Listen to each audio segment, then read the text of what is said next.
1 Samuel 1. There was a certain man of Ramathaim Zophim, of the hill country of Ephraim, whose name was Elkanah the son of Jeroham, son of Elihu, son of Tohu, son of Zuph, an Ephrathite. He had 2 wives. The name of the one was Hannah, and the name of the other Peninnah. And Peninnah had children, but Hannah had no children. Now this man used to go up year by year from his city to worship and to sacrifice to the Lord of hosts at Shiloh, where the 2 sons of Eli, Hophni and Phinehas, were priests of the Lord. On the day when Elkanah sacrificed, he would give portions to Peninnah his wife, and to all her sons and daughters. But to Hannah he gave a double portion, because he loved her, though the Lord had closed her womb. And her rival used to provoke her grievously to irritate her, because the Lord had closed her womb. So it went on year by year. As often as she went up to the house of the Lord, she used to provoke her. Therefore Hannah wept and would not eat. And Elkanah her husband said to her, Hannah, why do you weep? And why do you not eat? And why is your heart sad? Am I not more to you than 10 sons? After they had eaten and drunk in Shiloh, Hannah rose. Now Eli the priest was sitting on the seat beside the doorpost of the temple of the Lord. She was deeply distressed, and prayed to the Lord, and wept bitterly. And she vowed a vow, and said, O Lord of hosts, if you will indeed look on the affliction of your servant, and remember me, and not forget your servant, but will give to your servant a son, then I will give him to the Lord all the days of his life, and no razor shall touch his head. As she continued praying before the Lord, Eli observed her mouth. Hannah was speaking in her heart, only her lips moved, and her voice was not heard. Therefore Eli took her to be a drunken woman, and Eli said to her, How long will you go on being drunk? Put your wine away from you. But Hannah answered, No, my lord, I am a woman troubled in spirit. I have drunk neither wine nor strong drink, but I have been pouring out my soul before the Lord. Do not regard your servant as a worthless woman, for all along I have been speaking out of my great anxiety and vexation. Then Eli answered, Go in peace, and the God of Israel grant your petition that you have made to him. And she said, Let your servant find favor in your eyes. Then the woman went her way and ate, and her face was no longer sad. They rose early in the morning and worshipped before the Lord. Then they went back to their house at Ramah. And Elkanah knew Hannah his wife, and the Lord remembered her. And in due time Hannah conceived and bore a son, and she called his name Samuel, for she said, I have asked for him from the Lord. The man Elkanah and all his house went up to offer to the Lord the yearly sacrifice, and to pay his vow. But Hannah did not go up, for she said to her husband, As soon as the child is weaned, I will bring him, so that he may appear in the presence of the Lord, and dwell there forever. Elkanah her husband said to her, Do what seems best to you. Wait until you have weaned him. Only may the Lord establish his word. So the woman remained and nursed her son until she weaned him. And when she had weaned him, she took him up with her, along with a 3-year-old bull, an ephah of flour, and a skin of wine, and she brought him to the house of the Lord at Shiloh. And the child was young. Then they slaughtered the bull, and they brought the child to Eli. And she said, O my lord, as you live, my lord, I am the woman who was standing here in your presence praying to the Lord. For this child I prayed, and the Lord has granted me my petition that I made to him. Therefore I have lent him to the Lord. As long as he lives, he is lent to the Lord. And he worshipped the Lord there. 1 Samuel 2. And Hannah prayed and said, My heart exults in the Lord. My strength is exalted in the Lord. My mouth derides my enemies because I rejoice in your salvation. There is none holy like the Lord. There is none besides you. There is no rock like our God. Talk no more so very proudly. Let not arrogance come from your mouth. For the Lord is a God of knowledge, and by him actions are weighed. The bows of the mighty are broken, but the feeble bind on strength. Those who were full have hired themselves out for bread, but those who were hungry have ceased to hunger. The barren has borne 7, but she who has many children is forlorn. The Lord kills and brings to life. He brings down to Sheol and raises up. The Lord makes poor and makes rich. He brings low and he exalts. He raises up the poor from the dust. He lifts the needy from the ash heap to make them sit with princes and inherit a seat of honor. For the pillars of the earth are the Lord's, and on them he has set the world. He will guard the feet of his faithful ones, but the wicked shall be cut off in darkness, for not by might shall a man prevail. The adversaries of the Lord shall be broken to pieces. Against them he will thunder in heaven. The Lord will judge the ends of the earth. He will give strength to his king and exalt the power of his anointed. Then Elkanah went home to Ramah, and the boy ministered to the Lord in the presence of Eli the priest. Now the sons of Eli were worthless men. They did not know the Lord. The custom of the priests with the people was that when any man offered sacrifice, the priest's servant would come while the meat was boiling, with a 3-pronged fork in his hand, and he would thrust it into the pan or kettle or cauldron or pot. All that the fork brought up, the priest would take for himself. This is what they did at Shiloh to all the Israelites who came there. Moreover, before the fat was burned, the priest's servant would come and say to the man who was sacrificing, "Give meat for the priest to roast, for he will not accept boiled meat from you, but only raw." And if the man said to him, "Let them burn the fat first, and then take as much as you wish," he would say, "No, you must give it now, and if not, I will take it by force." Thus the sin of the young men was very great in the sight of the Lord, for the men treated the offering of the Lord with contempt. Samuel was ministering before the Lord, a boy clothed with a linen ephod.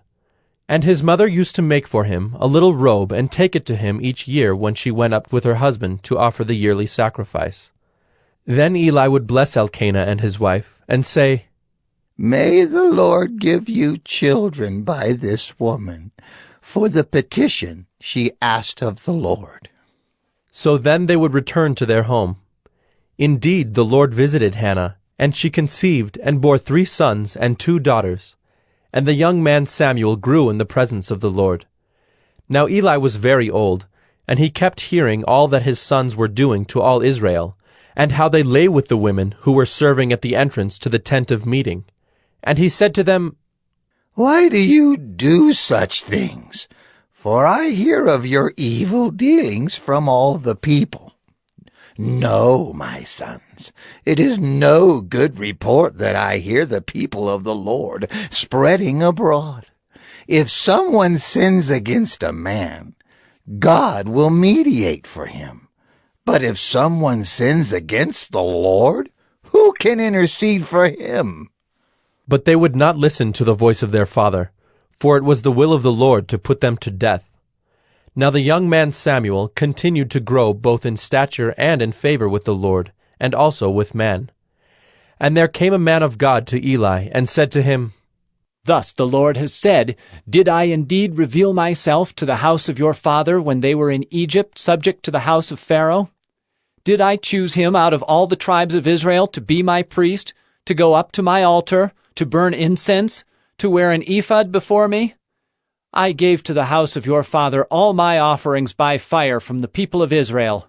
Why then do you scorn my sacrifices and my offerings that I commanded, and honor your sons above me by fattening yourselves on the choicest parts of every offering of my people Israel?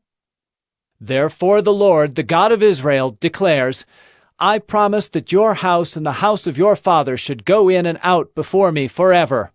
But now, the Lord declares, Far be it from me, for those who honor me, I will honor, and those who despise me shall be lightly esteemed. Behold, the days are coming when I will cut off your strength and the strength of your father's house, so that there will not be an old man in your house. Then in distress you will look with envious eye on all the prosperity that shall be bestowed on Israel, and there shall not be an old man in your house forever. The only one of you whom I shall not cut off from my altar shall be spared to weep his eyes out, to grieve his heart, and all the descendants of your house shall die by the sword of men. And this that shall come upon your 2 sons, Hophni and Phinehas, shall be the sign to you. Both of them shall die on the same day. And I will raise up for myself a faithful priest, who shall do according to what is in my heart and in my mind.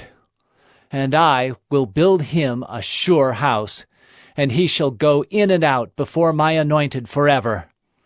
And everyone who is left in your house shall come to implore him for a piece of silver or a loaf of bread, and shall say, Please, put me in one of the priest's places, that I may eat a morsel of bread. 1 Samuel 3. Now the young man Samuel was ministering to the Lord under Eli. And the word of the Lord was rare in those days. There was no frequent vision. At that time Eli, whose eyesight had begun to grow dim so that he could not see, was lying down in his own place. The lamp of God had not yet gone out, and Samuel was lying down in the temple of the Lord, where the ark of God was. Then the Lord called Samuel, and he said, Here I am. And ran to Eli, and said, Here I am, for you called me. But he said, I did not call. Lie down again. So he went and lay down. And the Lord called again, Samuel. And Samuel arose and went to Eli and said, Here I am, for you called me. But he said, I did not call, my son. Lie down again. Now Samuel did not yet know the Lord, and the word of the Lord had not yet been revealed to him. And the Lord called Samuel again the 3rd time. And he arose and went to Eli and said, Here I am, for you called me. Then Eli perceived that the Lord was calling the young man. Therefore Eli said to Samuel, Go, lie down, and if he calls you, you shall say, Speak, Lord, for your servant hears. So Samuel went and lay down in his place. And the Lord came and stood, calling as at other times, Samuel, Samuel. And Samuel said, Speak, for your servant hears. Then the Lord said to Samuel, Behold, I am about to do a thing in Israel at which the 2 ears of everyone who hears it will tingle. On that day I will fulfill against Eli all that I have spoken concerning his house, from beginning to end. And I declare to him that I am about to punish his house forever, for the iniquity that he knew, because his sons were blaspheming God, and he did not restrain them. Therefore I swear to the house of Eli, that the iniquity of Eli's house shall not be atoned for by sacrifice or offering forever. Samuel lay until morning. Then he opened the doors of the house of the Lord. And Samuel was afraid to tell the vision to Eli. But Eli called Samuel and said, Samuel, my son. And he said, Here I am. And Eli said, What was it that he told you? Do not hide it from me. May God do so to you and more also, if you hide anything from me of all that he told you. So Samuel told him everything, and hid nothing from him. And he said, It is the Lord. Let him do what seems good to him. And Samuel grew, and the Lord was with him, and let none of his words fall to the ground. And all Israel, from Dan to Beersheba, knew that Samuel was established as a prophet of the Lord. And the Lord appeared again at Shiloh, for the Lord revealed himself to Samuel at Shiloh, by the word of the Lord. 1 Samuel 4. And the word of Samuel came to all Israel. Now Israel went out to battle against the Philistines. They encamped at Ebenezer, and the Philistines encamped at Aphek. The Philistines drew up in line against Israel, and when the battle spread, Israel was defeated by the Philistines, who killed about 4,000 men on the field of battle. And when the troops came to the camp, the elders of Israel said, "Why has the Lord defeated us today before the Philistines? Let us bring the ark of the covenant of the Lord here from Shiloh, that it may come among us and save us from the power of our enemies." So the people sent to Shiloh, and brought from there the ark of the covenant of the Lord of hosts, who is enthroned on the cherubim. And the 2 sons of Eli, Hophni and Phinehas, were there with the ark of the covenant of God. As soon as the ark of the covenant of the Lord came into the camp, all Israel gave a mighty shout, so that the earth resounded. And when the Philistines heard the noise of the shouting, they said, "What does this great shouting in the camp of the Hebrews mean?" And when they learned that the ark of the Lord had come to the camp, the Philistines were afraid, for they said, "A god has come into the camp!" And they said, "Woe to us, for nothing like this has happened before! Woe to us! Who can deliver us from the power of these mighty gods? These are the gods who struck the Egyptians with every sort of plague in the wilderness. Take courage and be men, O Philistines, lest you become slaves to the Hebrews, as they have been to you. Be men and fight!" So the Philistines fought, and Israel was defeated, and they fled, every man to his home. And there was a very great slaughter, for there fell of Israel 30,000 foot soldiers. And the ark of God was captured, and the 2 sons of Eli, Hophni and Phinehas, died. A man of Benjamin ran from the battle line and came to Shiloh the same day, with his clothes torn and with dirt on his head. When he arrived, Eli was sitting on his seat by the road watching, for his heart trembled for the ark of God. And when the man came into the city and told the news, all the city cried out. When Eli heard the sound of the outcry, he said, "What is this uproar?" Then the man hurried and came and told Eli. Now Eli was 98 years old, and his eyes were set so that he could not see. And the man said to Eli, "I am he who has come from the battle. I fled from the battle today." And he said, "How did it go, my son?" He who brought the news answered and said, "Israel has fled before the Philistines, and there has also been a great defeat among the people. Your 2 sons also, Hophni and Phinehas, are dead, and the ark of God has been captured." As soon as he mentioned the ark of God, Eli fell over backward from his seat by the side of the gate, and his neck was broken, and he died, for the man was old and heavy. He had judged Israel 40 years. Now his daughter-in-law, the wife of Phinehas, was pregnant, about to give birth.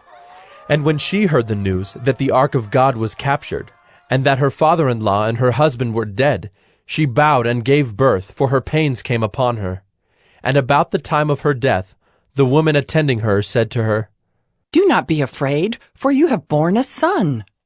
But she did not answer or pay attention, and she named the child Ichabod, saying, "The glory has departed from Israel," because the ark of God had been captured, and because of her father-in-law and her husband. And she said, "The glory has departed from Israel, for the ark of God has been captured."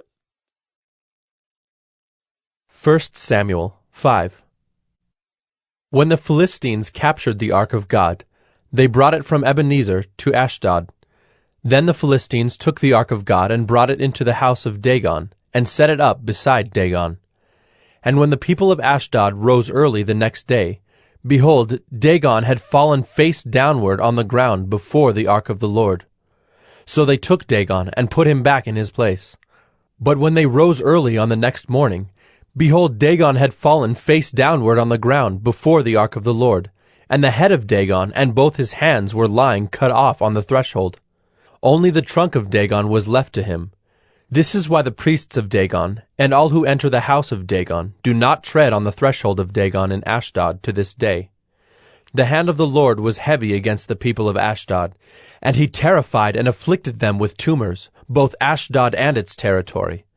And when the men of Ashdod saw how things were, they said, The ark of the God of Israel must not remain with us, for his hand is hard against us, and against Dagon our God. So they sent and gathered together all the lords of the Philistines, and said, What shall we do with the ark of the God of Israel? They answered, Let the ark of the God of Israel be brought around to Gath. So they brought the ark of the God of Israel there.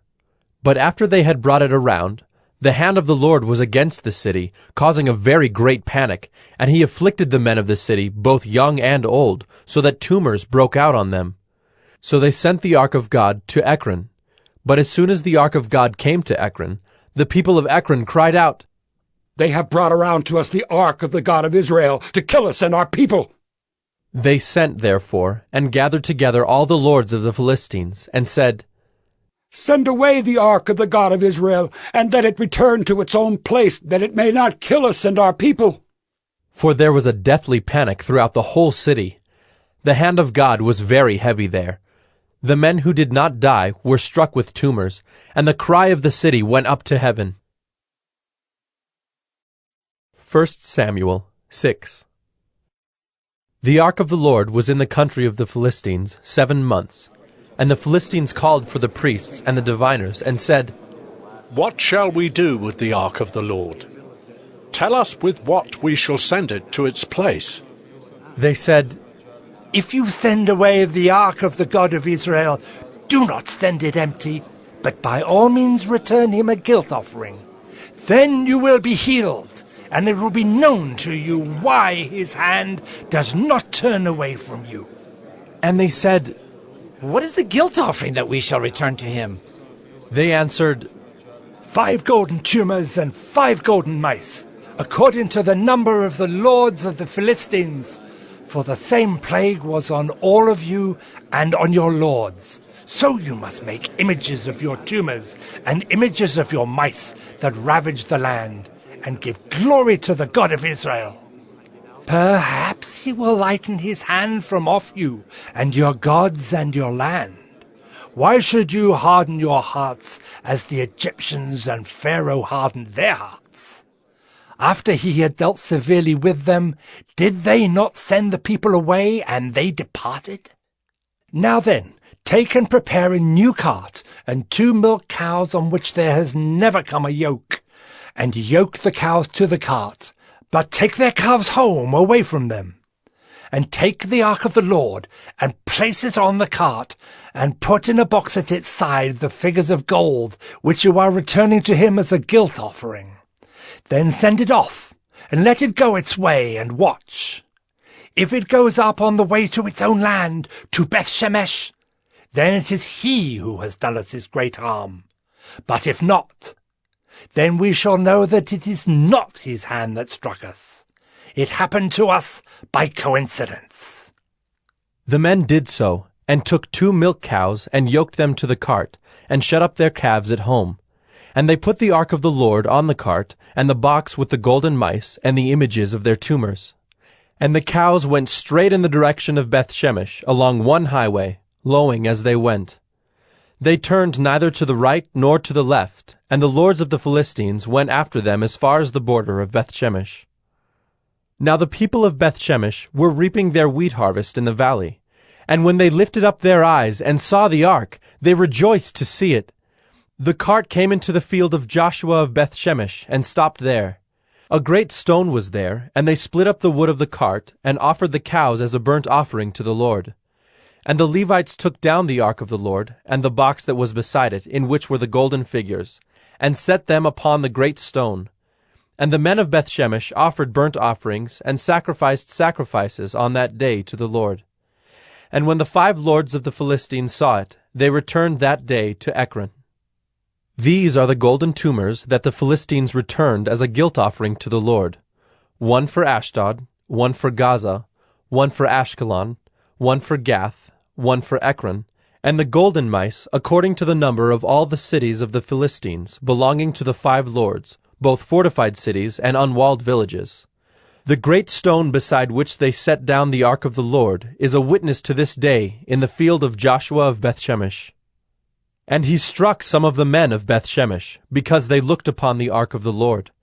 He struck 70 men of them, and the people mourned because the Lord had struck the people with a great blow.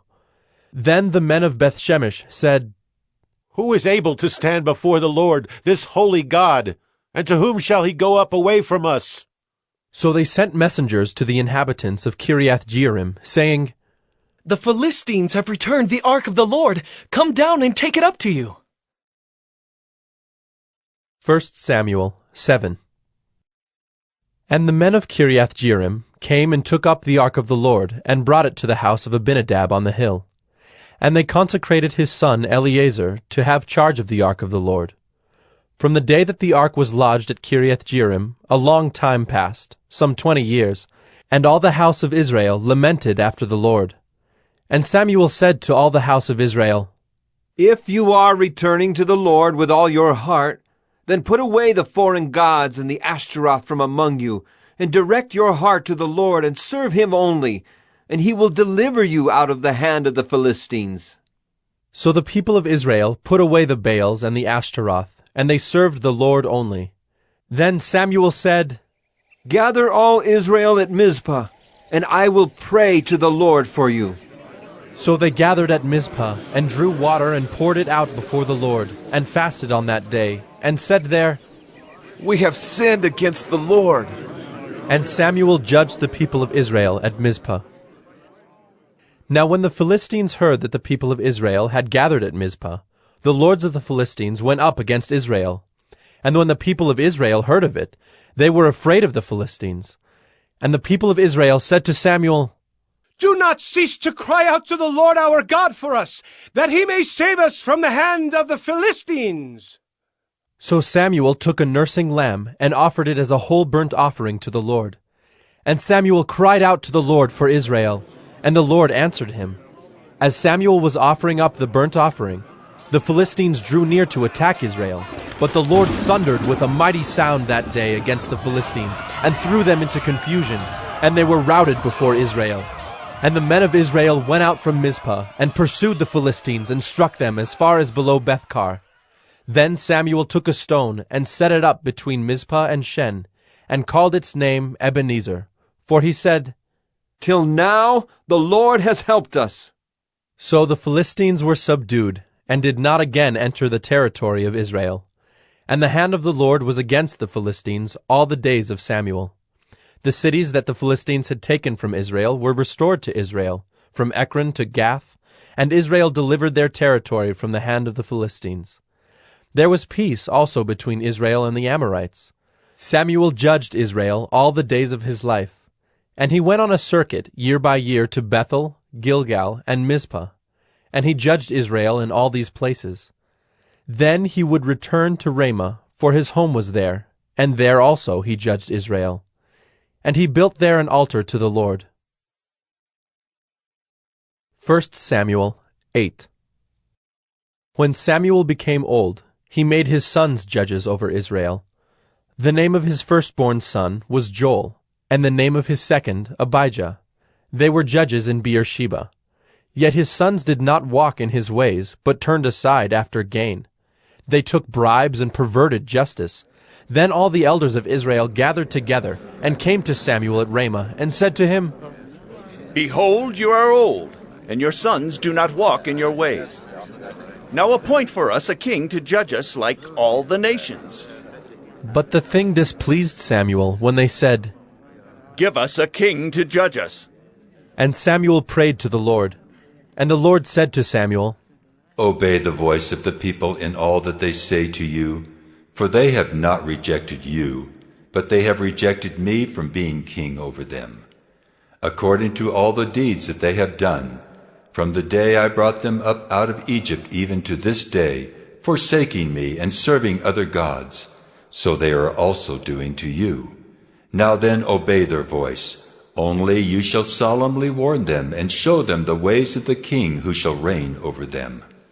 So Samuel told all the words of the Lord to the people who were asking for a king from him. He said, These will be the ways of the king who will reign over you. He will take your sons and appoint them to his chariots, and to be his horsemen, and to run before his chariots. And he will appoint for himself commanders of thousands and commanders of 50s, and some to plow his ground and to reap his harvest, and to make his implements of war and the equipment of his chariots.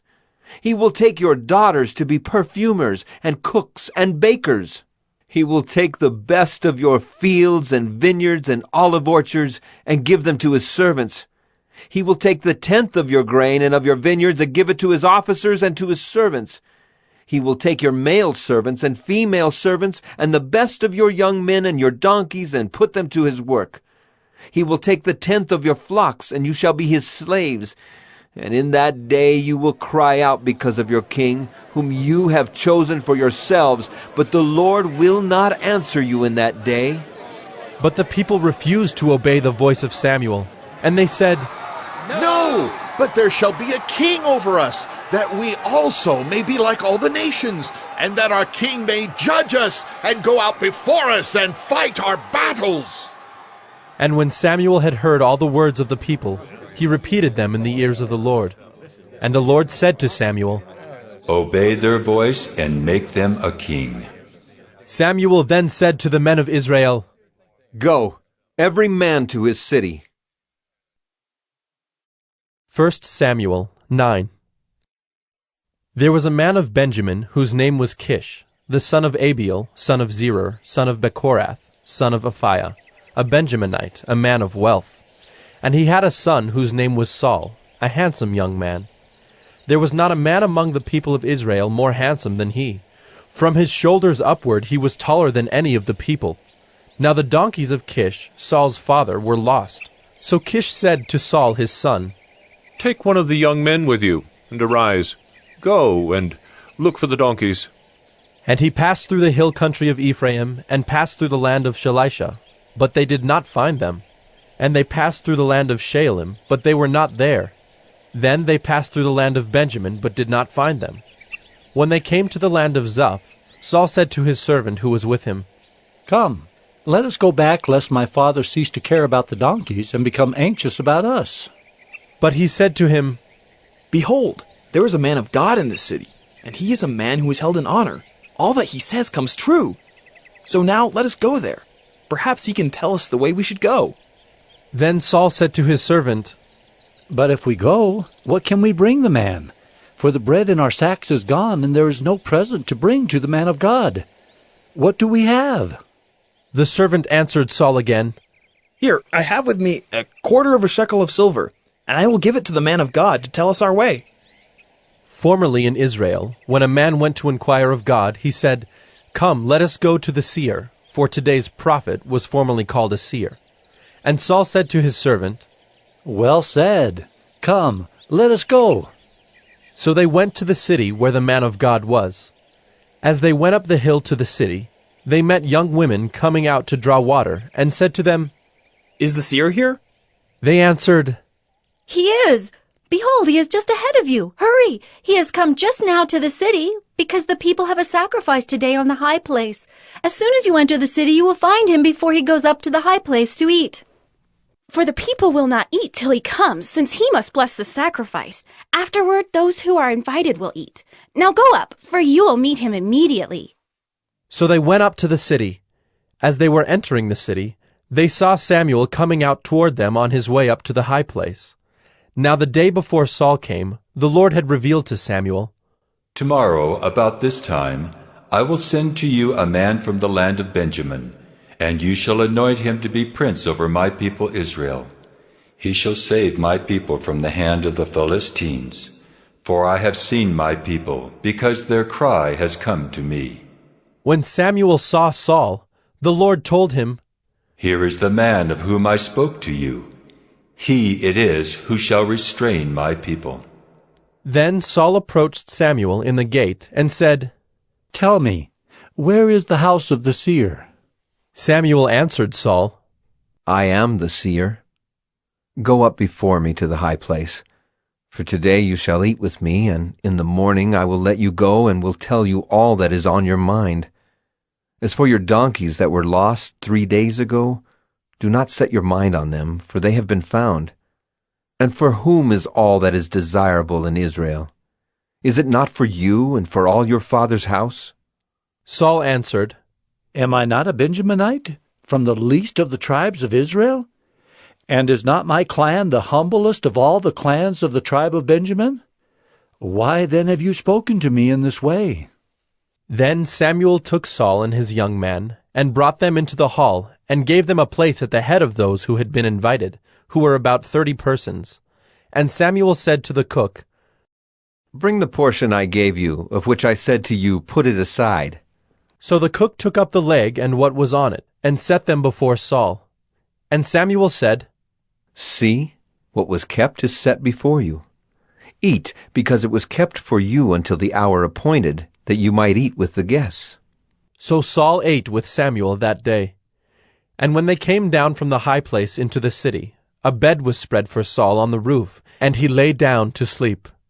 Then at the break of dawn, Samuel called to Saul on the roof, Up, that I may send you on your way. So Saul arose, and both he and Samuel went out into the street. As they were going down to the outskirts of the city, Samuel said to Saul, Tell the servant to pass on before us, and when he has passed on, stop here yourself for a while, that I may make known to you the word of God. 1 Samuel 10. Then Samuel took a flask of oil, and poured it on his head, and kissed him, and said, Has not the Lord anointed you to be prince over his people Israel? And you shall reign over the people of the Lord, and you will save them from the hand of their surrounding enemies. And this shall be the sign to you that the Lord has anointed you to be prince over his heritage.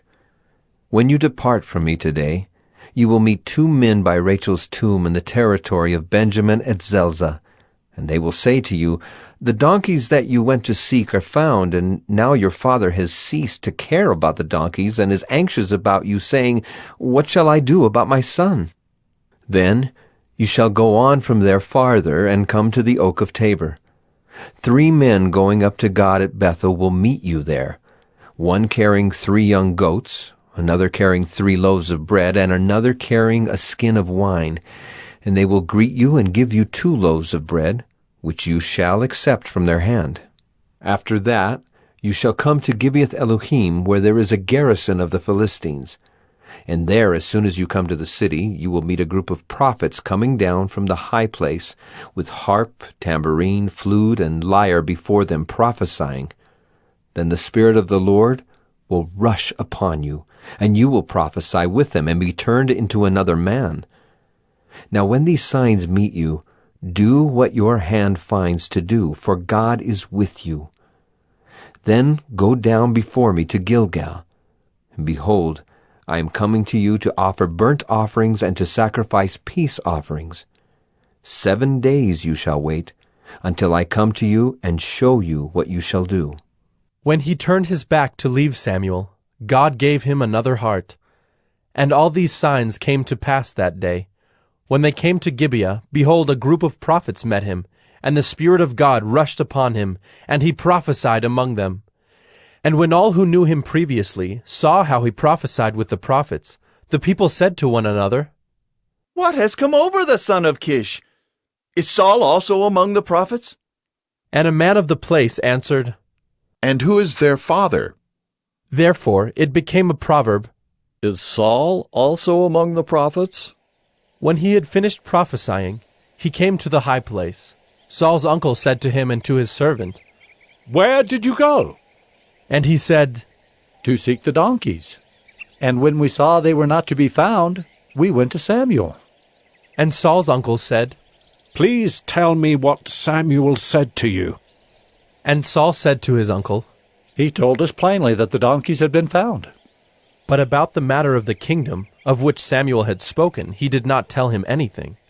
Now Samuel called the people together to the Lord at Mizpah, and he said to the people of Israel, Thus says the Lord, the God of Israel, I brought up Israel out of Egypt, and I delivered you from the hand of the Egyptians and from the hand of all the kingdoms that were oppressing you. But today you have rejected your God, who saves you from all your calamities and your distresses, and you have said to him, Set a king over us. Now therefore present yourselves before the Lord by your tribes and by your thousands. Then Samuel brought all the tribes of Israel near, and the tribe of Benjamin was taken by lot. He brought the tribe of Benjamin near by its clans, and the clan of the Matrites was taken by lot. And Saul, the son of Kish, was taken by lot. But when they sought him, he could not be found. So they inquired again of the Lord, Is there a man still to come? And the Lord said, Behold, he has hidden himself among the baggage. Then they ran and took him from there. And when he stood among the people, he was taller than any of the people, from his shoulders upward. And Samuel said to all the people, Do you see him whom the Lord has chosen? There is none like him among all the people. And all the people shouted, Long live the king! Then Samuel told the people the rights and duties of the kingship, and he wrote them in a book and laid it up before the Lord. Then Samuel sent all the people away, each one to his home. Saul also went to his home at Gibeah, and with him went men of valor, whose hearts God had touched. But some worthless fellows said, How can this man save us? And they despised him and brought him no present. But he held his peace. 1 Samuel 11. Then Nahash the Ammonite went up and besieged Jabesh-Gilead. And all the men of Jabesh said to Nahash, Make a treaty with us, and we will serve you. But Nahash the Ammonite said to them, On this condition, I will make a treaty with you, that I gouge out all your right eyes, and thus bring disgrace on all Israel. The elders of Jabesh said to him, Give us 7 days' respite, that we may send messengers through all the territory of Israel. Then, if there is no one to save us, we will give ourselves up to you. When the messengers came to Gibeah of Saul, they reported the matter in the ears of the people, and all the people wept aloud. Now behold, Saul was coming from the field behind the oxen, and Saul said, What is wrong with the people that they are weeping? So they told him the news of the men of Jabesh. And the Spirit of God rushed upon Saul when he heard these words, and his anger was greatly kindled. He took a yoke of oxen and cut them in pieces, and sent them throughout all the territory of Israel by the hand of messengers, saying, Whoever does not come out after Saul and Samuel, so shall it be done to his oxen. Then the dread of the Lord fell upon the people, and they came out as one man. When he mustered them at Bezek, the people of Israel were 300,000, and the men of Judah 30,000. And they said to the messengers who had come, Thus shall you say to the men of Jabesh-Gilead, Tomorrow by the time the sun is hot, you shall have deliverance. When the messengers came and told the men of Jabesh, they were glad. Therefore the men of Jabesh said, Tomorrow we will give ourselves up to you, and you may do to us whatever seems good to you. And the next day Saul put the people in 3 companies. And they came into the midst of the camp in the morning watch, and struck down the Ammonites until the heat of the day. And those who survived were scattered, so that no 2 of them were left together. Then the people said to Samuel, Who is it that said, Shall Saul reign over us? Bring the men, that we may put them to death. But Saul said, Not a man shall be put to death this day, for today the Lord has worked salvation in Israel. Then Samuel said to the people, Come, let us go to Gilgal, and there renew the kingdom. So all the people went to Gilgal, and there they made Saul king before the Lord in Gilgal. There they sacrificed peace offerings before the Lord, and there Saul and all the men of Israel rejoiced greatly. 1 Samuel 12. And Samuel said to all Israel, Behold, I have obeyed your voice in all that you have said to me, and have made a king over you. And now, behold, the king walks before you, and I am old and gray, and behold, my sons are with you. I have walked before you from my youth until this day. Here I am, testify against me before the Lord and before his anointed. Whose ox have I taken, Or whose donkey have I taken? Or whom have I defrauded? Whom have I oppressed? Or from whose hand have I taken a bribe to blind my eyes with it? Testify against me, and I will restore it to you. They said, You have not defrauded us, or oppressed us, or taken anything from any man's hand. And he said to them, The Lord is witness against you, and his anointed is witness this day that you have not found anything in my hand. And they said, He is witness. And Samuel said to the people, The Lord is witness, who appointed Moses and Aaron, and brought your fathers up out of the land of Egypt. Now, therefore, stand still, that I may plead with you before the Lord concerning all the righteous deeds of the Lord that he performed for you and for your fathers. When Jacob went into Egypt, and the Egyptians oppressed them, then your fathers cried out to the Lord, and the Lord sent Moses and Aaron, who brought your fathers out of Egypt and made them dwell in this place. But they forgot the Lord their God, and he sold them into the hand of Sisera, commander of the army of Hazor, and into the hand of the Philistines, and into the hand of the king of Moab. And they fought against them. And they cried out to the Lord and said, We have sinned, because we have forsaken the Lord, and have served the Baals and the Ashtaroth. But now deliver us out of the hand of our enemies, that we may serve you. And the Lord sent Jerubbaal and Barak and Jephthah and Samuel, and delivered you out of the hand of your enemies on every side, and you lived in safety. And when you saw that Nahash the king of the Ammonites came against you, you said to me, No, but a king shall reign over us, when the Lord your God was your king. And now behold the king whom you have chosen, for whom you have asked. Behold, the Lord has set a king over you. If you will fear the Lord and serve him and obey his voice, and not rebel against the commandment of the Lord, and if both you and the king who reigns over you will follow the Lord your God, it will be well. But if you will not obey the voice of the Lord, but rebel against the commandment of the Lord, then the hand of the Lord will be against you and your king. Now therefore stand still and see this great thing that the Lord will do before your eyes. Is it not wheat harvest today? I will call upon the Lord, that he may send thunder and rain, and you shall know and see that your wickedness is great, which you have done in the sight of the Lord, in asking for yourselves a king. So Samuel called upon the Lord, and the Lord sent thunder and rain that day. And all the people greatly feared the Lord and Samuel. And all the people said to Samuel, Pray for your servants to the Lord your God, that we may not die. For we have added to all our sins this evil, to ask for ourselves a king. And Samuel said to the people, Do not be afraid. You have done all this evil.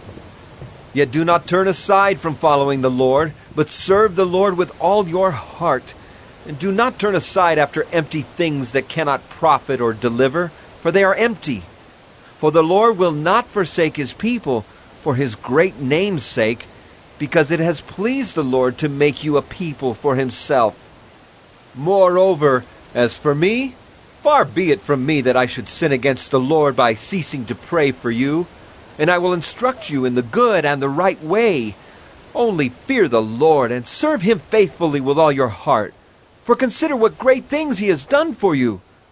But if you still do wickedly, you shall be swept away, both you and your king. 1 Samuel 13. Saul was years old when he began to reign, and he reigned 2 years over Israel. Saul chose 3,000 men of Israel. 2,000 were with Saul in Michmash and the hill country of Bethel, and 1,000 were with Jonathan in Gibeah of Benjamin. The rest of the people he sent home, every man to his tent. Jonathan defeated the garrison of the Philistines that was at Geba, and the Philistines heard of it. And Saul blew the trumpet throughout all the land, saying, Let the Hebrews hear! And all Israel heard it said that Saul had defeated the garrison of the Philistines, and also that Israel had become a stench to the Philistines. And the people were called out to join Saul at Gilgal. And the Philistines mustered to fight with Israel 30,000 chariots and 6,000 horsemen and troops, like the sand on the seashore in multitude. They came up and encamped in Michmash to the east of Bethaven. When the men of Israel saw that they were in trouble, for the people were hard pressed, the people hid themselves in caves and in holes and in rocks and in tombs and in cisterns. And some Hebrews crossed the fords of the Jordan to the land of Gad and Gilead. Saul was still at Gilgal, and all the people followed him trembling. He waited 7 days, the time appointed by Samuel. But Samuel did not come to Gilgal, and the people were scattering from him. So Saul said, "Bring the burnt offering here to me, and the peace offerings." And he offered the burnt offering. As soon as he had finished offering the burnt offering, behold, Samuel came, and Saul went out to meet him and greet him. Samuel said, "What have you done?" And Saul said, "When I saw that the people were scattering from me, and that you did not come within the days appointed, and that the Philistines had mustered at Michmash, I said, now the Philistines will come down against me at Gilgal, and I have not sought the favor of the Lord. So I forced myself and offered the burnt offering." And Samuel said to Saul, "You have done foolishly. You have not kept the command of the Lord your God with which he commanded you. For then the Lord would have established your kingdom over Israel forever. But now your kingdom shall not continue. The Lord has sought out a man after his own heart, and the Lord has commanded him to be prince over his people, because you have not kept what the Lord commanded you." And Samuel arose and went up from Gilgal. The rest of the people went up after Saul to meet the army. They went up from Gilgal to Gibeah of Benjamin, and Saul numbered the people who were present with him, about 600 men. And Saul and Jonathan his son, and the people who were present with them, stayed in Gibeah of Benjamin, but the Philistines encamped in Michmash. And raiders came out of the camp of the Philistines in 3 companies. One company turned toward Ophrah to the land of Shual, another company turned toward Beth-horon, and another company turned toward the border that looks down on the valley of Zeboim, toward the wilderness. Now there was no blacksmith to be found throughout all the land of Israel, for the Philistines said, "Lest the Hebrews make themselves swords or spears." But every one of the Israelites went down to the Philistines to sharpen his plowshare, his mattock, his axe, or his sickle. And the charge was 2/3 of a shekel for the plowshares and for the mattocks, and 1/3 of a shekel for sharpening the axes and for setting the goads. So on the day of the battle there was neither sword nor spear found in the hand of any of the people with Saul and Jonathan, but Saul and Jonathan his son had them. And the garrison of the Philistines went out to the pass of Michmash. 1 Samuel 14. One day Jonathan, the son of Saul, said to the young man who carried his armor, "Come, let us go over to the Philistine garrison on the other side." But he did not tell his father. Saul was staying in the outskirts of Gibeah in the pomegranate cave at Migron. The people who were with him were about 600 men, including Ahijah the son of Ahitub, Ichabod's brother, son of Phinehas, son of Eli, the priest of the Lord in Shiloh, wearing an ephod. And the people did not know that Jonathan had gone. Within the passes by which Jonathan sought to go over to the Philistine garrison, there was a rocky crag on the one side and a rocky crag on the other side. The name of the one was Bozez, and the name of the other Seneh. The one crag rose on the north in front of Michmash, and the other on the south in front of Geba. Jonathan said to the young man who carried his armor, "Come, let us go over to the garrison of these uncircumcised. It may be that the Lord will work for us, for nothing can hinder the Lord from saving by many or by few." And his armor-bearer said to him, "Do all that is in your heart. Do as you wish. Behold, I am with you heart and soul." Then Jonathan said, "Behold, we will cross over to the men, and we will show ourselves to them. If they say to us, 'Wait until we come to you,' then we will stand still in our place, and we will not go up to them. But if they say, 'Come up to us,' then we will go up, for the Lord has given them into our hand, and this shall be the sign to us." So both of them showed themselves to the garrison of the Philistines. And the Philistines said, "Look, Hebrews are coming out of the holes where they have hidden themselves." And the men of the garrison hailed Jonathan and his armor-bearer, and said, Come up to us, and we will show you a thing. And Jonathan said to his armor-bearer, Come up after me, for the Lord has given them into the hand of Israel. Then Jonathan climbed up on his hands and feet, and his armor-bearer after him. And they fell before Jonathan, and his armor-bearer killed them after him. And that first strike which Jonathan and his armor-bearer made killed about 20 men within, as it were half a furrow's length in an acre of land. And there was a panic in the camp, in the field, and among all the people. The garrison and even the raiders trembled, the earth quaked, and it became a very great panic. And the watchmen of Saul in Gibeah of Benjamin looked, and behold, the multitude was dispersing here and there. Then Saul said to the people who were with him, Count, and see who has gone from us. And when they had counted, behold, Jonathan and his armor-bearer were not there. So Saul said to Ahijah, Bring the ark of God here. For the ark of God went at that time with the people of Israel. Now while Saul was talking to the priest, the tumult in the camp of the Philistines increased more and more. So Saul said to the priest, Withdraw your hand. Then Saul and all the people who were with him rallied and went into the battle. And behold, every Philistine's sword was against his fellow, and there was very great confusion. Now the Hebrews who had been with the Philistines before that time, and who had gone up with them into the camp, even they also turned to be with the Israelites who were with Saul and Jonathan. Likewise, when all the men of Israel who had hidden themselves in the hill country of Ephraim heard that the Philistines were fleeing, they too followed hard after them in the battle.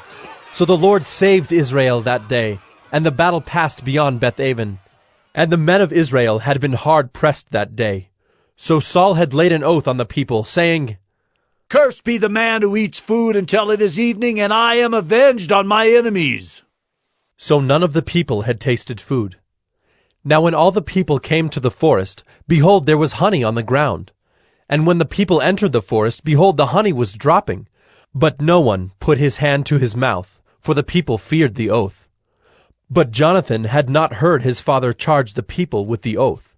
So he put out the tip of the staff that was in his hand, and dipped it in the honeycomb, and put his hand to his mouth, and his eyes became bright. Then one of the people said, Your father strictly charged the people with an oath, saying, Cursed be the man who eats food this day. And the people were faint. Then Jonathan said, My father has troubled the land. See how my eyes have become bright because I tasted a little of this honey? How much better if the people had eaten freely today of the spoil of their enemies that they found. For now the defeat among the Philistines has not been great. They struck down the Philistines that day from Michmash to Ajalon, and the people were very faint. The people pounced on the spoil, and took sheep and oxen and calves, and slaughtered them on the ground, and the people ate them with the blood. Then they told Saul, Behold, the people are sinning against the Lord by eating with the blood. And he said, You have dealt treacherously. Roll a great stone to me here. And Saul said, Disperse yourselves among the people, and say to them, Let every man bring his ox or his sheep, and slaughter them here and eat. And do not sin against the Lord by eating with the blood. So every one of the people brought his ox with him that night, and they slaughtered them there. And Saul built an altar to the Lord. It was the first altar that he built to the Lord. Then Saul said, Let us go down after the Philistines by night, and plunder them until the morning light. Let us not leave a man of them. And they said, Do whatever seems good to you. But the priest said, Let us draw near to God here. And Saul inquired of God, Shall I go down after the Philistines? Will you give them into the hand of Israel? But he did not answer him that day. And Saul said, Come here, all you leaders of the people, and know and see how this sin has arisen today. For as the Lord lives who saves Israel, though it be in Jonathan my son, he shall surely die. But there was not a man among the people who answered him. Then he said to all Israel, You shall be on one side, and I and Jonathan my son will be on the other side. And the people said to Saul, Do what seems good to you. Therefore Saul said, O Lord God of Israel, Why have you not answered your servant this day? If this guilt is in me or in Jonathan my son, O Lord God of Israel, give Urim. But if this guilt is in your people Israel, give Thummim. And Jonathan and Saul were taken, but the people escaped. Then Saul said, Cast the lot between me and my son Jonathan. And Jonathan was taken. Then Saul said to Jonathan, Tell me what you have done. And Jonathan told him, I tasted a little honey with the tip of the staff that was in my hand. Here I am. I will die. And Saul said, God do so to me and more also. You shall surely die, Jonathan. Then the people said to Saul, Shall Jonathan die, who has worked this great salvation in Israel? Far from it. As the Lord lives, there shall not one hair of his head fall to the ground, for he has worked with God this day. So the people ransomed Jonathan, so that he did not die. Then Saul went up from pursuing the Philistines, and the Philistines went to their own place.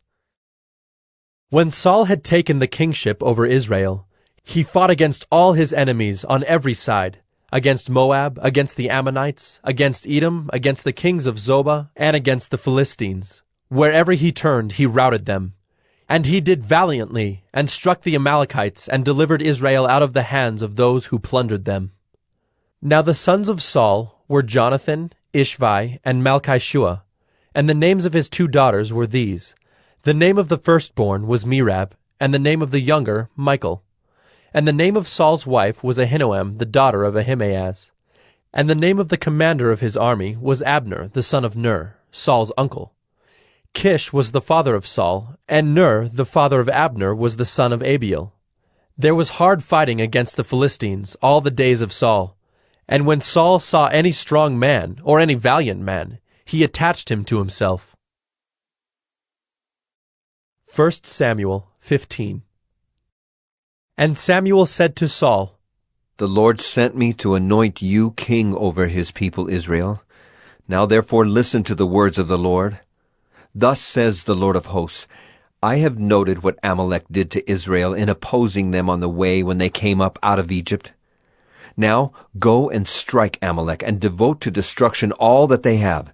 Do not spare them, but kill both man and woman, child and infant, ox and sheep, camel and donkey. So Saul summoned the people, and numbered them in Telaim, 200,000 men on foot, and 10,000 men of Judah. And Saul came to the city of Amalek, and lay in wait in the valley. Then Saul said to the Kenites, Go, depart, go down from among the Amalekites, lest I destroy you with them. For you showed kindness to all the people of Israel when they came up out of Egypt. So the Kenites departed from among the Amalekites. And Saul defeated the Amalekites from Havilah as far as Shur, which is east of Egypt. And he took Agag, the king of the Amalekites, alive, and devoted to destruction all the people with the edge of the sword. But Saul and the people spared Agag and the best of the sheep, and of the oxen, and of the fattened calves and the lambs, and all that was good, and would not utterly destroy them. All that was despised and worthless they devoted to destruction. The word of the Lord came to Samuel. I regret that I have made Saul king, for he has turned back from following me and has not performed my commandments. And Samuel was angry, and he cried to the Lord all night. And Samuel rose early to meet Saul in the morning.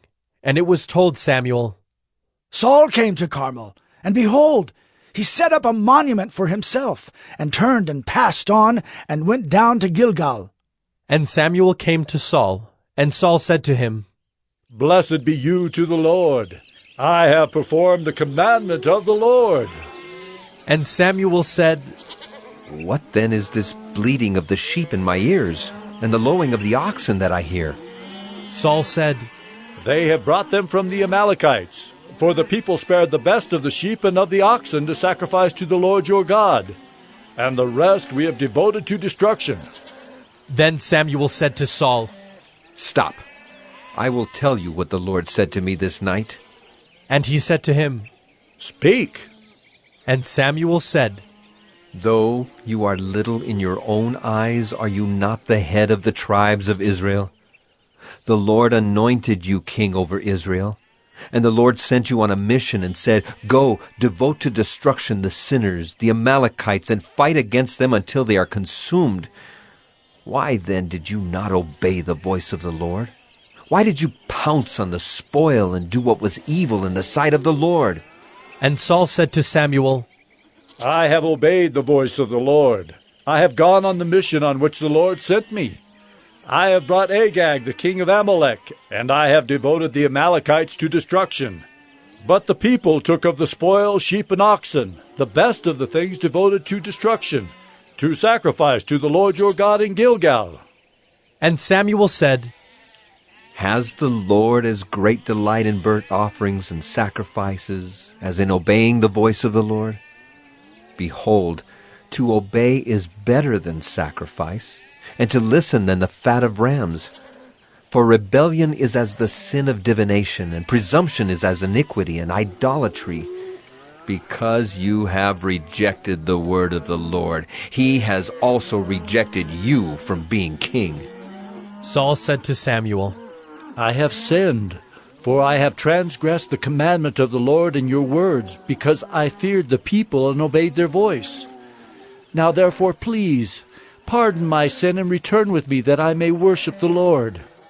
And Samuel said to Saul, I will not return with you, for you have rejected the word of the Lord, and the Lord has rejected you from being king over Israel.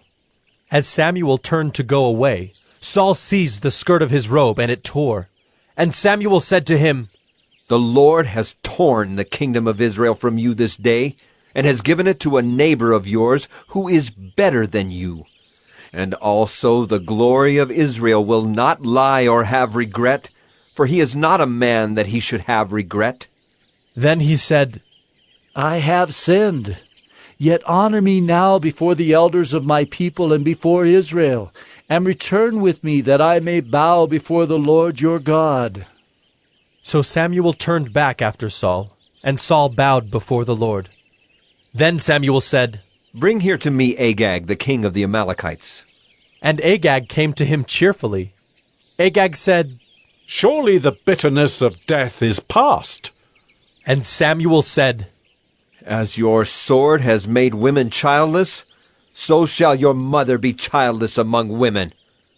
And Samuel hacked Agag to pieces before the Lord in Gilgal. Then Samuel went to Ramah, and Saul went up to his house in Gibeah of Saul. And Samuel did not see Saul again until the day of his death. But Samuel grieved over Saul, and the Lord regretted that he had made Saul king over Israel. 1 Samuel 16. The Lord said to Samuel, How long will you grieve over Saul, since I have rejected him from being king over Israel? Fill your horn with oil and go. I will send you to Jesse the Bethlehemite, for I have provided for myself a king among his sons. And Samuel said, How can I go? If Saul hears it, he will kill me. And the Lord said, Take a heifer with you and say, I have come to sacrifice to the Lord. And invite Jesse to the sacrifice, and I will show you what you shall do. And you shall anoint for me him whom I declare to you. Samuel did what the Lord commanded, and came to Bethlehem. The elders of the city came to meet him, trembling, and said, Do you come peaceably? And he said, Peaceably. I have come to sacrifice to the Lord. Consecrate yourselves, and come with me to the sacrifice. And he consecrated Jesse and his sons, and invited them to the sacrifice. When they came, he looked on Eliab, and thought, Surely the Lord's anointed is before him. But the Lord said to Samuel, Do not look on his appearance or on the height of his stature, because I have rejected him. For the Lord sees not as man sees. Man looks on the outward appearance, but the Lord looks on the heart. Then Jesse called Abinadab, and made him pass before Samuel. And he said, Neither has the Lord chosen this one. Then Jesse made Shammah pass by, and he said, Neither has the Lord chosen this one. And Jesse made 7 of his sons pass before Samuel. And Samuel said to Jesse, The Lord has not chosen these. Then Samuel said to Jesse, Are all your sons here? And he said, There remains yet the youngest, but behold, he is keeping the sheep. And Samuel said to Jesse, Send and get him, for we will not sit down till he comes here. And he sent and brought him in. Now he was ruddy, and had beautiful eyes, and was handsome. And the Lord said, Arise, anoint him, for this is he. Then Samuel took the horn of oil, and anointed him in the midst of his brothers. And the Spirit of the Lord rushed upon David from that day forward. And Samuel rose up and went to Ramah. Now the Spirit of the Lord departed from Saul, and a harmful spirit from the Lord tormented him. And Saul's servants said to him, Behold now, a harmful spirit from God is tormenting you. Let our Lord now command your servants who are before you to seek out a man who is skillful in playing the lyre. And when the harmful spirit from God is upon you, he will play it, and you will be well. So Saul said to his servants, Provide for me a man who can play well, and bring him to me. One of the young men answered, Behold, I have seen a son of Jesse the Bethlehemite, who is skillful in playing, a man of valor, a man of war, prudent in speech, and a man of good presence, and the Lord is with him. Therefore Saul sent messengers to Jesse, and said, Send me David your son, who is with the sheep. And Jesse took a donkey laden with bread and a skin of wine and a young goat, and sent them by David his son to Saul. And David came to Saul and entered his service. And Saul loved him greatly, and he became his armor-bearer. And Saul sent to Jesse, saying, Let David remain in my service, for he has found favor in my sight. And whenever the harmful spirit from God was upon Saul, David took the lyre and played it with his hand. So Saul was refreshed and was well, and the harmful spirit departed from him. 1 Samuel 17. Now the Philistines gathered their armies for battle, and they were gathered at Socoh, which belongs to Judah, and encamped between Socoh and Azekah, in Ephes-dammim. And Saul and the men of Israel were gathered and encamped in the valley of Elah, and drew up in line of battle against the Philistines. And the Philistines stood on the mountain on the one side, and Israel stood on the mountain on the other side, with a valley between them. And there came out from the camp of the Philistines a champion named Goliath of Gath, whose height was 6 cubits and a span. He had a helmet of bronze on his head, and he was armed with a coat of mail, and the weight of the coat was 5,000 shekels of bronze. And he had bronze armor on his legs, and a javelin of bronze slung between his shoulders. The shaft of his spear was like a weaver's beam, and his spear's head weighed 600 shekels of iron. And his shield-bearer went before him. He stood and shouted to the ranks of Israel, Why have you come down to draw up for battle? Am I not a Philistine? And are you not servants of Saul? Choose a man for yourselves, and let him come down to me. If he is able to fight with me and kill me, then we will be your servants. But if I prevail against him and kill him, then you shall be our servants and serve us.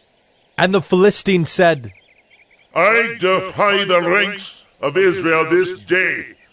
Give me a man, that we may fight together. When Saul and all Israel heard these words of the Philistine, they were dismayed and greatly afraid. Now David was the son of an Ephrathite of Bethlehem in Judah, named Jesse, who had 8 sons. In the days of Saul, the man was already old and advanced in years. The 3 oldest sons of Jesse had followed Saul to the battle, and the names of his 3 sons who went to the battle were Eliab, the firstborn, and next to him Abinadab, and the third Shammah.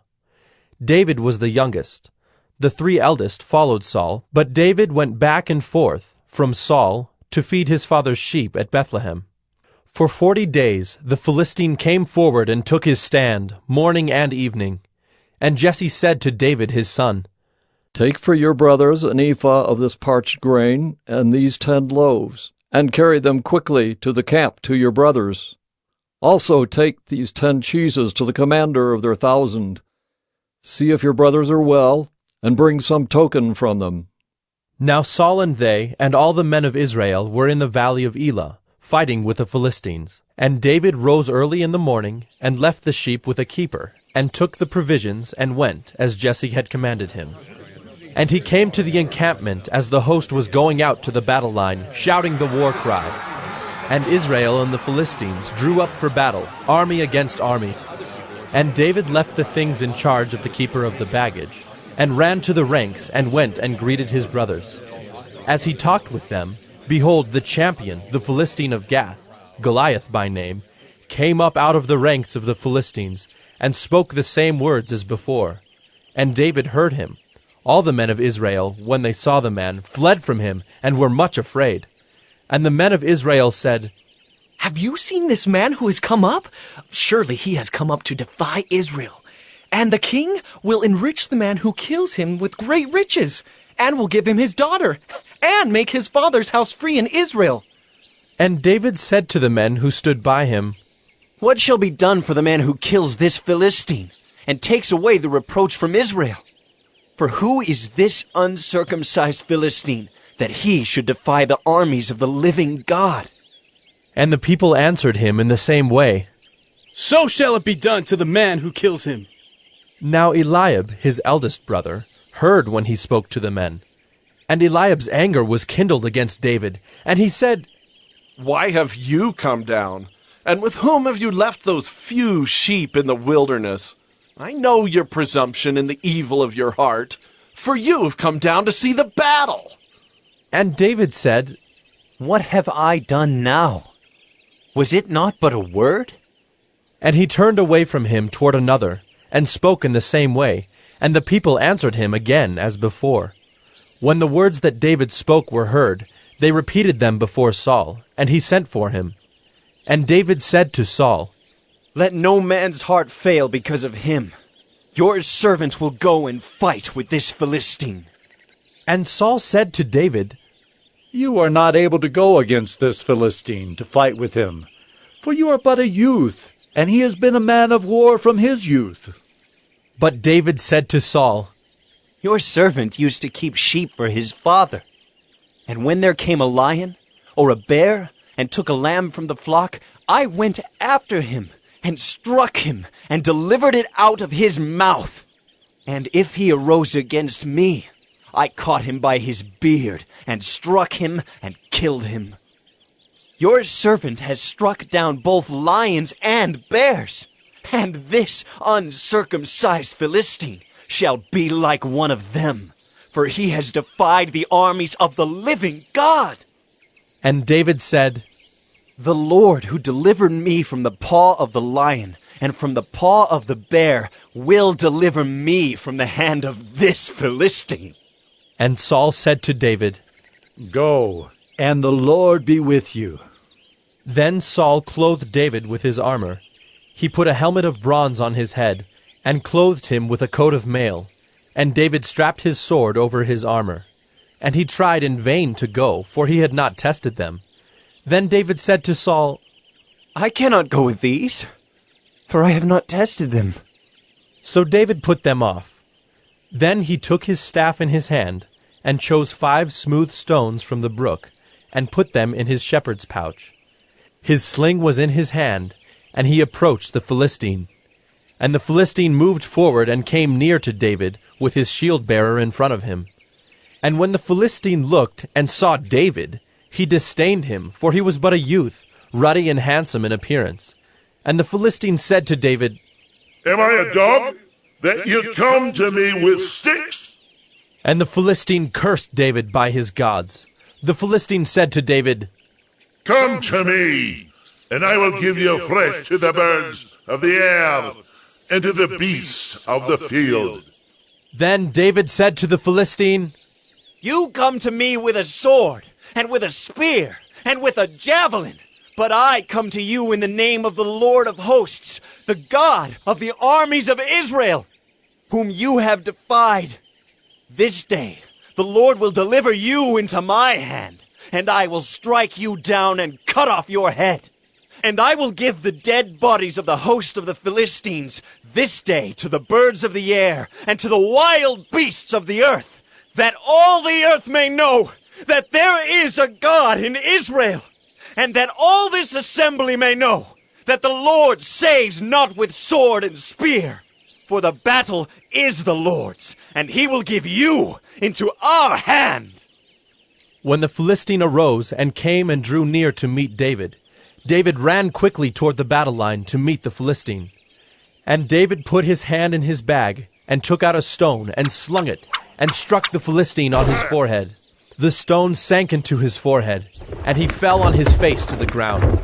So David prevailed over the Philistine with a sling and with a stone, and struck the Philistine and killed him. There was no sword in the hand of David. Then David ran and stood over the Philistine, and took his sword, and drew it out of its sheath, and killed him and cut off his head with it. When the Philistines saw that their champion was dead, they fled. And the men of Israel and Judah rose with a shout, and pursued the Philistines as far as Gath and the gates of Ekron, so that the wounded Philistines fell on the way from Shaaraim as far as Gath and Ekron. And the people of Israel came back from chasing the Philistines, and they plundered their camp. And David took the head of the Philistine and brought it to Jerusalem, but he put his armor in his tent. As soon as Saul saw David go out against the Philistine, he said to Abner, the commander of the army, Abner, whose son is this youth? And Abner said, As your soul lives, O king, I do not know. And the king said, Inquire whose son the boy is. And as soon as David returned from the striking down of the Philistine, Abner took him and brought him before Saul with the head of the Philistine in his hand. And Saul said to him, Whose son are you, young man? And David answered, I am the son of your servant Jesse the Bethlehemite. 1 Samuel 18. As soon as he had finished speaking to Saul, the soul of Jonathan was knit to the soul of David, and Jonathan loved him as his own soul. And Saul took him that day, and would not let him return to his father's house. Then Jonathan made a covenant with David, because he loved him as his own soul. And Jonathan stripped himself of the robe that was on him, and gave it to David, and his armor, and even his sword, and his bow, and his belt. And David went out, and was successful wherever Saul sent him, so that Saul set him over the men of war. And this was good in the sight of all the people, and also in the sight of Saul's servants. As they were coming home, when David returned from striking down the Philistine, the women came out of all the cities of Israel, singing and dancing, to meet King Saul with tambourines, with songs of joy, and with musical instruments. And the women sang to one another as they celebrated, Saul has struck down his thousands, and David his 10,000s. And Saul was very angry, and this saying displeased him. He said, They have ascribed to David 10,000s, and to me they have ascribed thousands. And what more can he have but the kingdom? And Saul eyed David from that day on. The next day, a harmful spirit from God rushed upon Saul, and he raved within his house while David was playing the lyre, as he did day by day. Saul had his spear in his hand, and Saul hurled the spear, for he thought, I will pin David to the wall. But David evaded him twice. Saul was afraid of David, because the Lord was with him, but had departed from Saul. So Saul removed him from his presence, and made him a commander of 1,000. And he went out and came in before the people. And David had success in all his undertakings, for the Lord was with him. And when Saul saw that he had great success, he stood in fearful awe of him. But all Israel and Judah loved David, for he went out and came in before them. Then Saul said to David, Here is my elder daughter Merab. I will give her to you for a wife. Only be valiant for me and fight the Lord's battles. For Saul thought, Let not my hand be against him, but let the hand of the Philistines be against him. And David said to Saul, Who am I, and who are my relatives, my father's clan in Israel, that I should be son-in-law to the king? But at the time when Merab, Saul's daughter, should have been given to David, she was given to Adriel the Maholathite for a wife. Now Saul's daughter Michal loved David, and they told Saul, and the thing pleased him. Saul thought, Let me give her to him, that she may be a snare for him, and that the hand of the Philistines may be against him. Therefore Saul said to David a second time, You shall now be my son-in-law. And Saul commanded his servants, Speak to David in private, and say, Behold, the king has delight in you, and all his servants love you. Now then, become the king's son-in-law. And Saul's servants spoke those words in the ears of David. And David said, Does it seem to you a little thing to become the king's son-in-law, since I am a poor man and have no reputation? And the servants of Saul told him, Thus and so did David speak. Then Saul said, Thus shall you say to David, The king desires no bride price, except 100 foreskins of the Philistines, that he may be avenged of the king's enemies. Now Saul thought to make David fall by the hand of the Philistines. And when his servants told David these words, it pleased David well to be the king's son-in-law. Before the time had expired, David arose and went, along with his men, and killed 200 of the Philistines. And David brought their foreskins, which were given in full number to the king, that he might become the king's son-in-law. And Saul gave him his daughter Michal for a wife. But when Saul saw and knew that the Lord was with David, and that Michal, Saul's daughter, loved him, Saul was even more afraid of David. So Saul was David's enemy continually. Then the princes of the Philistines came out to battle, and as often as they came out, David had more success than all the servants of Saul, so that his name was highly esteemed. 1 Samuel 19.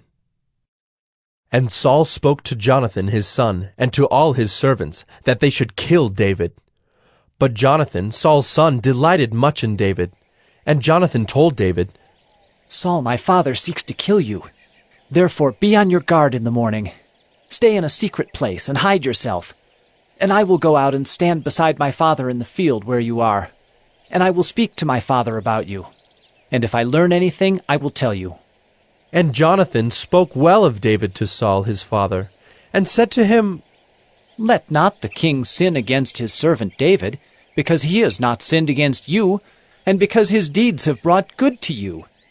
For he took his life in his hand, and he struck down the Philistine. And the Lord worked a great salvation for all Israel. You saw it and rejoiced. Why then will you sin against innocent blood by killing David without cause? And Saul listened to the voice of Jonathan.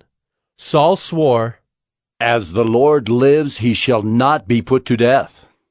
And Jonathan called David, and Jonathan reported to him all these things. And Jonathan brought David to Saul, and he was in his presence as before. And there was war again. And David went out and fought with the Philistines, and struck them with a great blow, so that they fled before him. Then a harmful spirit from the Lord came upon Saul, as he sat in his house with his spear in his hand. And David was playing the lyre. And Saul sought to pin David to the wall with the spear, but he eluded Saul, so that he struck the spear into the wall. And David fled and escaped that night. Saul sent messengers to David's house to watch him, that he might kill him in the morning. But Michal, David's wife, told him, If you do not escape with your life tonight, tomorrow you will be killed. So Michal let David down through the window, and he fled away and escaped. Michal took an image, and laid it on the bed, and put a pillow of goat's hair at its head, and covered it with the clothes. And when Saul sent messengers to take David, she said, He is sick. Then Saul sent the messengers to see David, saying, Bring him up to me in the bed, that I may kill him. And when the messengers came in, behold, the image was in the bed, with the pillow of goat's hair at its head. Saul said to Michal, Why have you deceived me thus, and let my enemy go, so that he has escaped? And Michal answered Saul, He said to me, Let me go. Why should I kill you? Now David fled and escaped, and he came to Samuel at Ramah, and told him all that Saul had done to him. And he and Samuel went and lived at Naioth. And it was told Saul, Behold, David is at Naioth in Ramah. Then Saul sent messengers to take David, And when they saw the company of the prophets prophesying, and Samuel standing as head over them, the Spirit of God came upon the messengers of Saul, and they also prophesied. When it was told Saul, he sent other messengers, and they also prophesied. And Saul sent messengers again, the third time, and they also prophesied. Then he himself went to Ramah, and came to the great well that is in Secu, and he asked, Where are Samuel and David? And one said, Behold, they are at Naioth in Ramah. And he went there to Naioth in Ramah, and the Spirit of God came upon him also. And as he went, he prophesied until he came to Naioth in Ramah. And he too stripped off his clothes, and he too prophesied before Samuel, and lay naked all that day and all that night. Thus it is said, Is Saul also among the prophets? 1 Samuel 20. Then David fled from Naioth in Ramah, and came and said before Jonathan, What have I done? What is my guilt? And what is my sin before your father, that he seeks my life? And he said to him, Far from it. You shall not die. Behold, my father does nothing, either great or small, without disclosing it to me. And why should my father hide this from me? It is not so. But David vowed again, saying, Your father knows well that I have found favor in your eyes, and he thinks, Do not let Jonathan know this, lest he be grieved.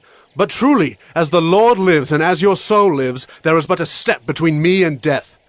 Then Jonathan said to David, Whatever you say, I will do for you. David said to Jonathan, Behold, tomorrow is the new moon, and I should not fail to sit at table with the king, but let me go, that I may hide myself in the field till the third day at evening.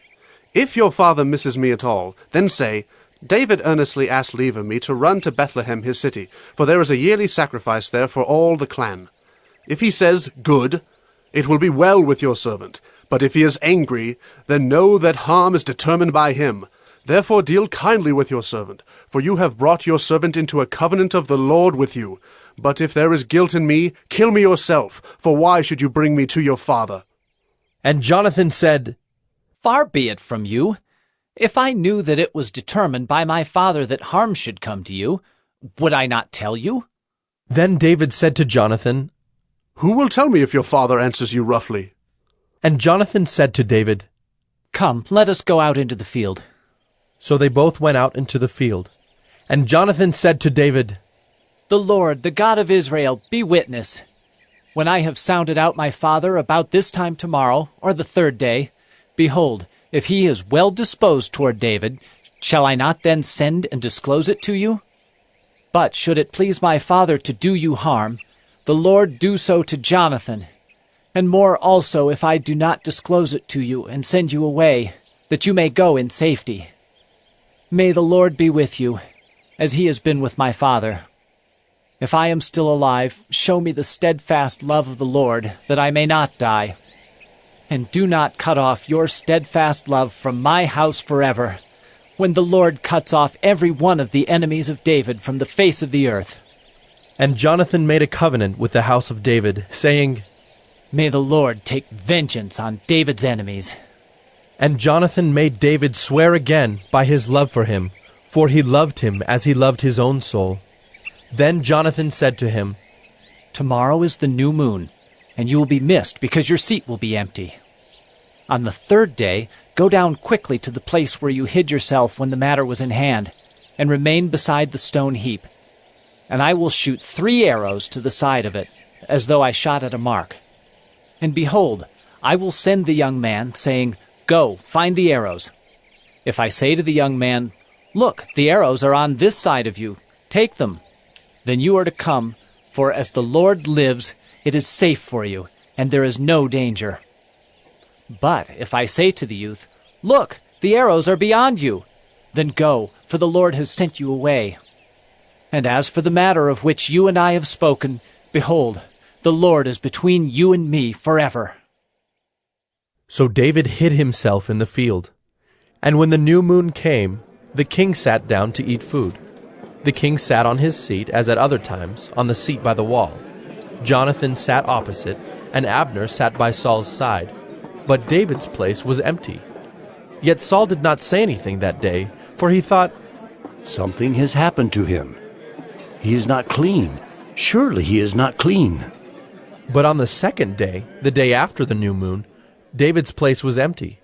And Saul said to Jonathan his son, Why has not the son of Jesse come to the meal, either yesterday or today? Jonathan answered Saul, David earnestly asked leave of me to go to Bethlehem. He said, Let me go, for our clan holds a sacrifice in the city, and my brother has commanded me to be there. So now if I have found favor in your eyes, let me get away and see my brothers.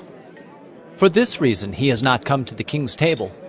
Then Saul's anger was kindled against Jonathan, and he said to him, You son of a perverse, rebellious woman, do I not know that you have chosen the son of Jesse to your own shame, and to the shame of your mother's nakedness? For as long as the son of Jesse lives on the earth, neither you nor your kingdom shall be established. Therefore send and bring him to me, for he shall surely die. Then Jonathan answered Saul his father, Why should he be put to death? What has he done? But Saul hurled his spear at him to strike him. So Jonathan knew that his father was determined to put David to death. And Jonathan rose from the table in fierce anger and ate no food the second day of the month, for he was grieved for David, because his father had disgraced him. In the morning Jonathan went out into the field to the appointment with David, and with him a little boy. And he said to his boy, Run and find the arrows that I shoot. As the boy ran, he shot an arrow beyond him. And when the boy came to the place of the arrow that Jonathan had shot, Jonathan called after the boy and said, Is not the arrow beyond you? And Jonathan called after the boy, Hurry! Be quick! Do not stay! So Jonathan's boy gathered up the arrows and came to his master.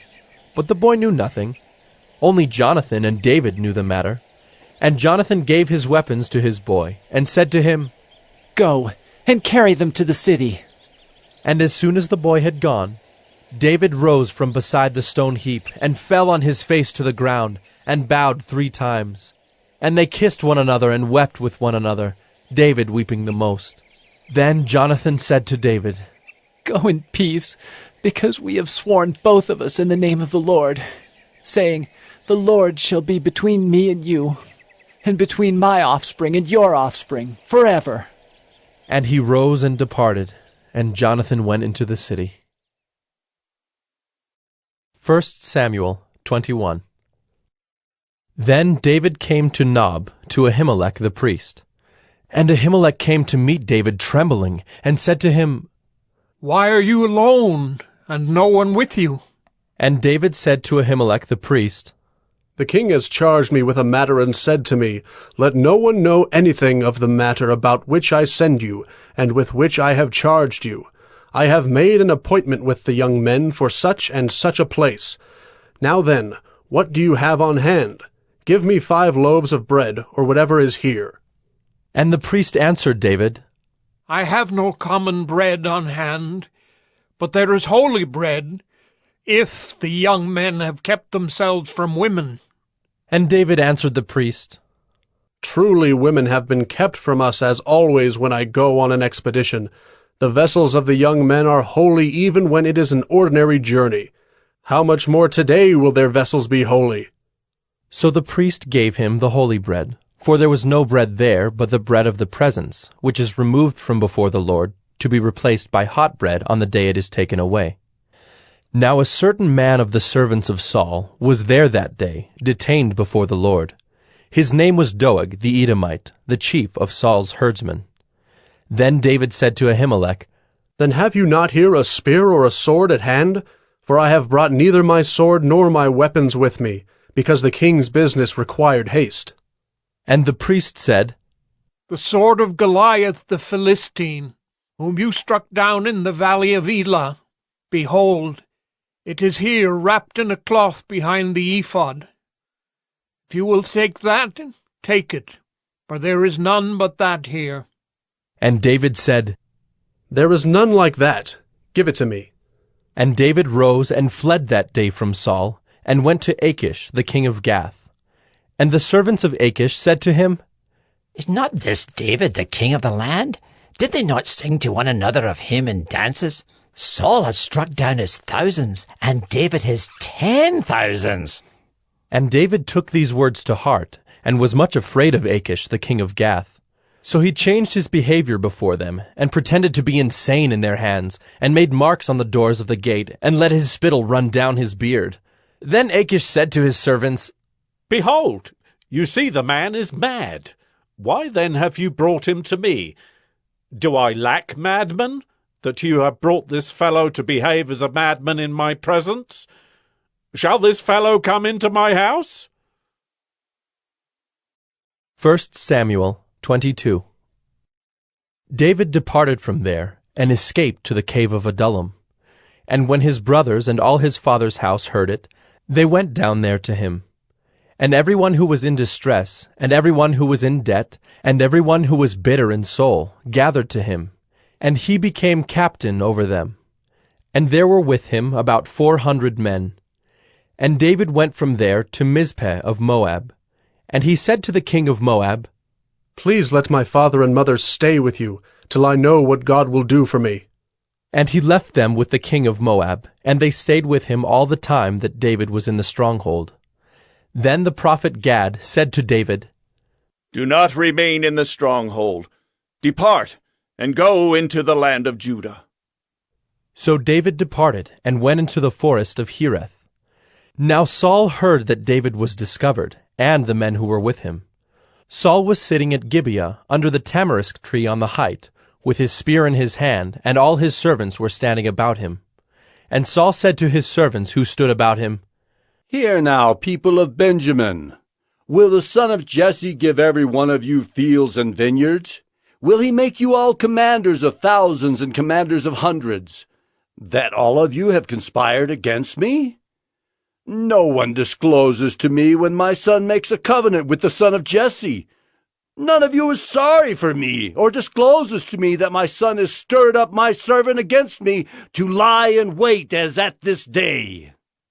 Then answered Doeg the Edomite, who stood by the servants of Saul, I saw the son of Jesse come into Nob to Ahimelech, the son of Ahitub, and he inquired of the Lord for him, and gave him provisions, and gave him the sword of Goliath the Philistine.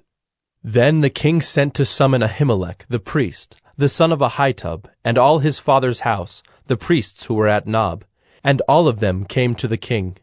And Saul said, Hear now, son of Ahitub. And he answered, Here I am, my lord. And Saul said to him, Why have you conspired against me, you and the son of Jesse, in that you have given him bread and a sword, and have inquired of God for him, so that he has risen against me to lie in wait, as at this day?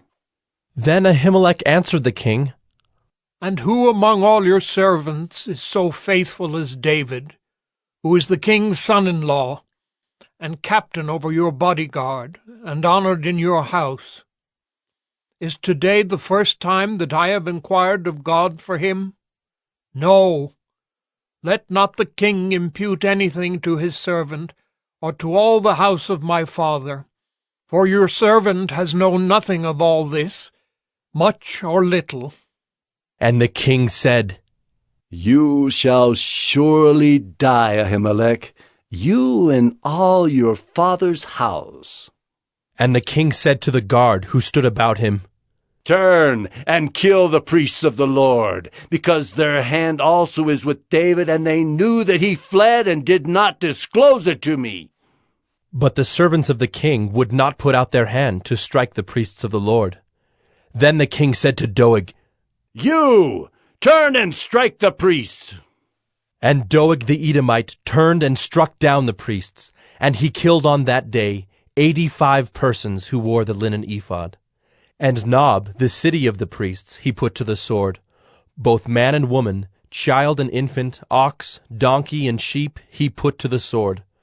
But one of the sons of Ahimelech, the son of Ahitub, named Abiathar, escaped and fled after David. And Abiathar told David that Saul had killed the priests of the Lord. And David said to Abiathar, I knew on that day, when Doeg the Edomite was there, that he would surely tell Saul, I have occasioned the death of all the persons of your father's house. Stay with me, do not be afraid, for he who seeks my life seeks your life. With me you shall be in safe keeping. 1 Samuel 23. Now they told David, Behold, the Philistines are fighting against Keilah and are robbing the threshing floors. Therefore David inquired of the Lord, Shall I go and attack these Philistines? And the Lord said to David, Go and attack the Philistines and save Keilah. But David's men said to him, Behold, we are afraid here in Judah. How much more then if we go to Keilah against the armies of the Philistines?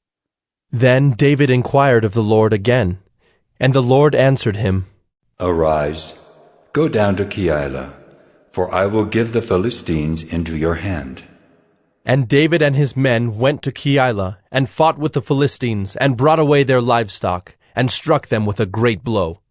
So David saved the inhabitants of Keilah. When Abiathar, the son of Ahimelech, had fled to David to Keilah, he had come down with an ephod in his hand. Now it was told Saul that David had come to Keilah, and Saul said, God has given him into my hand, for he has shut himself in by entering a town that has gates and bars. And Saul summoned all the people to war, to go down to Keilah, to besiege David and his men. David knew that Saul was plotting harm against him, and he said to Abiathar the priest, Bring the ephod here. Then said David, O Lord, the God of Israel, your servant has surely heard that Saul seeks to come to Keilah, to destroy the city on my account. Will the men of Keilah surrender me into his hand? Will Saul come down, as your servant has heard? O Lord, the God of Israel, please tell your servant. And the Lord said, He will come down.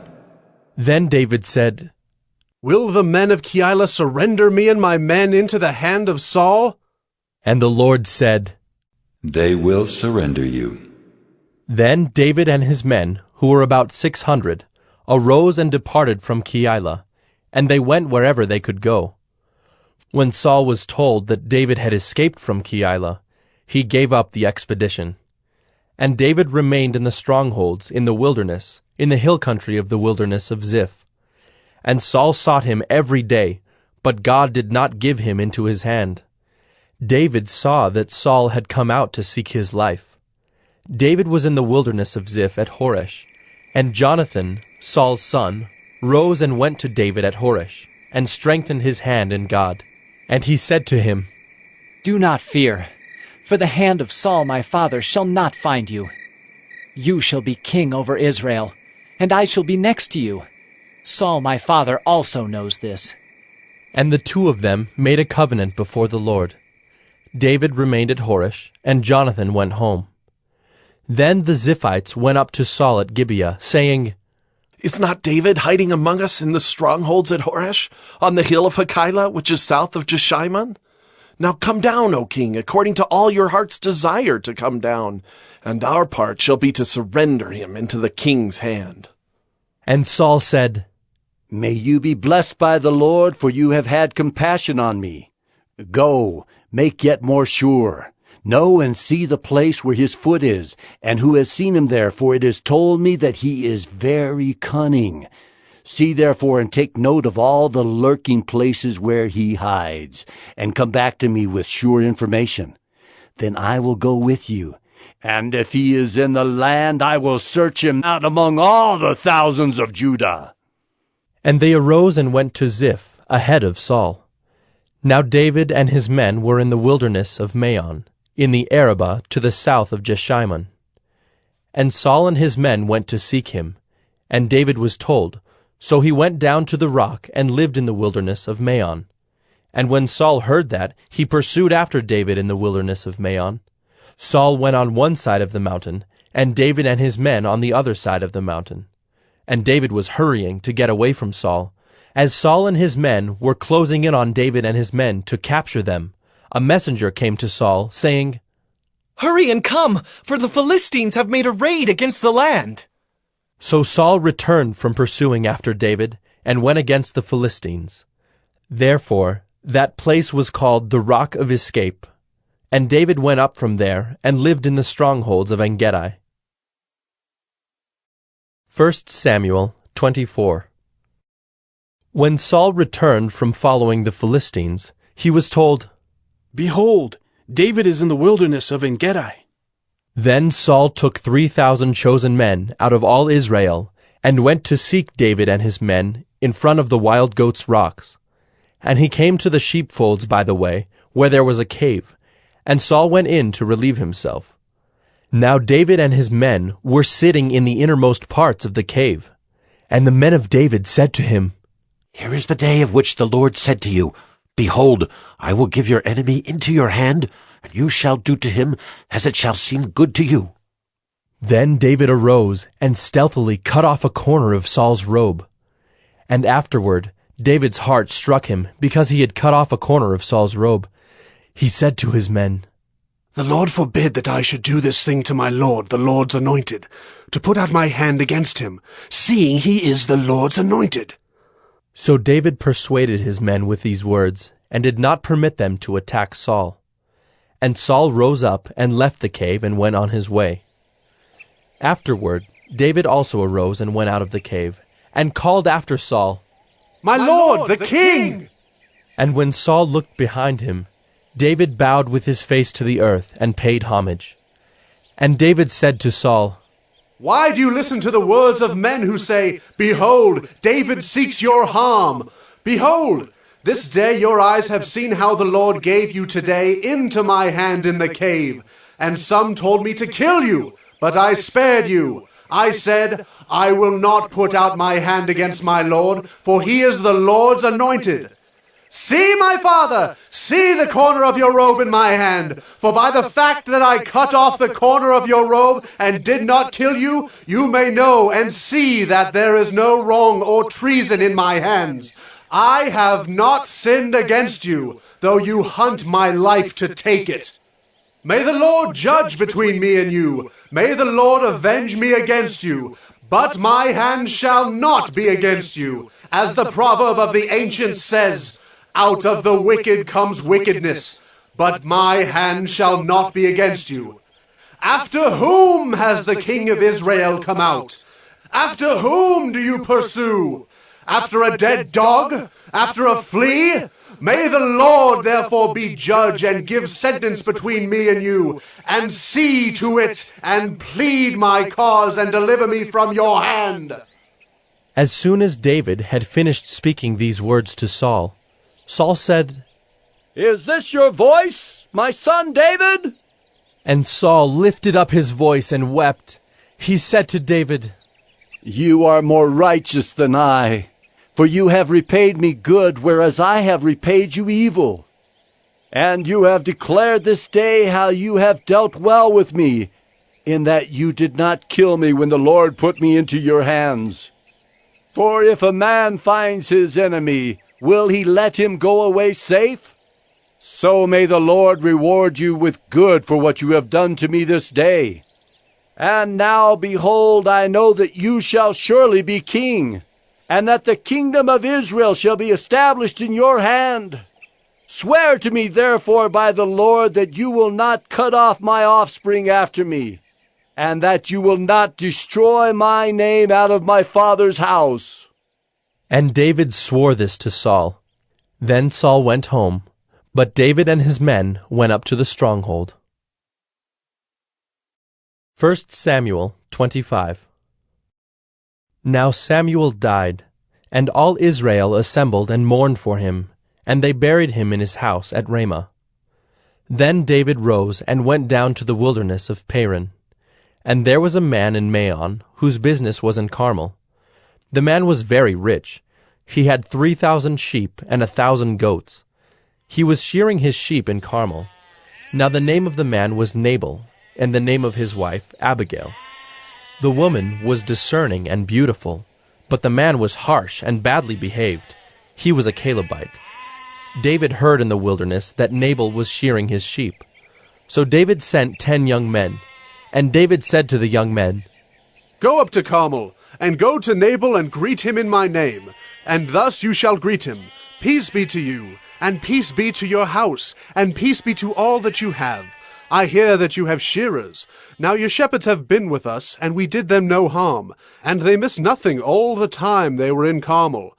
Ask your young men, and they will tell you.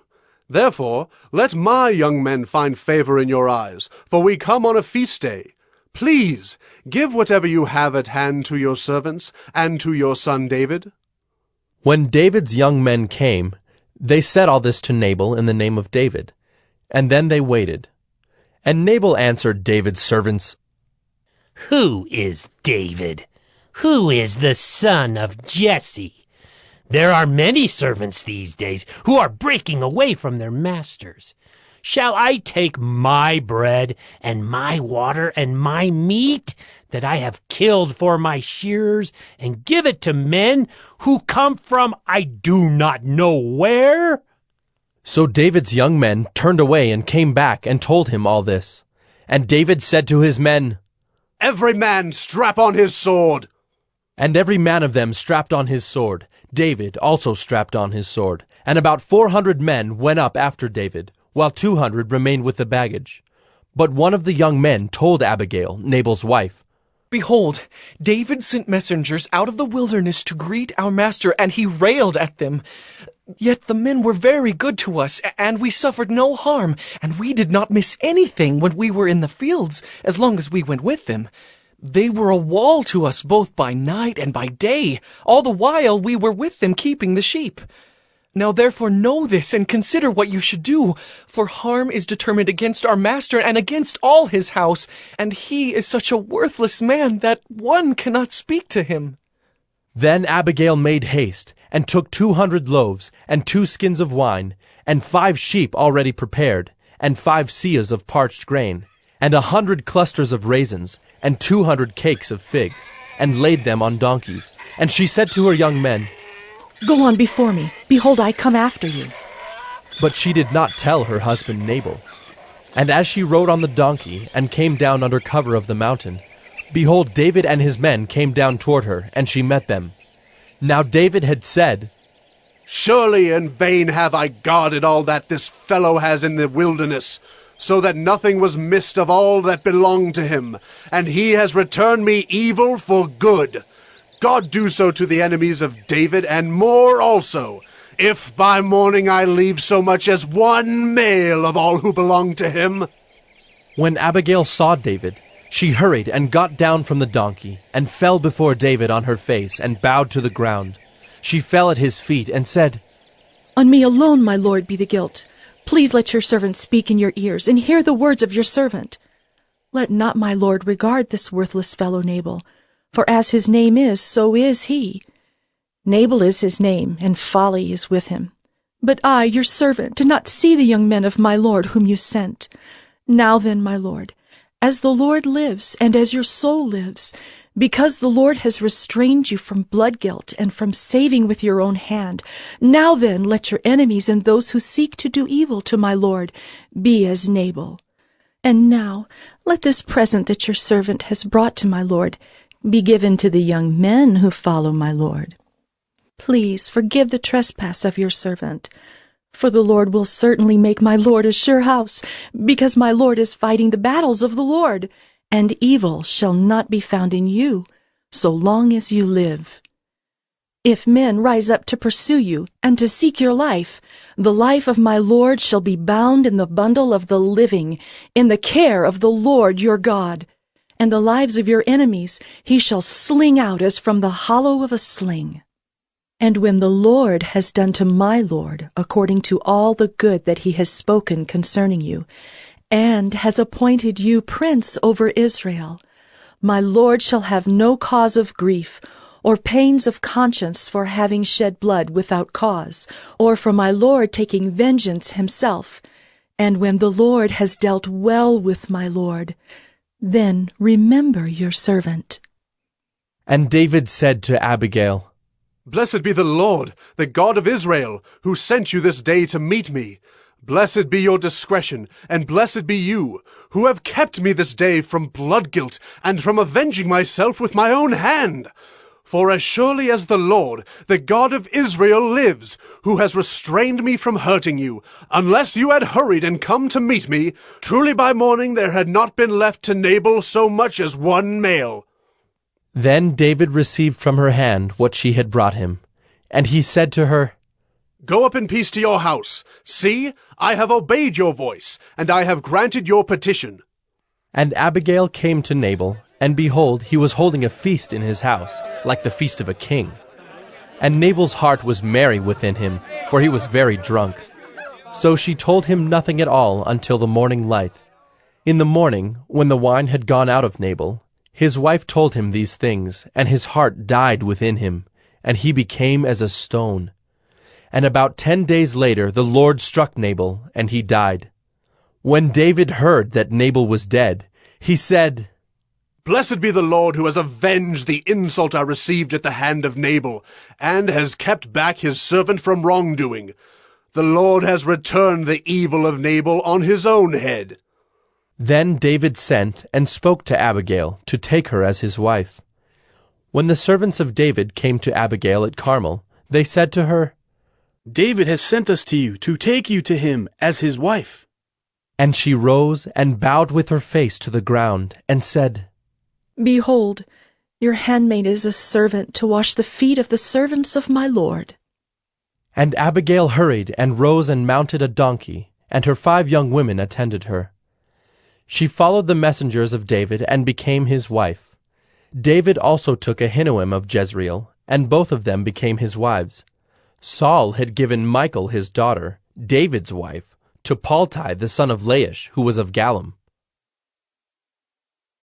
1 Samuel 26. Then the Ziphites came to Saul at Gibeah, saying, Is not David hiding himself on the hill of Hachilah, which is on the east of Jeshimon? So Saul arose and went down to the wilderness of Ziph, with 3,000 chosen men of Israel, to seek David in the wilderness of Ziph. And Saul encamped on the hill of Hachilah, which is beside the road on the east of Jeshimon. But David remained in the wilderness. When he saw that Saul came after him into the wilderness, David sent out spies, and learned that Saul had come. Then David rose and came to the place where Saul had encamped. And David saw the place where Saul lay, with Abner the son of Ner, the commander of his army. Saul was lying within the encampment, while the army was encamped around him. Then David said to Ahimelech the Hittite, and to Joab's brother Abishai, the son of Zeruiah, Who will go down with me into the camp to Saul? And Abishai said, I will go down with you. So David and Abishai went to the army by night. And there lay Saul sleeping within the encampment, with his spear stuck in the ground at his head, and Abner and the army lay around him. Then said Abishai to David, God has given your enemy into your hand this day. Now please let me pin him to the earth with one stroke of the spear, and I will not strike him twice. But David said to Abishai, Do not destroy him, for who can put out his hand against the Lord's anointed and be guiltless? And David said, As the Lord lives, the Lord will strike him, or his day will come to die, or he will go down into battle and perish. The Lord forbid that I should put out my hand against the Lord's anointed. But take now the spear that is at his head and the jar of water, and let us go. So David took the spear and the jar of water from Saul's head, and they went away. No man saw it or knew it, nor did any awake, for they were all asleep, because a deep sleep from the Lord had fallen upon them. Then David went over to the other side, and stood far off on the top of the hill, with a great space between them.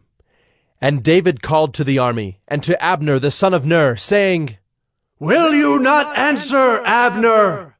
Then Abner answered, Who are you who calls to the king? And David said to Abner, Are you not a man?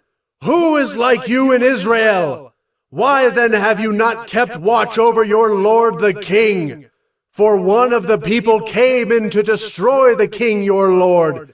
This thing that you have done is not good. As the Lord lives, you deserve to die, because you have not kept watch over your Lord, the Lord's anointed. And now see where the king's spear is, and the jar of water that was at his head? Saul recognized David's voice and said, Is this your voice, my son David? And David said, It is my voice, my lord, O king. And he said, Why does my lord pursue after his servant? For what have I done? What evil is on my hands? Now therefore let my lord the king hear the words of his servant. If it is the Lord who has stirred you up against me, may he accept an offering. But if it is men, may they be cursed before the Lord. For they have driven me out this day that I should have no share in the heritage of the Lord, saying, Go serve other gods. Now therefore, let not my blood fall to the earth away from the presence of the Lord, for the king of Israel has come out to seek a single flea, like one who hunts a partridge in the mountains. Then Saul said, I have sinned. Return, my son David, for I will no more do you harm, because my life was precious in your eyes this day. Behold, I have acted foolishly, and have made a great mistake. And David answered and said, Here is the spear, O king. Let one of the young men come over and take it. The Lord rewards every man for his righteousness and his faithfulness, for the Lord gave you into my hand today, and I would not put out my hand against the Lord's anointed. Behold, as your life was precious this day in my sight, so may my life be precious in the sight of the Lord, and may he deliver me out of all tribulation. Then Saul said to David, Blessed be you, my son David. You will do many things and will succeed in them. So David went his way, and Saul returned to his place. 1 Samuel 27. Then David said in his heart, Now I shall perish one day by the hand of Saul. There is nothing better for me than that I should escape to the land of the Philistines. Then Saul will despair of seeking me any longer within the borders of Israel, and I shall escape out of his hand. So David arose and went over, he and the 600 men who were with him, to Achish, the son of Maoch, king of Gath. And David lived with Achish at Gath, he and his men, every man with his household. And David with his 2 wives, Ahinoam of Jezreel, and Abigail of Carmel, Nabal's widow. And when it was told Saul that David had fled to Gath, he no longer sought him. Then David said to Achish, If I have found favor in your eyes, let a place be given me in one of the country towns, that I may dwell there. For why should your servant dwell in the royal city with you? So that day Achish gave him Ziklag. Therefore Ziklag has belonged to the kings of Judah to this day. And the number of the days that David lived in the country of the Philistines was 1 year and 4 months. Now David and his men went up and made raids against the Geshurites, the Girzites, and the Amalekites, for these were the inhabitants of the land from of old, as far as Shur to the land of Egypt. And David would strike the land and would leave neither man nor woman alive, but would take away the sheep, the oxen, the donkeys, the camels, and the garments, and come back to Achish. When Achish asked, Where have you made a raid today? David would say, Against the Negeb of Judah. Or, Against the Negeb of the Jerahmeelites. Or, Against the Negeb of the Kenites.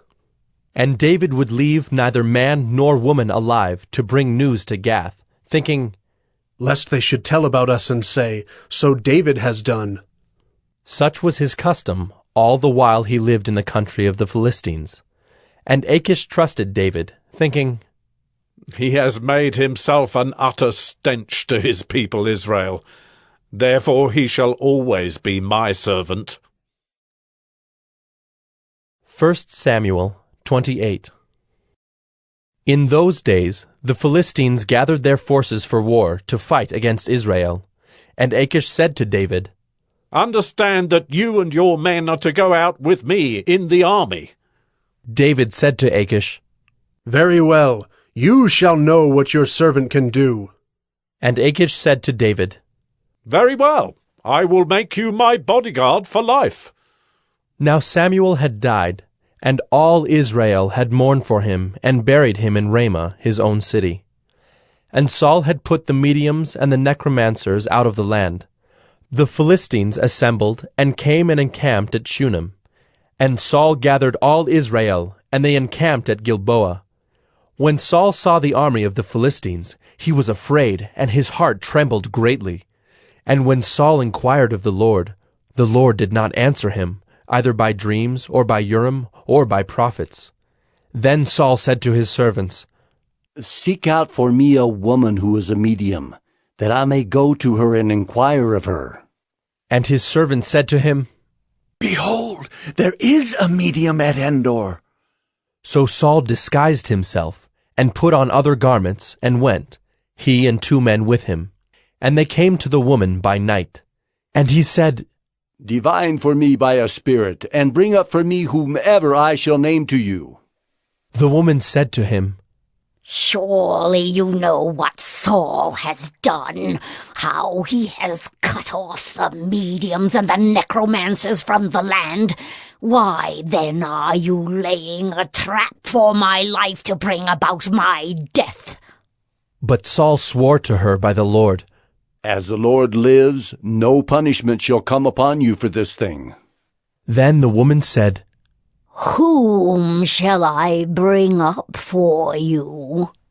He said, Bring up Samuel for me. When the woman saw Samuel, she cried out with a loud voice, and the woman said to Saul, Why have you deceived me? You are Saul. The king said to her, Do not be afraid. What do you see? And the woman said to Saul, I see a god coming up out of the earth. He said to her, What is his appearance? And she said, An old man is coming up, and he is wrapped in a robe. And Saul knew that it was Samuel, and he bowed with his face to the ground and paid homage. Then Samuel said to Saul, Why have you disturbed me by bringing me up? Saul answered, I am in great distress, for the Philistines are warring against me, and God has turned away from me and answers me no more, either by prophets or by dreams. Therefore I have summoned you to tell me what I shall do. And Samuel said, Why then do you ask me, since the Lord has turned from you and become your enemy? The Lord has done to you as he spoke by me, for the Lord has torn the kingdom out of your hand and given it to your neighbor David, because you did not obey the voice of the Lord and did not carry out his fierce wrath against Amalek. Therefore the Lord has done this thing to you this day. Moreover, the Lord will give Israel also with you into the hand of the Philistines. And tomorrow you and your sons shall be with me. The Lord will give the army of Israel also into the hand of the Philistines. Then Saul fell at once, full length on the ground, filled with fear because of the words of Samuel. And there was no strength in him, for he had eaten nothing all day and all night. And the woman came to Saul, and when she saw that he was terrified, she said to him, Behold, your servant has obeyed you.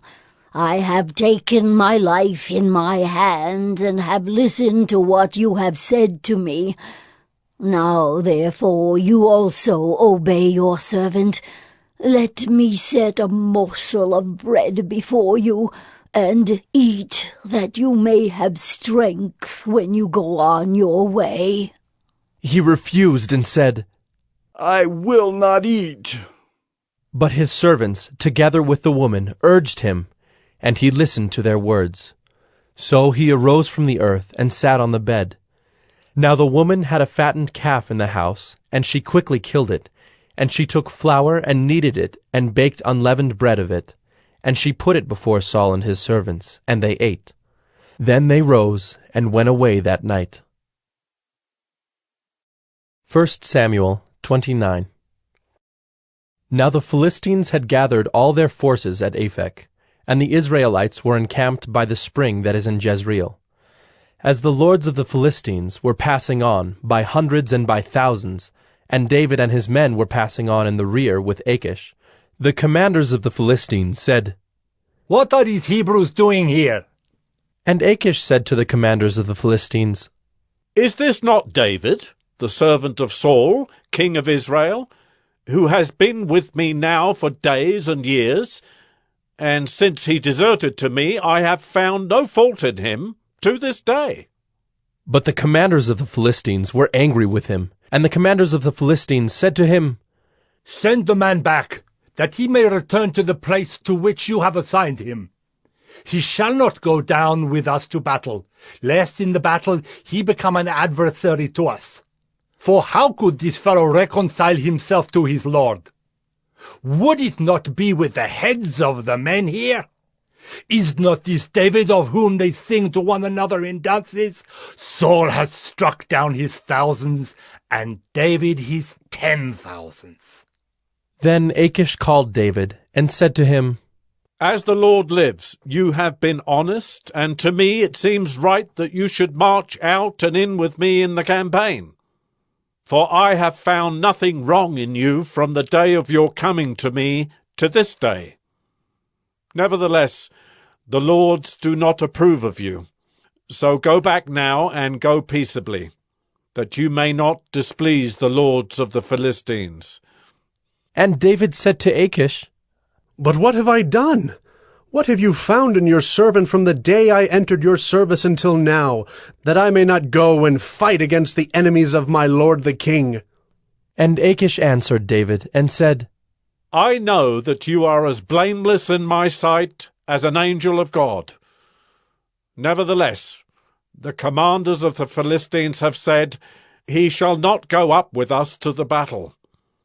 Now then, rise early in the morning with the servants of your lord who came with you, and start early in the morning, and depart as soon as you have light. So David set out with his men early in the morning to return to the land of the Philistines.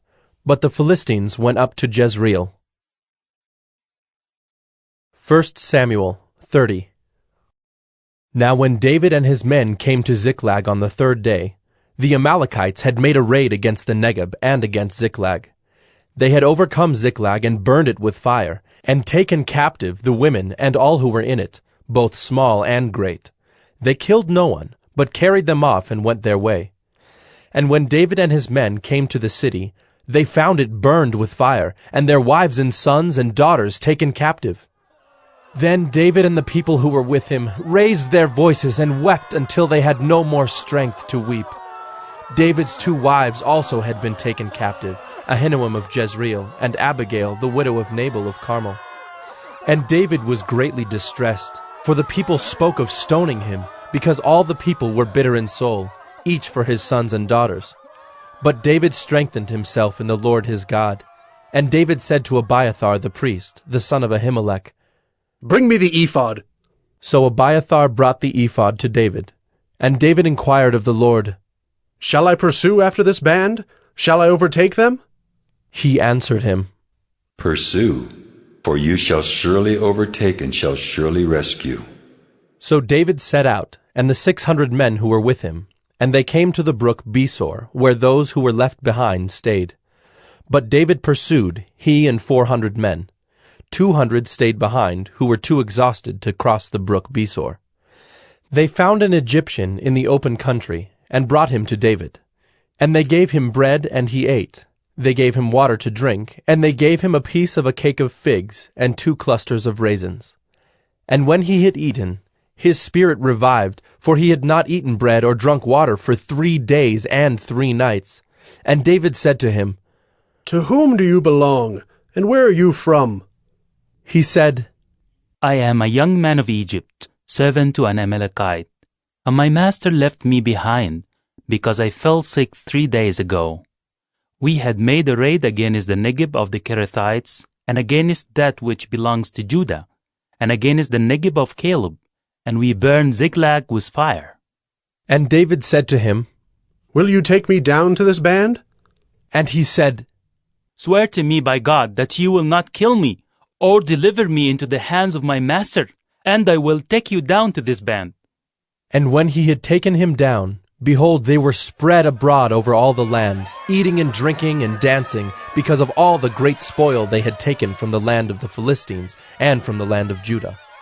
And David struck them down from twilight until the evening of the next day, and not a man of them escaped, except 400 young men, who mounted camels and fled.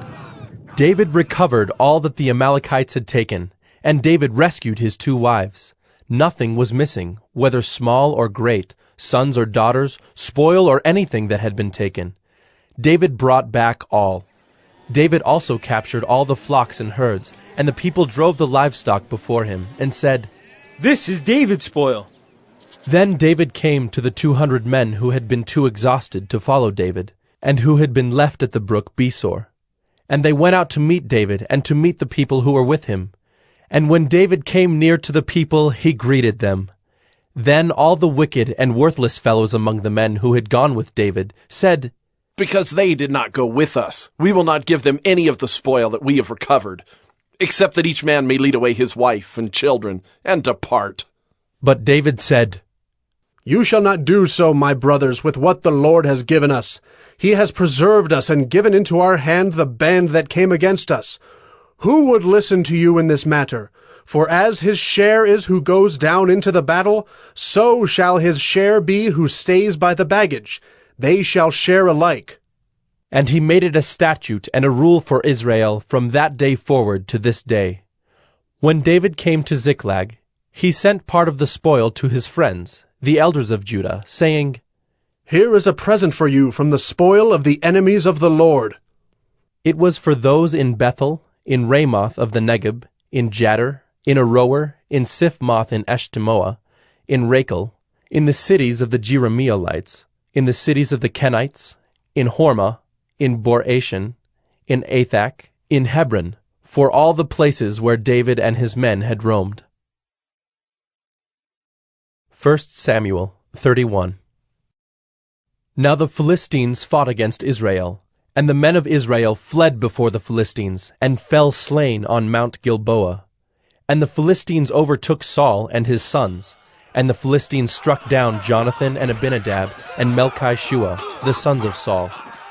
The battle pressed hard against Saul, and the archers found him, and he was badly wounded by the archers. Then Saul said to his armor-bearer, Draw your sword, and thrust me through with it, lest these uncircumcised come and thrust me through and mistreat me. But his armor-bearer would not, for he feared greatly. Therefore Saul took his own sword and fell upon it. And when his armor-bearer saw that Saul was dead, he also fell upon his sword and died with him. Thus Saul died, and his 3 sons, and his armor-bearer, and all his men on the same day together. And when the men of Israel, who were on the other side of the valley, and those beyond the Jordan, saw that the men of Israel had fled, and that Saul and his sons were dead, they abandoned their cities and fled. And the Philistines came and lived in them. The next day, when the Philistines came to strip the slain, they found Saul and his 3 sons fallen on Mount Gilboa. So they cut off his head, and stripped off his armor, and sent messengers throughout the land of the Philistines to carry the good news to the house of their idols, and to the people. They put his armor in the temple of Ashtaroth, and they fastened his body to the wall of Bethshan. But when the inhabitants of Jabesh-Gilead heard what the Philistines had done to Saul, all the valiant men arose, and went all night, and took the body of Saul, and the bodies of his sons from the wall of Bethshan. And they came to Jabesh, and burned them there. And they took their bones, and buried them under the tamarisk tree in Jabesh, and fasted 7 days.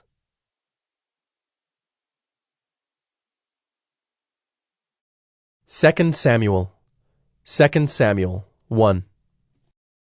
After the death of Saul, when David had returned from striking down the Amalekites, David remained 2 days in Ziklag. And on the 3rd day, behold, a man came from Saul's camp, with his clothes torn and dirt on his head. And when he came to David, he fell to the ground and paid homage. David said to him, "Where do you come from?" And he said to him, "I have escaped from the camp of Israel." And David said to him, "How did it go? Tell me." And he answered, "The people fled from the battle, and also many of the people have fallen and are dead. And Saul and his son Jonathan are also dead." Then David said to the young man who told him, "How do you know that Saul and his son Jonathan are dead?" And the young man who told him said, "By chance I happened to be on Mount Gilboa, and there was Saul leaning on his spear. And behold, the chariots and the horsemen were close upon him. And when he looked behind him, he saw me, and called to me.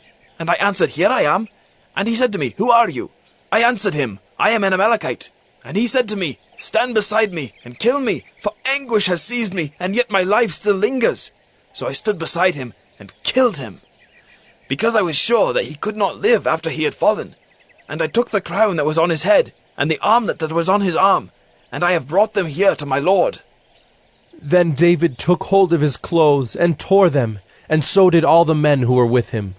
And they mourned and wept, and fasted until evening for Saul and for Jonathan his son, and for the people of the Lord, and for the house of Israel, because they had fallen by the sword. And David said to the young man who told him, "Where do you come from?" And he answered, "I am the son of a sojourner, an Amalekite."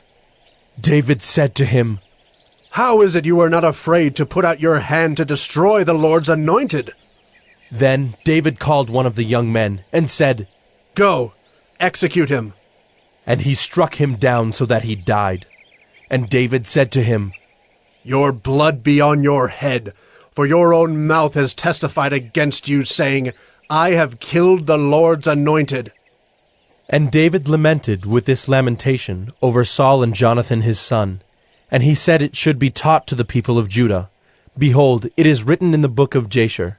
He said, "Your glory, O Israel, is slain on your high places. How the mighty have fallen! Tell it not in Gath, publish it not in the streets of Ashkelon, lest the daughters of the Philistines rejoice, lest the daughters of the uncircumcised exult. You mountains of Gilboa, let there be no dew or rain upon you, nor fields of offerings. For there the shield of the mighty was defiled, the shield of Saul, not anointed with oil. From the blood of the slain, from the fat of the mighty, the bow of Jonathan turned not back, and the sword of Saul returned not empty. Saul and Jonathan, beloved and lovely, in life and in death they were not divided. They were swifter than eagles, they were stronger than lions. You, daughters of Israel, weep over Saul, who clothed you luxuriously in scarlet, who put ornaments of gold on your apparel. How the mighty have fallen in the midst of the battle! Jonathan lies slain on your high places. I am distressed for you, my brother Jonathan. Very pleasant have you been to me. Your love to me was extraordinary, surpassing the love of women. How the mighty have fallen, and the weapons of war perished." 2 Samuel 2. After this, David inquired of the Lord, "Shall I go up into any of the cities of Judah?" And the Lord said to him, "Go up." David said, "To which shall I go up?" And he said, "To Hebron." So David went up there, and his 2 wives also, Ahinoam of Jezreel, and Abigail the widow of Nabal of Carmel. And David brought up his men who were with him, every one with his household, and they lived in the towns of Hebron. And the men of Judah came, and there they anointed David king over the house of Judah.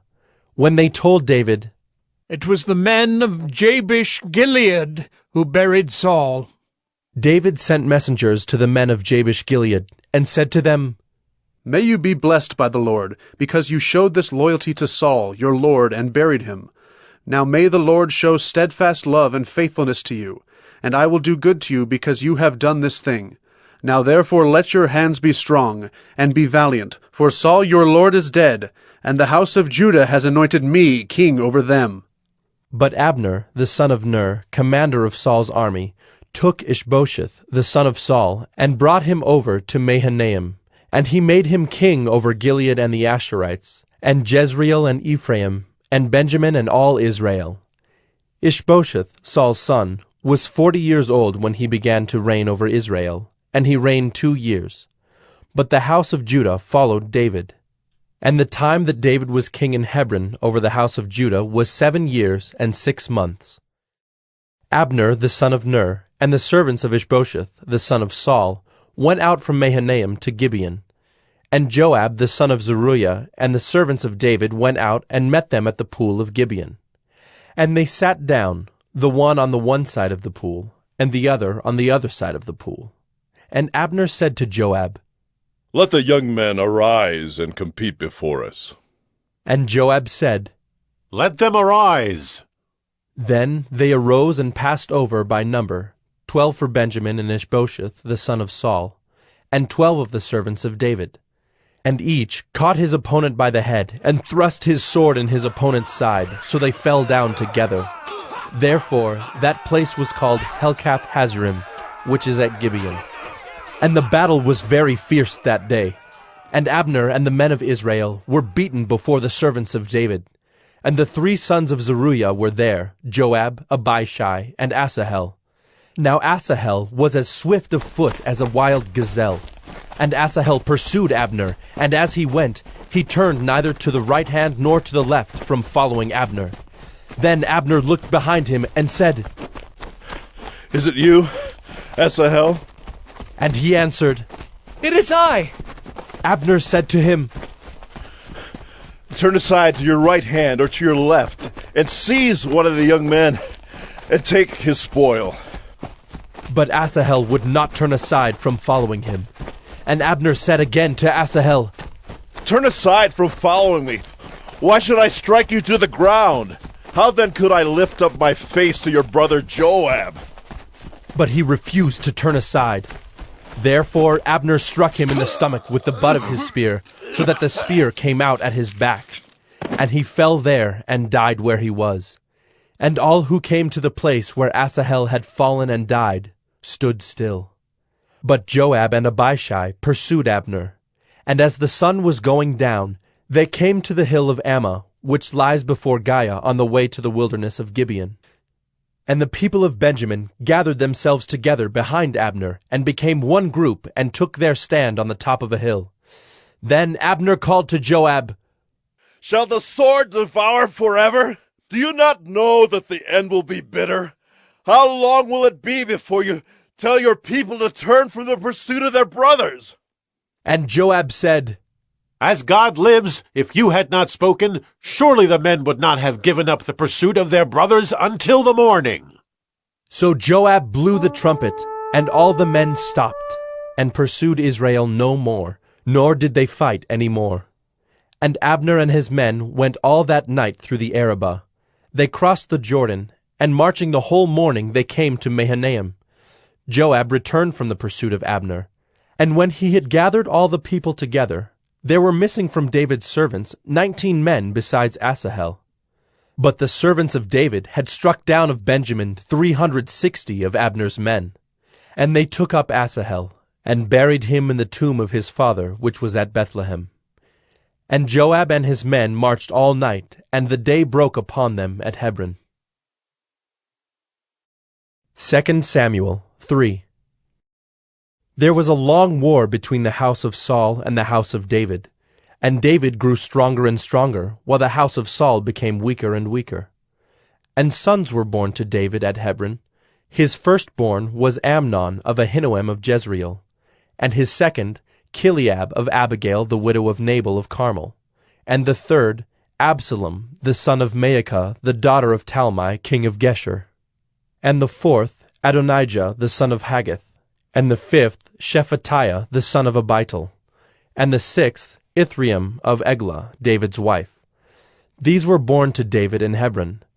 While there was war between the house of Saul and the house of David, Abner was making himself strong in the house of Saul. Now Saul had a concubine whose name was Rizpah, the daughter of Aiah. And Ishbosheth said to Abner, "Why have you gone into my father's concubine?" Then Abner was very angry over the words of Ishbosheth, and said, Am I a dog's head of Judah? To this day I keep showing steadfast love to the house of Saul your father, to his brothers and to his friends, and have not given you into the hand of David.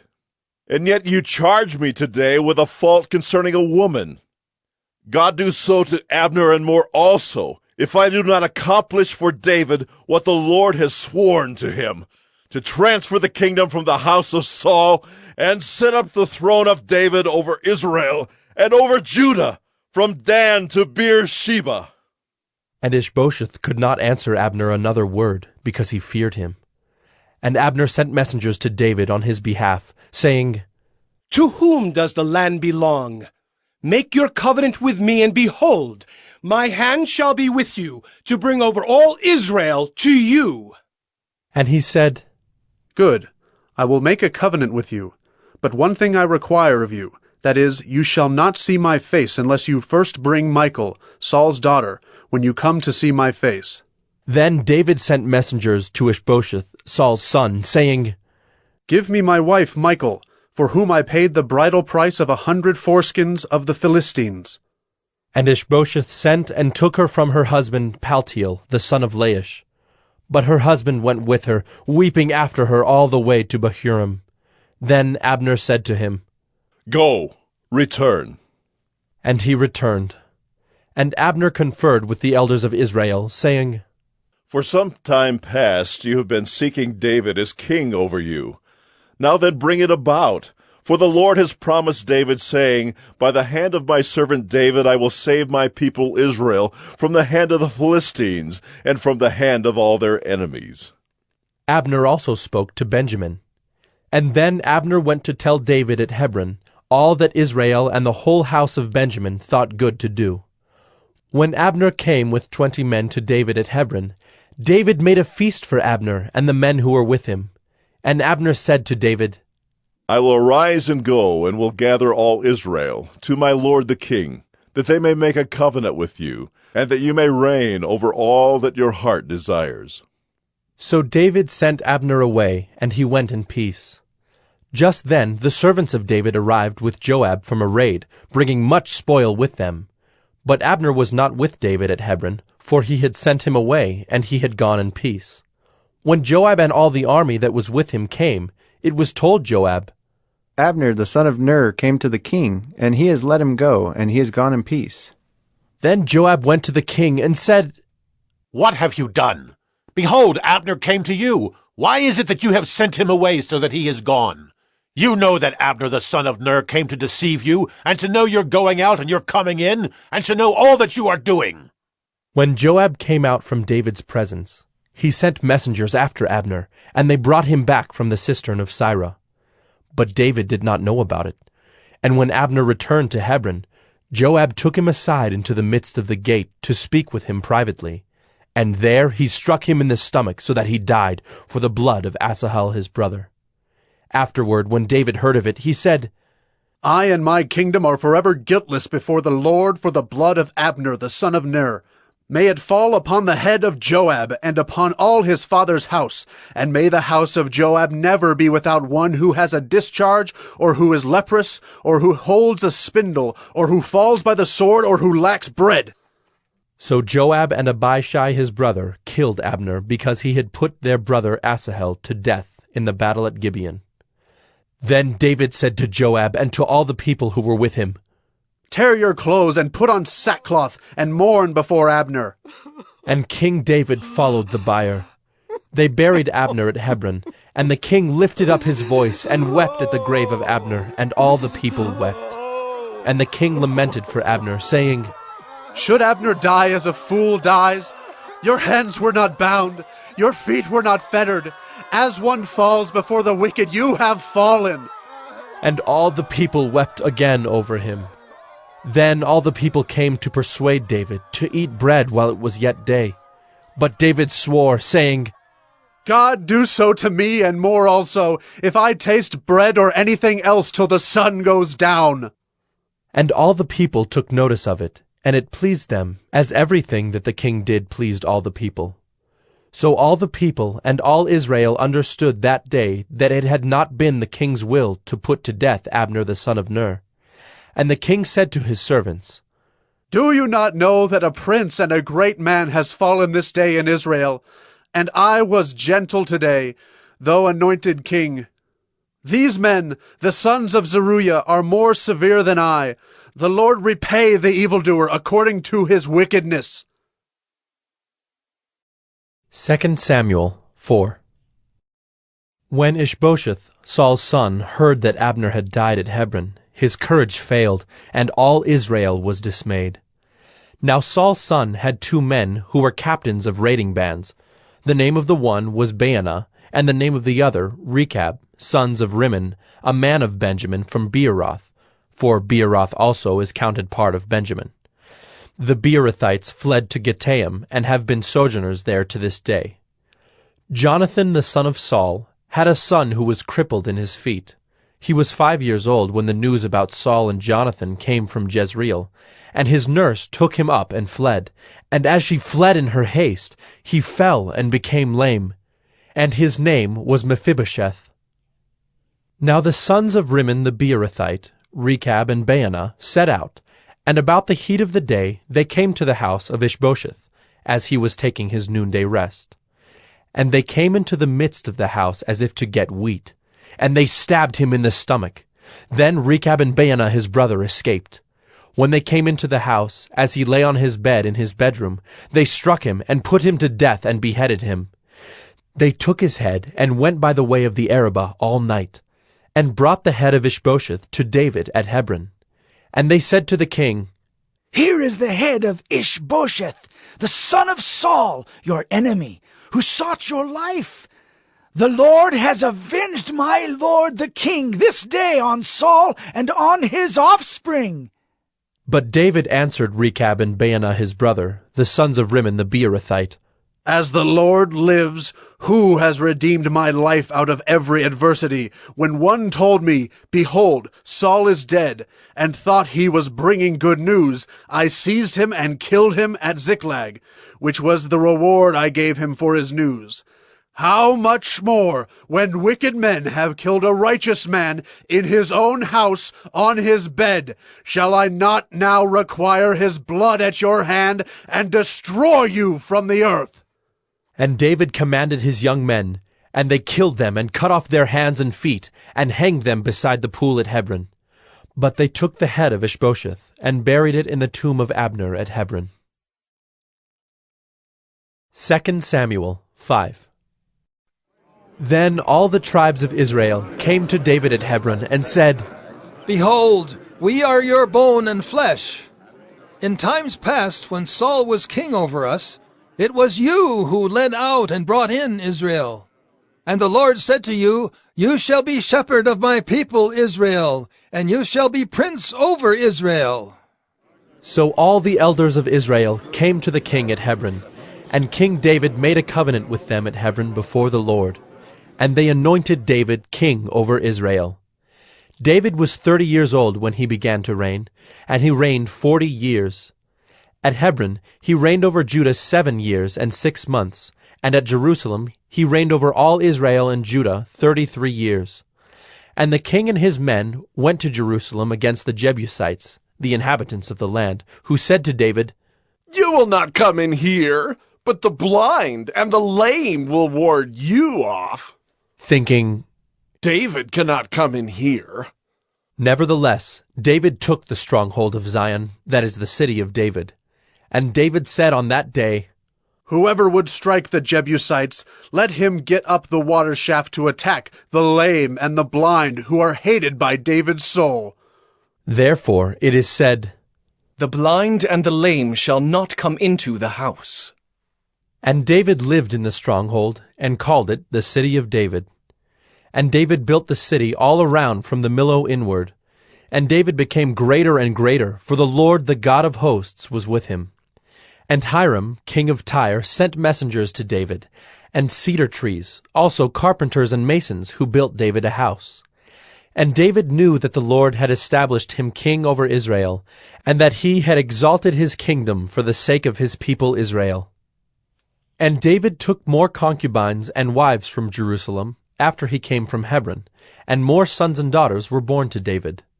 And these are the names of those who were born to him in Jerusalem: Shemua, Shobab, Nathan, Solomon, Ibhar, Elishua, Nepheg, Japhiah, Elishama, Eliada, and Eliphalet. When the Philistines heard that David had been anointed king over Israel, all the Philistines went up to search for David. But David heard of it and went down to the stronghold. Now the Philistines had come and spread out in the valley of Rephaim. And David inquired of the Lord, "Shall I go up against the Philistines? Will you give them into my hand?" And the Lord said to David, "Go up, for I will certainly give the Philistines into your hand." And David came to Baal-perazim, and David defeated them there. And he said, "The Lord has burst through my enemies before me like a bursting flood." Therefore the name of that place is called Baal-perazim. And the Philistines left their idols there, and David and his men carried them away. And the Philistines came up yet again, and spread out in the valley of Rephaim. And when David inquired of the Lord, he said, "You shall not go up. Go around to their rear, and come against them opposite the balsam trees.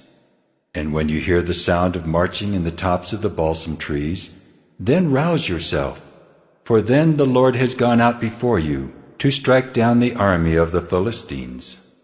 And David did as the Lord commanded him, and struck down the Philistines from Geba to Gezer. 2 Samuel 6. David again gathered all the chosen men of Israel, 30,000.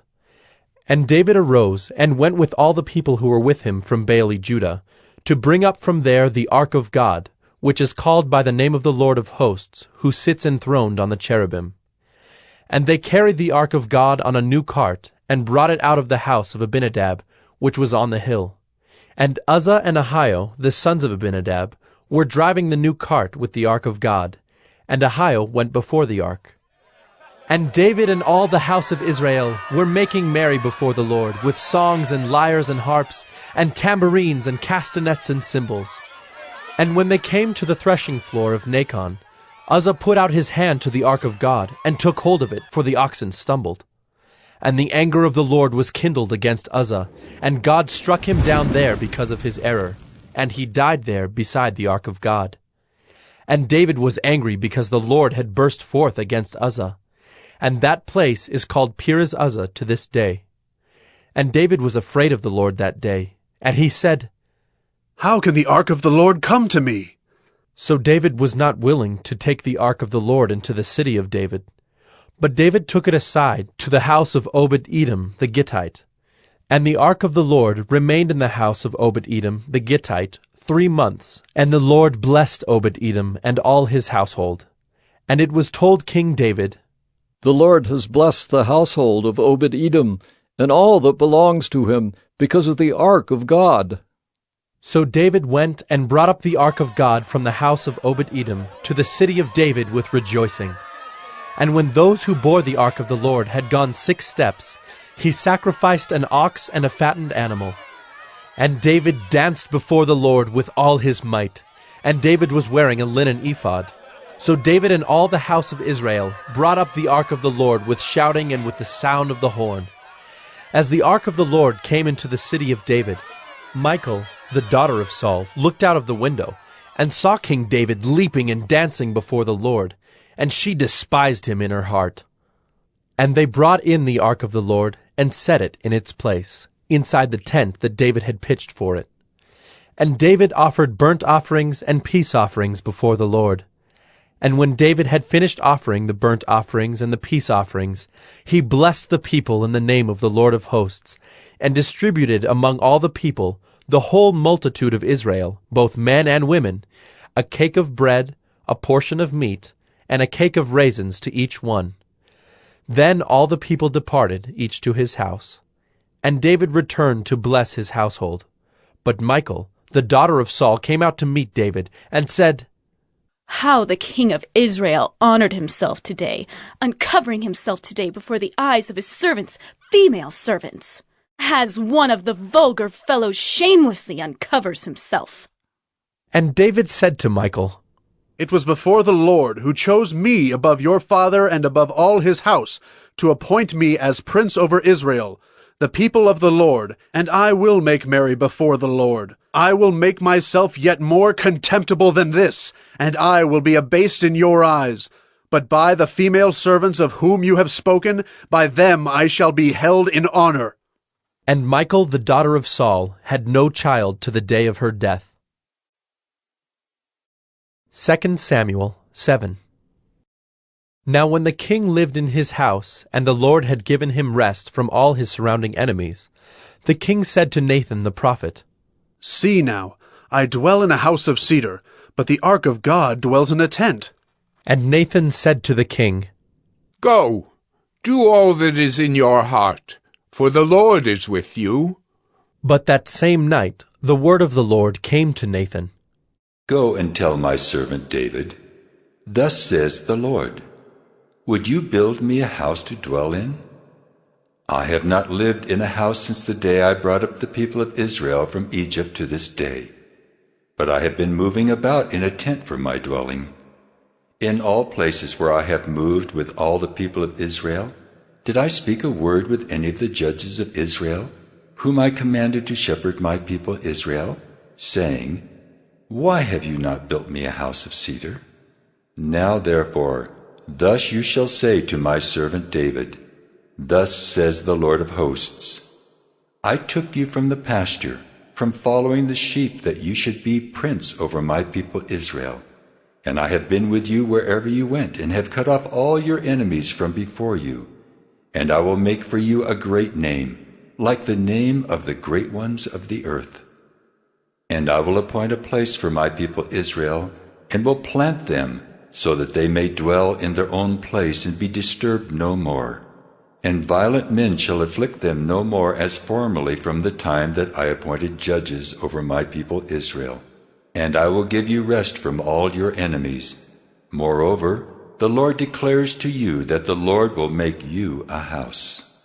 When your days are fulfilled, and you lie down with your fathers, I will raise up your offspring after you, who shall come from your body, and I will establish his kingdom. He shall build a house for my name, and I will establish the throne of his kingdom forever. I will be to him a father, and he shall be to me a son. When he commits iniquity, I will discipline him with the rod of men, with the stripes of the sons of men. But my steadfast love will not depart from him, as I took it from Saul, whom I put away from before you. And your house and your kingdom shall be made sure forever before me. Your throne shall be established forever."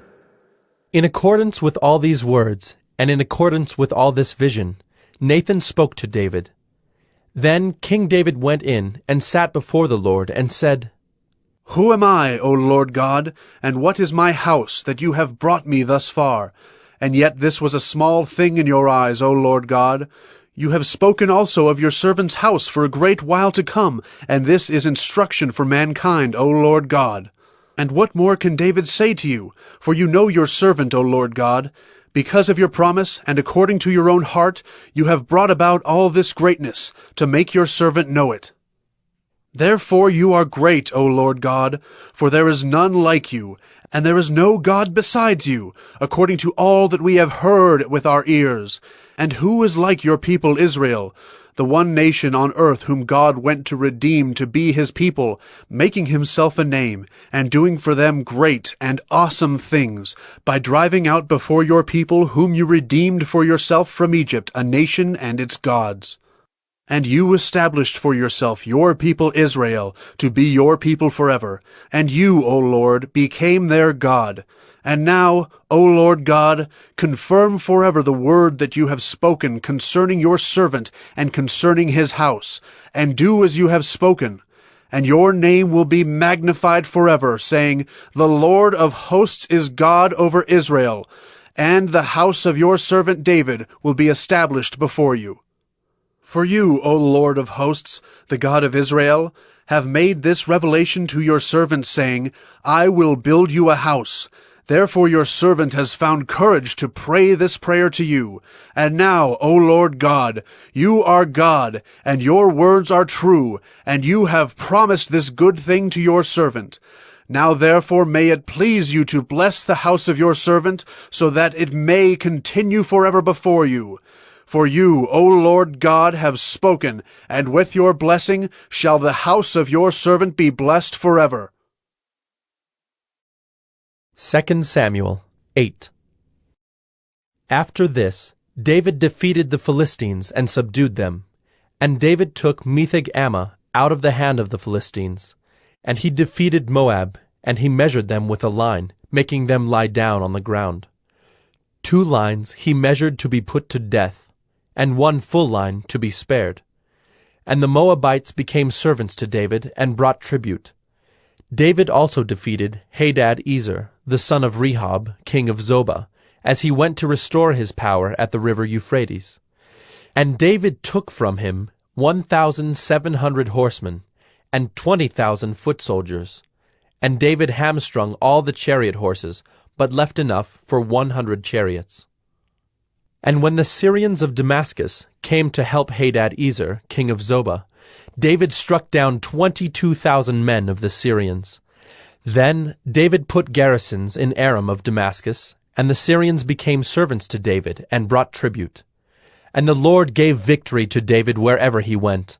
And David took the shields of gold that were carried by the servants of Hadad-ezer, and brought them to Jerusalem. And from Betah and from Berothai, cities of Hadad-ezer, King David took very much bronze. When Toi, king of Hamath, heard that David had defeated the whole army of Hadad-ezer, Toi sent his son Joram to King David to ask about his health and to bless him, because he had fought against Hadad-ezer and defeated him. For Hadad-ezer had often been at war with Toi. And Joram brought with him articles of silver, of gold, and of bronze. These also King David dedicated to the Lord, together with the silver and gold that he dedicated from all the nations he subdued, from Edom, Moab, the Ammonites, the Philistines, Amalek, and from the spoil of Hadad-ezer, the son of Rehob, king of Zobah.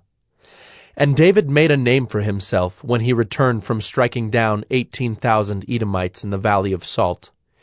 Then he put garrisons in Edom. Throughout all Edom he put garrisons, and all the Edomites became David's servants. And the Lord gave victory to David wherever he went. So David reigned over all Israel, and David administered justice and equity to all his people. Joab, the son of Zeruiah, was over the army, and Jehoshaphat, the son of Ahilud, was recorder. And Zadok, the son of Ahitub, and Ahimelech, the son of Abiathar, were priests. And Seraiah was secretary. And Benaiah, the son of Jehoiada, was over the Kerethites and the Pelethites. And David's sons were priests. 2 Samuel 9. And David said, Is there still anyone left of the house of Saul, that I may show him kindness for Jonathan's sake? Now there was a servant of the house of Saul, whose name was Ziba, and they called him to David. And the king said to him, Are you Ziba? And he said, I am your servant. And the king said, Is there not still someone of the house of Saul, that I may show the kindness of God to him? Ziba said to the king, There is still a son of Jonathan. He is crippled in his feet. The king said to him, Where is he? And Ziba said to the king, He is in the house of Machir, the son of Ammiel, at Lo-debar. Then King David sent and brought him from the house of Machir, the son of Ammiel, at Lo-debar. And Mephibosheth, the son of Jonathan, son of Saul, came to David and fell on his face and paid homage. And David said, Mephibosheth.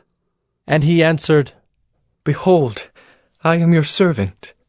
And David said to him, Do not fear, for I will show you kindness for the sake of your father Jonathan, and I will restore to you all the land of Saul your father, and you shall eat at my table always. And he paid homage and said, What is your servant that you should show regard for a dead dog such as I? Then the king called Ziba, Saul's servant, and said to him, All that belonged to Saul and to all his house I have given to your master's grandson. And you and your sons and your servants shall till the land for him and shall bring in the produce, that your master's grandson may have bread to eat. But Mephibosheth, your master's grandson, shall always eat at my table. Now Ziba had 15 sons and 20 servants. Then Ziba said to the king, According to all that my lord the king commands his servant, so will your servant do. So Mephibosheth ate at David's table like one of the king's sons. And Mephibosheth had a young son whose name was Micah. And all who lived in Ziba's house became Mephibosheth's servants. So Mephibosheth lived in Jerusalem, for he ate always at the king's table. Now he was lame in both his feet. 2 Samuel 10. After this, the king of the Ammonites died, and Hanun his son reigned in his place. And David said, I will deal loyally with Hanun the son of Nahash, as his father dealt loyally with me. So David sent by his servants to console him concerning his father. And David's servants came into the land of the Ammonites.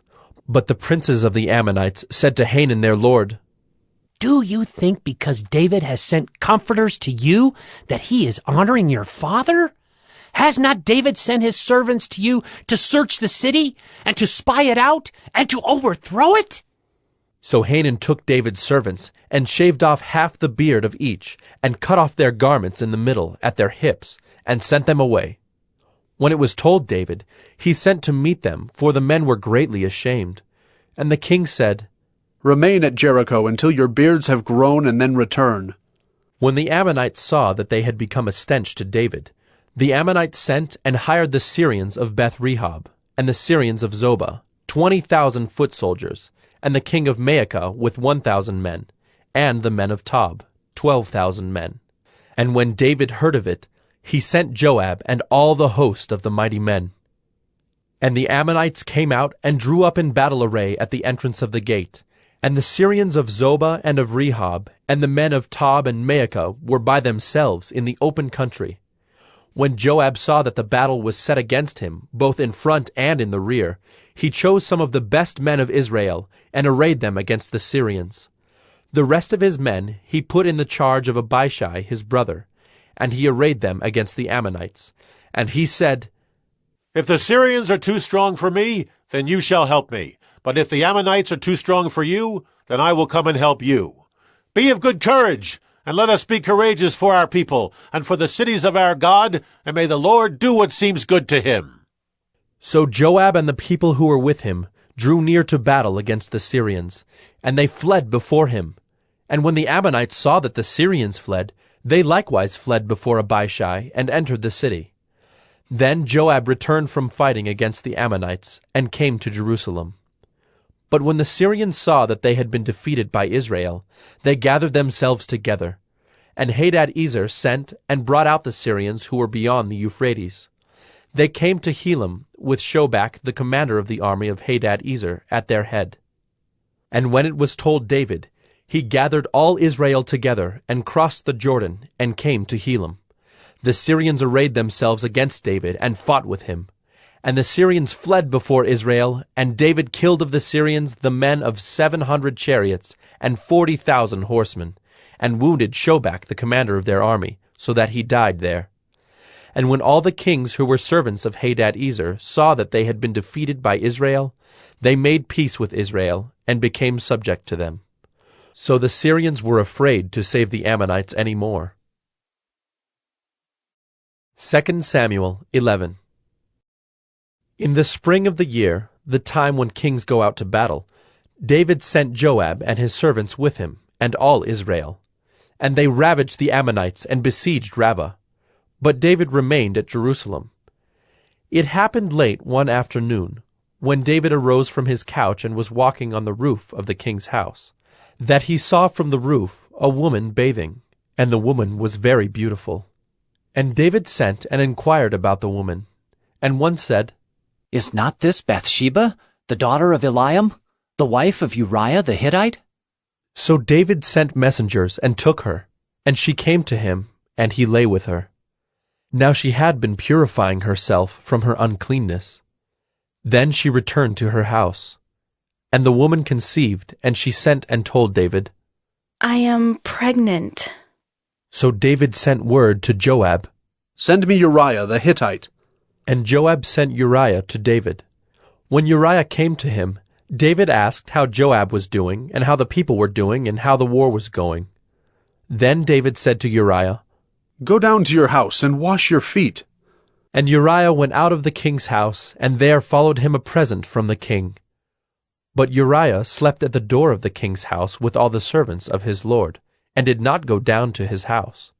When they told David, Uriah did not go down to his house, David said to Uriah, Have you not come from a journey? Why did you not go down to your house? Uriah said to David, The ark and Israel and Judah dwell in booths, and my lord Joab and the servants of my lord are camping in the open field. Shall I then go to my house, to eat and to drink, and to lie with my wife? As you live and as your soul lives, I will not do this thing. Then David said to Uriah, Remain here today also, and tomorrow I will send you back. So Uriah remained in Jerusalem that day and the next. And David invited him, and he ate in his presence and drank, so that he made him drunk. And in the evening he went out to lie on his couch with the servants of his lord, but he did not go down to his house. In the morning David wrote a letter to Joab, and sent it by the hand of Uriah. In the letter he wrote, Set Uriah in the forefront of the hardest fighting, and then draw back from him, that he may be struck down and die. And as Joab was besieging the city, he assigned Uriah to the place where he knew there were valiant men. And the men of the city came out and fought with Joab, and some of the servants of David among the people fell. Uriah the Hittite also died. Then Joab sent and told David all the news about the fighting. And he instructed the messenger, When you have finished telling all the news about the fighting to the king, then, if the king's anger rises, and if he says to you, Why did you go so near the city to fight? Did you not know that they would shoot from the wall? Who killed Abimelech, the son of Jerubasheth? Did not a woman cast an upper millstone on him from the wall, so that he died at Thebez? Why did you go so near the wall? Then you shall say, Your servant Uriah the Hittite is dead also. So the messenger went and came and told David all that Joab had sent him to tell. The messenger said to David, The men gained an advantage over us and came out against us in the field, but we drove them back to the entrance of the gate. Then the archers shot at your servants from the wall. Some of the king's servants are dead, and your servant Uriah the Hittite is dead also. David said to the messenger, Thus shall you say to Joab, Do not let this matter trouble you, for the sword devours now one and now another. Strengthen your attack against the city and overthrow it, and encourage him. When the wife of Uriah heard that Uriah her husband was dead, she lamented over her husband. And when the mourning was over, David sent and brought her to his house, and she became his wife, and bore him a son.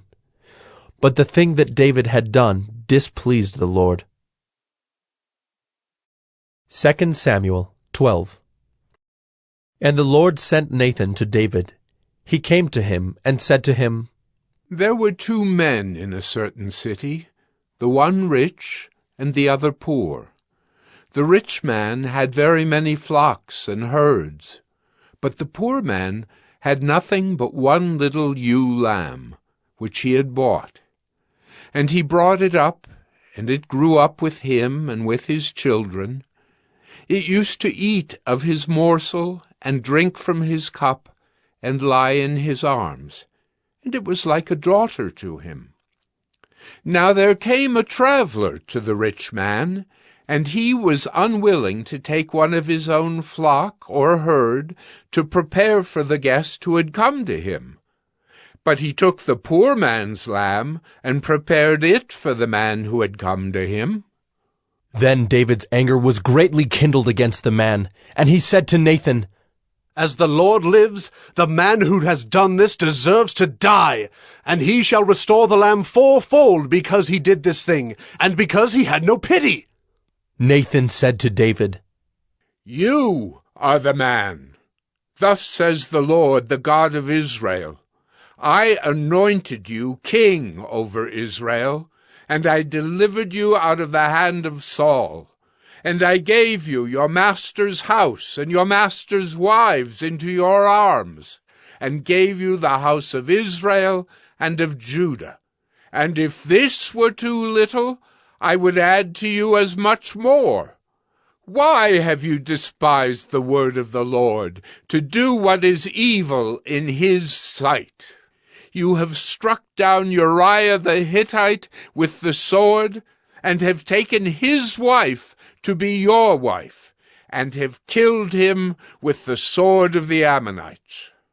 Now, therefore, the sword shall never depart from your house, because you have despised me, and have taken the wife of Uriah the Hittite to be your wife.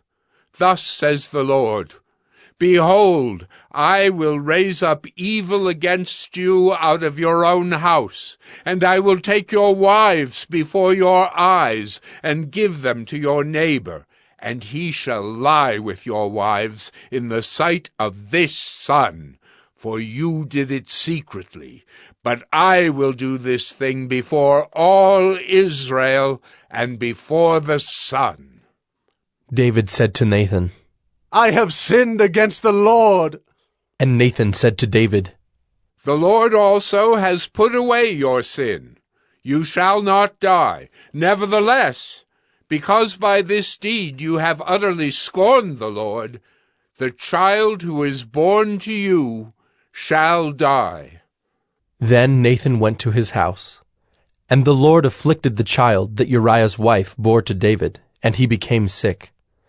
David therefore sought God on behalf of the child. And David fasted and went in and lay all night on the ground.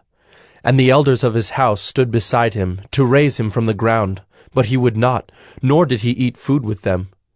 On the 7th day the child died.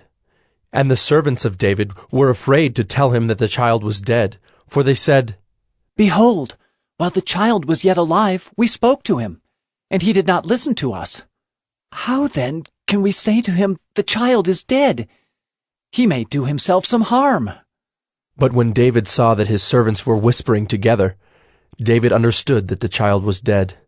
And David said to his servants, Is the child dead? They said, He is dead. Then David arose from the earth, and washed and anointed himself, and changed his clothes. And he went into the house of the Lord, and worshipped. He then went to his own house, and when he asked, they set food before him, and he ate. Then his servant said to him, What is this thing that you have done? You fasted and wept for the child while he was alive, but when the child died, you arose and ate food. He said, While the child was still alive, I fasted and wept, for I said, Who knows whether the Lord will be gracious to me, that the child may live? But now he is dead. Why should I fast? Can I bring him back again? I shall go to him, but he will not return to me. Then David comforted his wife Bathsheba, and went in to her, and lay with her. And she bore a son, and he called his name Solomon. And the Lord loved him, and sent a message by Nathan the prophet. So he called his name Jedidiah, because of the Lord. Now Joab fought against Rabbah of the Ammonites, and took the royal city. And Joab sent messengers to David, and said, I have fought against Rabbah. Moreover, I have taken the city of waters. Now then, gather the rest of the people together, and encamp against the city, and take it, lest I take the city, and it be called by my name. So David gathered all the people together, and went to Rabbah, and fought against it, and took it. And he took the crown of their king from his head. The weight of it was a talent of gold, and in it was a precious stone, and it was placed on David's head. And he brought out the spoil of the city, a very great amount. And he brought out the people who were in it, and set them to labor with saws and iron picks and iron axes, and made them toil at the brick kilns. And thus he did to all the cities of the Ammonites. Then David and all the people returned to Jerusalem. 2 Samuel 13. Now Absalom, David's son, had a beautiful sister, whose name was Tamar. And after a time, Amnon, David's son, loved her. And Amnon was so tormented that he made himself ill because of his sister Tamar, for she was a virgin, and it seemed impossible to Amnon to do anything to her. But Amnon had a friend, whose name was Jonadab, the son of Shimeah, David's brother. And Jonadab was a very crafty man. And he said to him, "O son of the king, why are you so haggard morning after morning? Will you not tell me?" Amnon said to him, "I love Tamar, my brother Absalom's sister." Jonadab said to him, "Lie down on your bed and pretend to be ill, and when your father comes to see you, say to him, 'Let my sister Tamar come and give me bread to eat, and prepare the food in my sight, that I may see it and eat it from her hand.'" So Amnon lay down and pretended to be ill. And when the king came to see him, Amnon said to the king, "Please, let my sister Tamar come and make a couple of cakes in my sight, that I may eat from her hand." Then David sent home to Tamar, saying, "Go to your brother Amnon's house and prepare food for him." So Tamar went to her brother Amnon's house, where he was lying down. And she took dough and kneaded it, and made cakes in his sight, and baked the cakes. And she took the pan and emptied it out before him, but he refused to eat. And Amnon said, "Send out everyone from me." So everyone went out from him. Then Amnon said to Tamar, "Bring the food into the chamber, that I may eat from your hand." And Tamar took the cakes she had made, and brought them into the chamber to Amnon her brother. But when she brought them near him to eat, he took hold of her and said to her, "Come, lie with me, my sister." She answered him, "No, my brother, do not violate me, for such a thing is not done in Israel. Do not do this outrageous thing. As for me, where could I carry my shame? And as for you, you would be as one of the outrageous fools in Israel. Now therefore, please, speak to the king, for he will not withhold me from you." But he would not listen to her, and being stronger than she, he violated her and lay with her. Then Amnon hated her with very great hatred, so that the hatred with which he hated her was greater than the love with which he had loved her. And Amnon said to her, "Get up! Go!" But she said to him, "No, my brother, for this wrong in sending me away is greater than the other that you did to me." But he would not listen to her. He called the young man who served him, and said, "Put this woman out of my presence and bolt the door after her."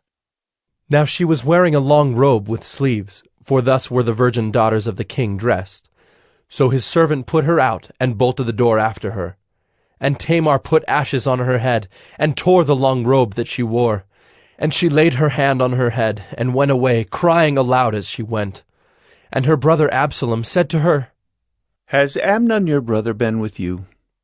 Now hold your peace, my sister. He is your brother. Do not take this to heart." So Tamar lived a desolate woman in her brother Absalom's house. When King David heard of all these things, he was very angry. But Absalom spoke to Amnon, neither good nor bad. For Absalom hated Amnon, because he had violated his sister Tamar. After 2 full years, Absalom had sheep shearers at Baal Hazor, which is near Ephraim. And Absalom invited all the king's sons. And Absalom came to the king, and said, "Behold, your servant has sheep shears. Please let the king and his servants go with your servant." But the king said to Absalom, "No, my son, let us not all go, lest we be burdensome to you." He pressed him, but he would not go, but gave him his blessing. Then Absalom said, "If not, please let my brother Amnon go with us." And the king said to him, "Why should he go with you?" But Absalom pressed him until he let Amnon and all the king's sons go with him. Then Absalom commanded his servants, "Mark when Amnon's heart is merry with wine, and when I say to you, 'Strike Amnon, then kill him.' Do not fear, have I not commanded you? Be courageous and be valiant." So the servants of Absalom did to Amnon as Absalom had commanded. Then all the king's sons arose, and each mounted his mule and fled. While they were on the way, news came to David. Absalom has struck down all the king's sons, and not one of them is left. Then the king arose and tore his garments, and lay on the earth. And all his servants who were standing by tore their garments. But Jonadab, the son of Shimeah, David's brother, said, Let not my lord suppose that they have killed all the young men, the king's sons, for Amnon alone is dead. For by the command of Absalom, this has been determined from the day he violated his sister Tamar. Now, therefore, let not my lord the king so take it to heart as to suppose that all the king's sons are dead, for Amnon alone is dead. But Absalom fled, and the young man who kept the watch lifted up his eyes and looked, and behold, many people were coming from the road behind him by the side of the mountain. And Jonadab said to the king, Behold, the king's sons have come. As your servant said, so it has come about. And as soon as he had finished speaking, behold, the king's sons came and lifted up their voice and wept. And the king also, and all his servants, wept very bitterly. But Absalom fled, and went to Talmai, the son of Ammihud, king of Geshur. And David mourned for his son day after day. So Absalom fled, and went to Geshur, and was there 3 years. And the spirit of the king longed to go out to Absalom, because he was comforted about Amnon, since he was dead. 2 Samuel 14. Now Joab, the son of Zeruiah, knew that the king's heart went out to Absalom.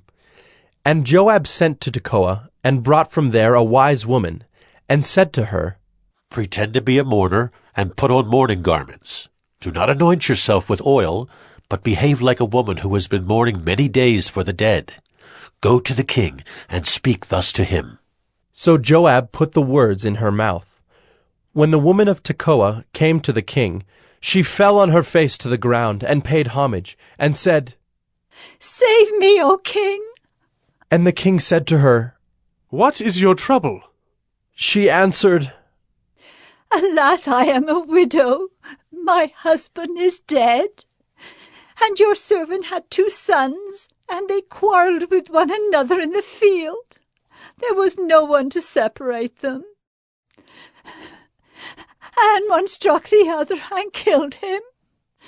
And now the whole clan has risen against your servant, and they say, Give up the man who struck his brother, that we may put him to death for the life of his brother whom he killed. And so they would destroy the heir also. Thus they would quench my coal that is left, and leave to my husband neither name nor remnant on the face of the earth. Then the king said to the woman, Go to your house, and I will give orders concerning you. And the woman of Tekoa said to the king, On me be the guilt, my lord the king, and on my father's house. Let the king and his throne be guiltless. The king said, If anyone says anything to you, bring him to me, and he shall never touch you again. Then she said, Please let the king invoke the Lord your God, that the avenger of blood kill no more, and my son be not destroyed. He said, As the Lord lives, not one hair of your son shall fall to the ground. Then the woman said, Please let your servant speak a word to my lord the king. He said, Speak. And the woman said, Why then have you planned such a thing against the people of God? For in giving this decision the king convicts himself, inasmuch as the king does not bring his banished one home again. We must all die. We are like water spilled on the ground, which cannot be gathered up again. But God will not take away life, and he devises means so that the banished one will not remain an outcast. Now I have come to say this to my lord the king, because the people have made me afraid. And your servant thought, I will speak to the king. It may be that the king will perform the request of his servant. For the king will hear and deliver his servant from the hand of the man who would destroy me, and my son together from the heritage of God. And your servant thought, the word of my lord the king will set me at rest. For my lord the king is like the angel of God to discern good and evil. The Lord your God be with you. Then the king answered the woman, Do not hide from me anything I ask you. And the woman said, Let my lord the king speak. The king said, Is the hand of Joab with you in all this? The woman answered and said, As surely as you live, my lord the king, one cannot turn to the right hand or to the left from anything that my lord the king has said. It was your servant Joab who commanded me. It was he who put all these words in the mouth of your servant. In order to change the course of things, your servant Joab did this. But my lord has wisdom like the wisdom of the angel of God, to know all things that are on the earth. Then the king said to Joab, Behold now, I grant this. Go, bring back the young man Absalom. And Joab fell on his face to the ground, and paid homage, and blessed the king. And Joab said, Today your servant knows that I have found favor in your sight, my lord the king, in that the king has granted the request of his servant. So Joab arose, and went to Geshur, and brought Absalom to Jerusalem. And the king said, Let him dwell apart in his own house. He is not to come into my presence. So Absalom lived apart in his own house, and did not come into the king's presence. Now in all Israel there was no one so much to be praised for his handsome appearance as Absalom. From the sole of his foot to the crown of his head there was no blemish in him. And when he cut the hair of his head, for at the end of every year he used to cut it, when it was heavy on him he cut it, he weighed the hair of his head, 200 shekels by the king's weight.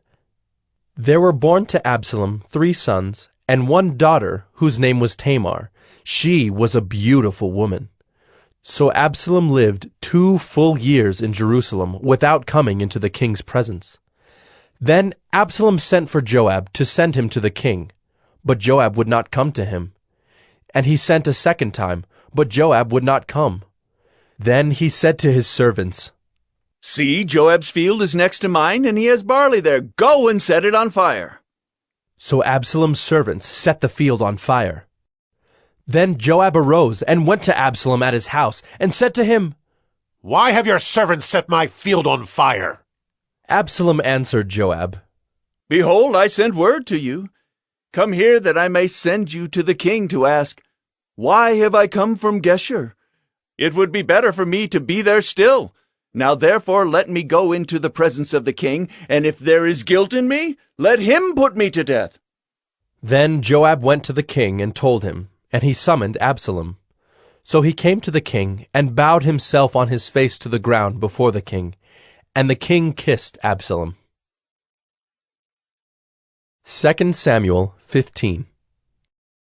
After this, Absalom got himself a chariot and horses, and 50 men to run before him.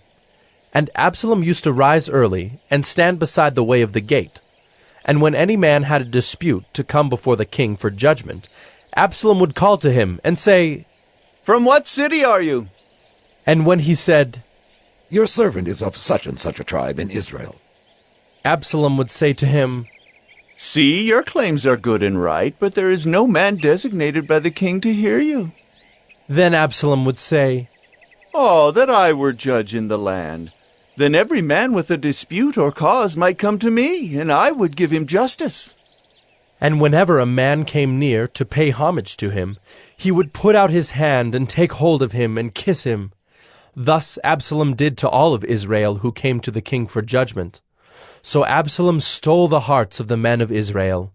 And at the end of 4 years, Absalom said to the king, Please let me go and pay my vow, which I have vowed to the Lord in Hebron.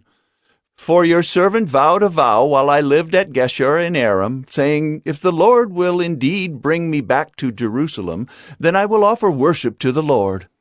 The king said to him, Go in peace. So he arose and went to Hebron. But Absalom sent secret messengers throughout all the tribes of Israel, saying, As soon as you hear the sound of the trumpet, then say, Absalom is king at Hebron.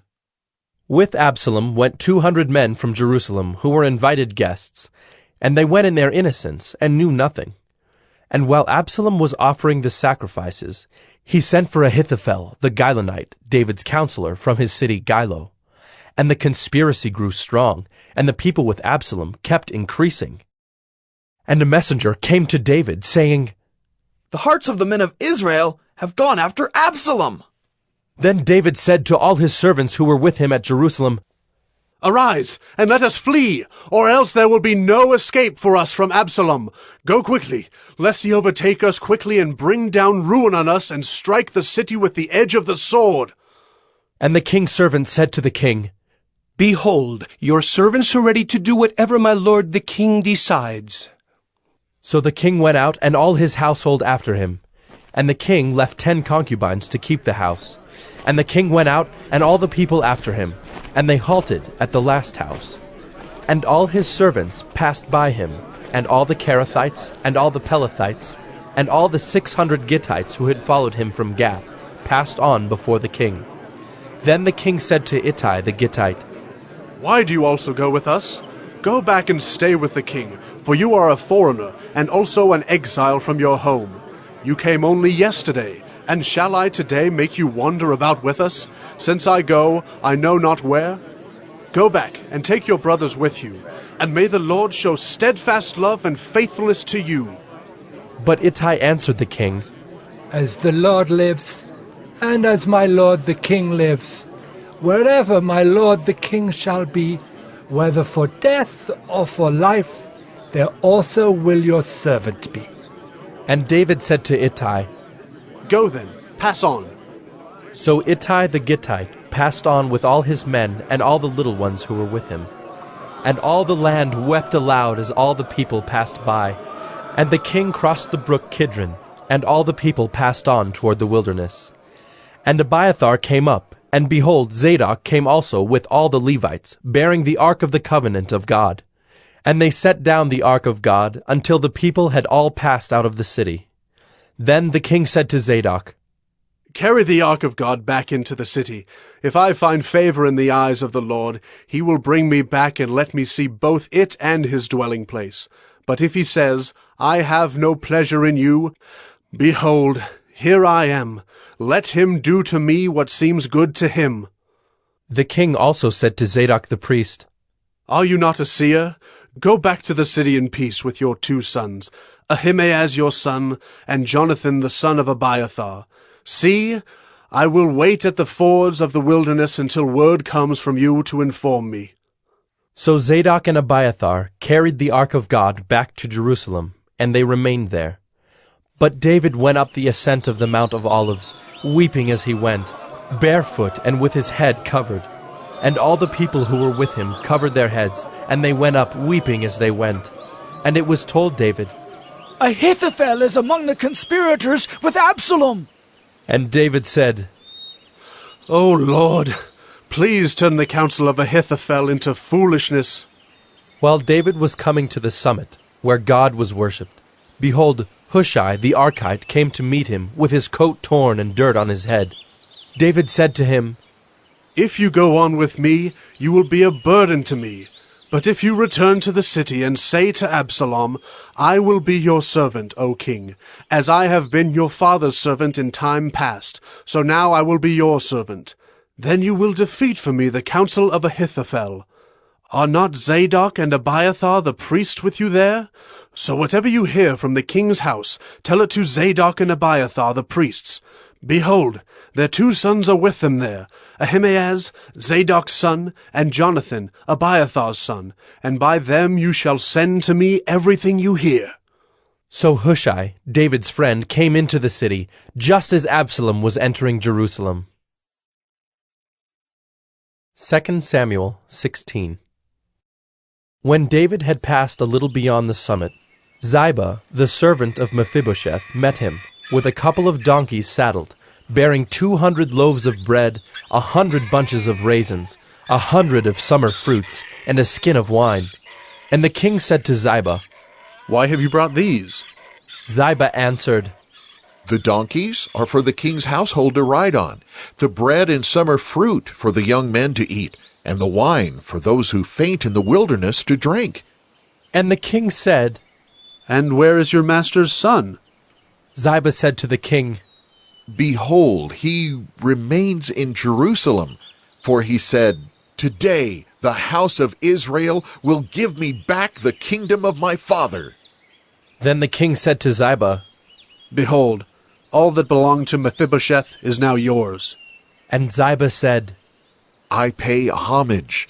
Let me ever find favor in your sight, my lord, the king.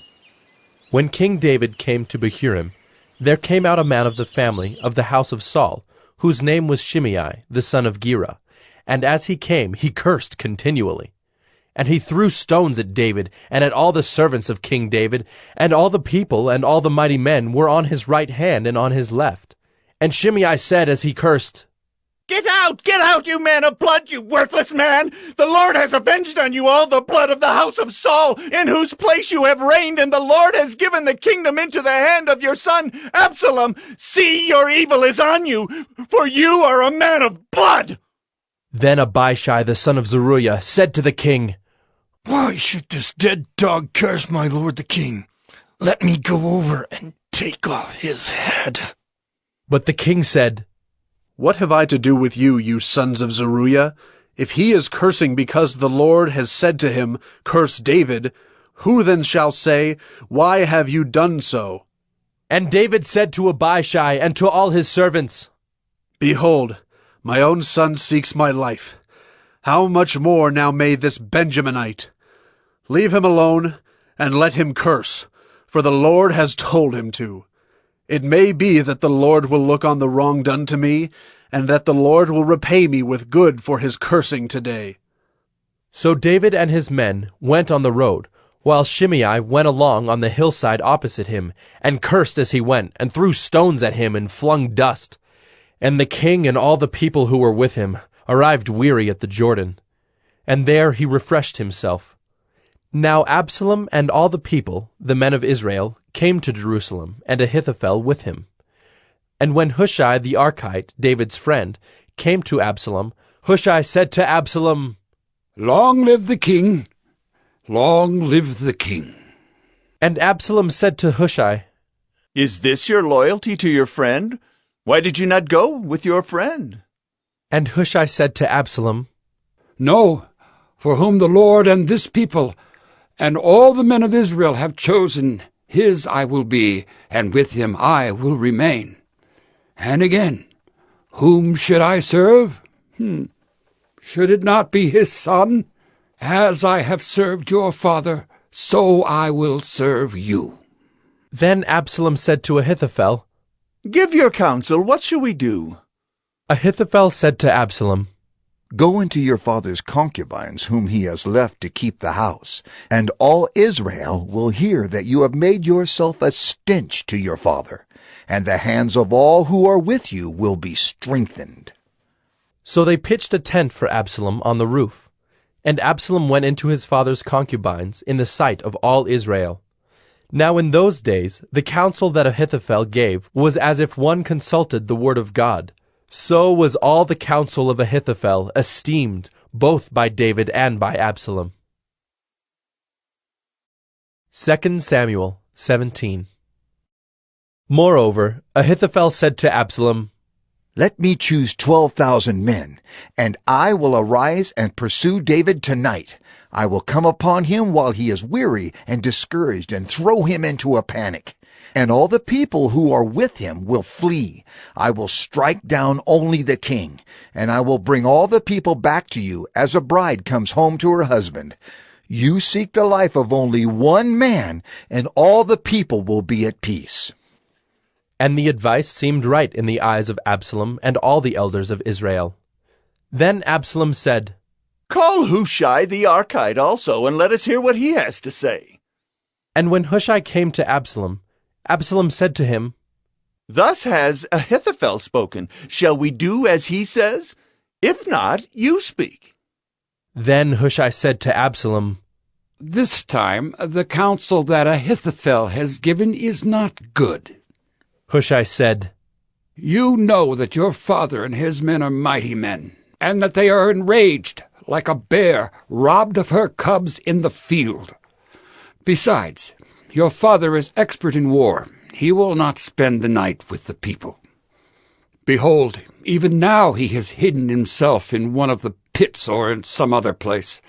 And as soon as some of the people fall at the first attack, whoever hears it will say, There has been a slaughter among the people who follow Absalom. Then even the valiant man whose heart is like the heart of a lion will utterly melt with fear, for all Israel knows that your father is a mighty man, and that those who are with him are valiant men. But my counsel is that all Israel be gathered to you, from Dan to Beersheba, as the sand by the sea for multitude, and that you go to battle in person. So we shall come upon him in some place where he is to be found, and we shall light upon him as the dew falls on the ground, and of him and all the men with him not one will be left. If he withdraws into a city, then all Israel will bring ropes to that city, and we shall drag it into the valley, until not even a pebble is to be found there. And Absalom and all the men of Israel said, The counsel of Hushai the Archite is better than the counsel of Ahithophel. For the Lord had ordained to defeat the good counsel of Ahithophel, so that the Lord might bring harm upon Absalom. Then Hushai said to Zadok and Abiathar the priests, Thus and so did Ahithophel counsel Absalom and the elders of Israel, and thus and so have I counseled. Now, therefore, send quickly and tell David, Do not stay tonight at the fords of the wilderness, but by all means pass over, lest the king and all the people who are with him be swallowed up. Now Jonathan and Ahimaaz were waiting at Enrogel. A female servant was to go and tell them, and they were to go and tell King David, for they were not to be seen entering the city. But a young man saw them and told Absalom. So both of them went away quickly and came to the house of a man at Bahurim, who had a well in his courtyard, and they went down into it. And the woman took and spread a covering over the well's mouth, and scattered grain on it, and nothing was known of it. When Absalom's servants came to the woman at the house, they said, Where are Ahimaaz and Jonathan? And the woman said to them, They have gone over the brook of water. And when they had sought and could not find them, they returned to Jerusalem. After they had gone, the men came up out of the well, and went and told King David. They said to David, Arise, and go quickly over the water, for thus and so has Ahithophel counseled against you. Then David arose, and all the people who were with him, and they crossed the Jordan. By daybreak not one was left who had not crossed the Jordan. When Ahithophel saw that his counsel was not followed, he saddled his donkey and went off home to his own city. He set his house in order and hanged himself, and he died and was buried in the tomb of his father. Then David came to Mahanaim, and Absalom crossed the Jordan with all the men of Israel. Now Absalom had set Amasa over the army instead of Joab. Amasa was the son of a man named Ithra the Ishmaelite, who had married Abigail, the daughter of Nahash, sister of Zeruiah, Joab's mother. And Israel and Absalom encamped in the land of Gilead. When David came to Mahanaim, Shobai, the son of Nahash from Rabbah of the Ammonites, and Machir, the son of Amiel from Lo-debar, and Barzillai the Gileadite from Rogelim, brought beds, basins, and earthen vessels, wheat, barley, flour, parched grain, beans, and lentils, honey and curds and sheep and cheese from the herd, for David and the people with him to eat. For they said, The people are hungry and weary and thirsty in the wilderness. 2 Samuel 18.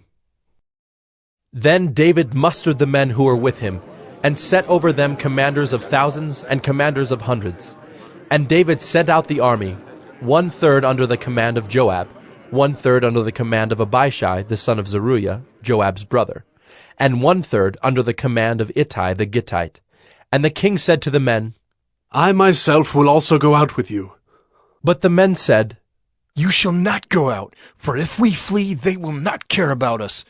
If half of us die, they will not care about us. But you are worth 10,000 of us.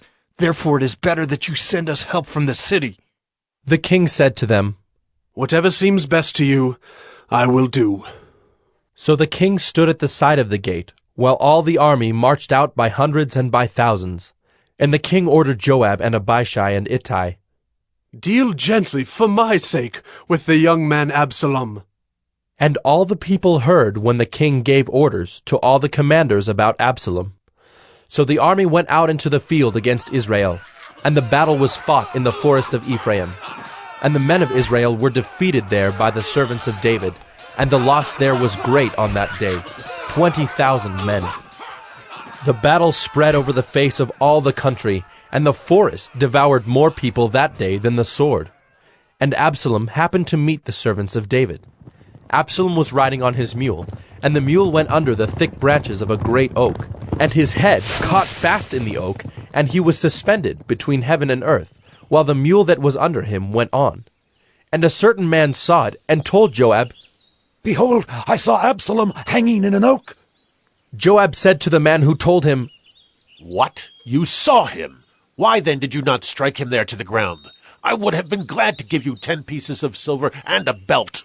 But the man said to Joab, Even if I felt in my hand the weight of 1,000 pieces of silver, I would not reach out my hand against the king's son. For in our hearing the king commanded you and Abishai and Ittai, For my sake protect the young man Absalom. On the other hand, if I had dealt treacherously against his life, and there is nothing hidden from the king, then you yourself would have stood aloof. Joab said, I will not waste time like this with you.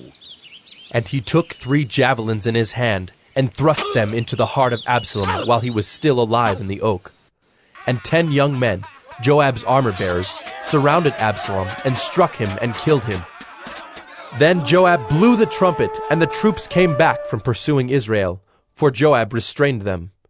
And they took Absalom and threw him into a great pit in the forest, and raised over him a very great heap of stones. And all Israel fled, every one to his own home.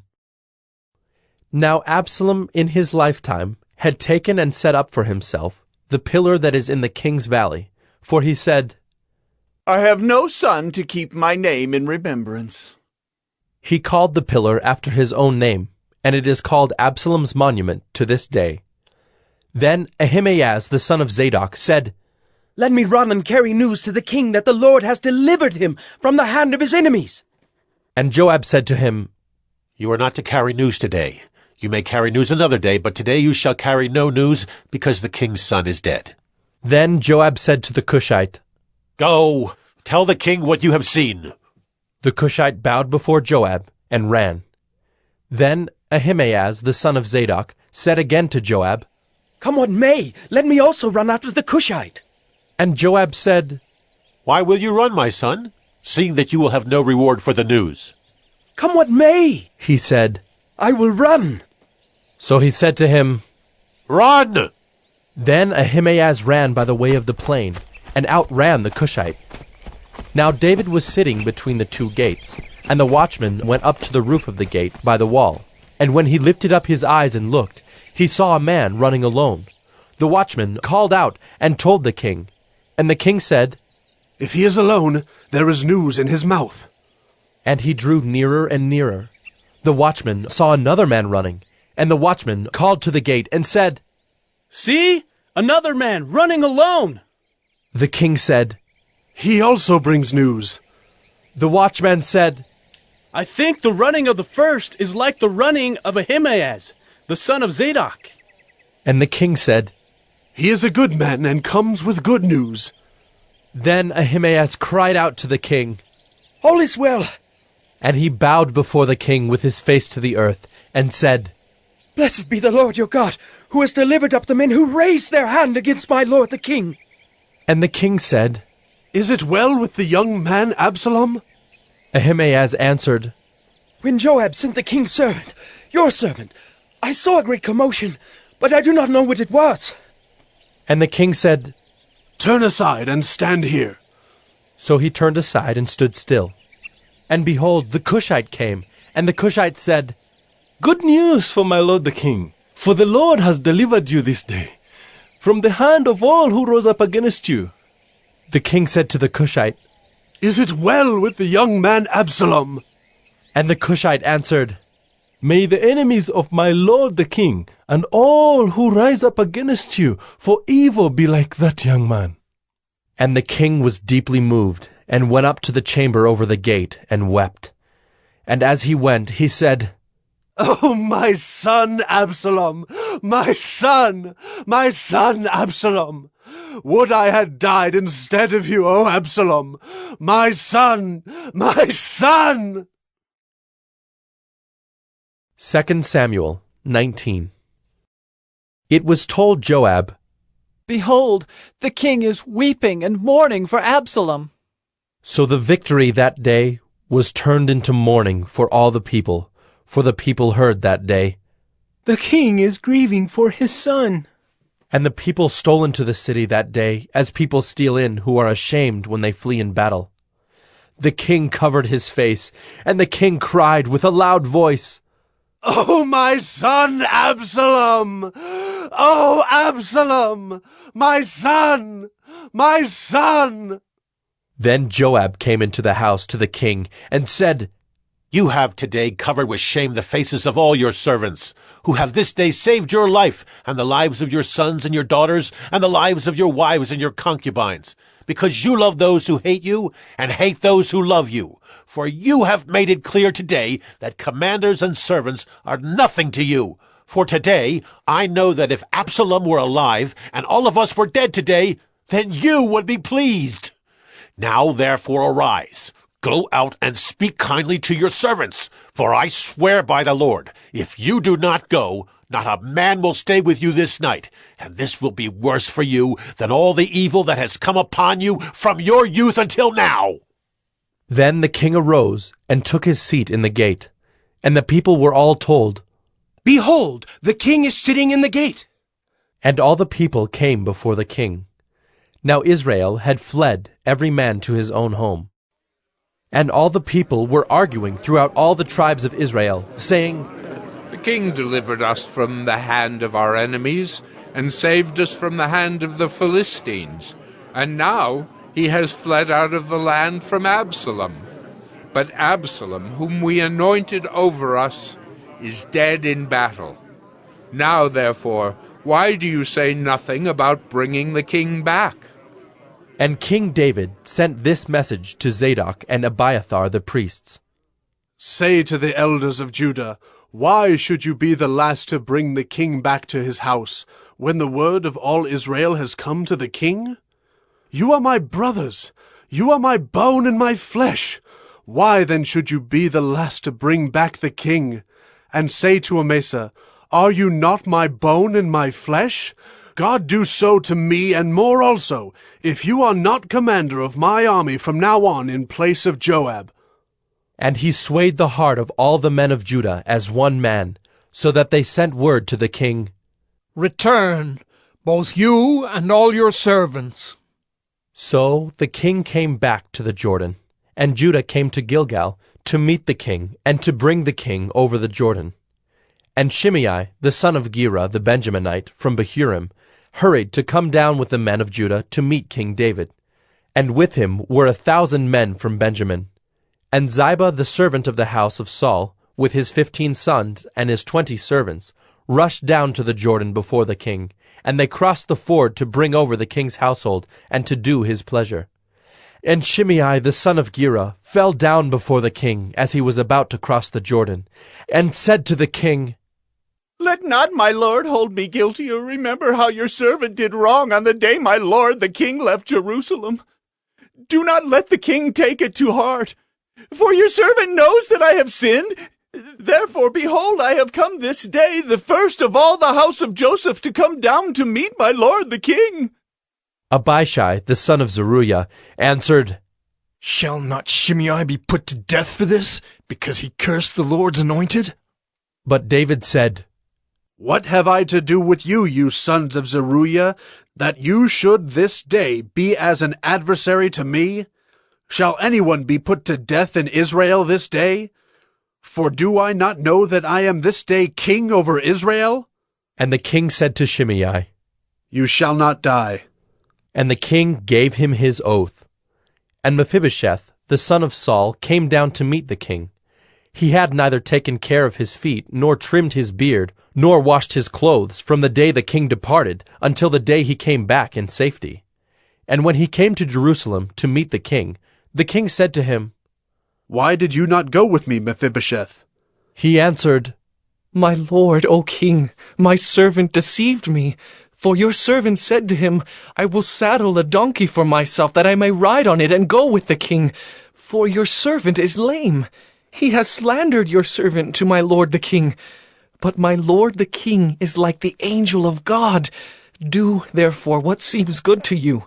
For all my father's house were but men doomed to death before my lord the king, but you set your servant among those who eat at your table. What further right have I than to cry to the king? And the king said to him, Why speak any more of your affairs? I have decided. You and Ziba shall divide the land. And Mephibosheth said to the king, Oh, let him take it all, since my lord the king has come safely home. Now Barzillai the Gileadite had come down from Rogelim, and he went on with the king to the Jordan, to escort him over the Jordan. Barzillai was a very aged man, 80 years old. He had provided the king with food while he stayed at Mahanaim, for he was a very wealthy man. And the king said to Barzillai, Come over with me, and I will provide for you with me in Jerusalem. But Barzillai said to the king, How many years have I still to live, that I should go up with the king to Jerusalem? I am this day 80 years old. Can I discern what is pleasant and what is not? Can your servant taste what he eats or what he drinks? Can I still listen to the voice of singing men and singing women? Why then should your servant be an added burden to my lord the king? Your servant will go a little way over the Jordan with the king. Why should the king repay me with such a reward? Please let your servant return, that I may die in my own city near the grave of my father and my mother. But here is your servant Kimham.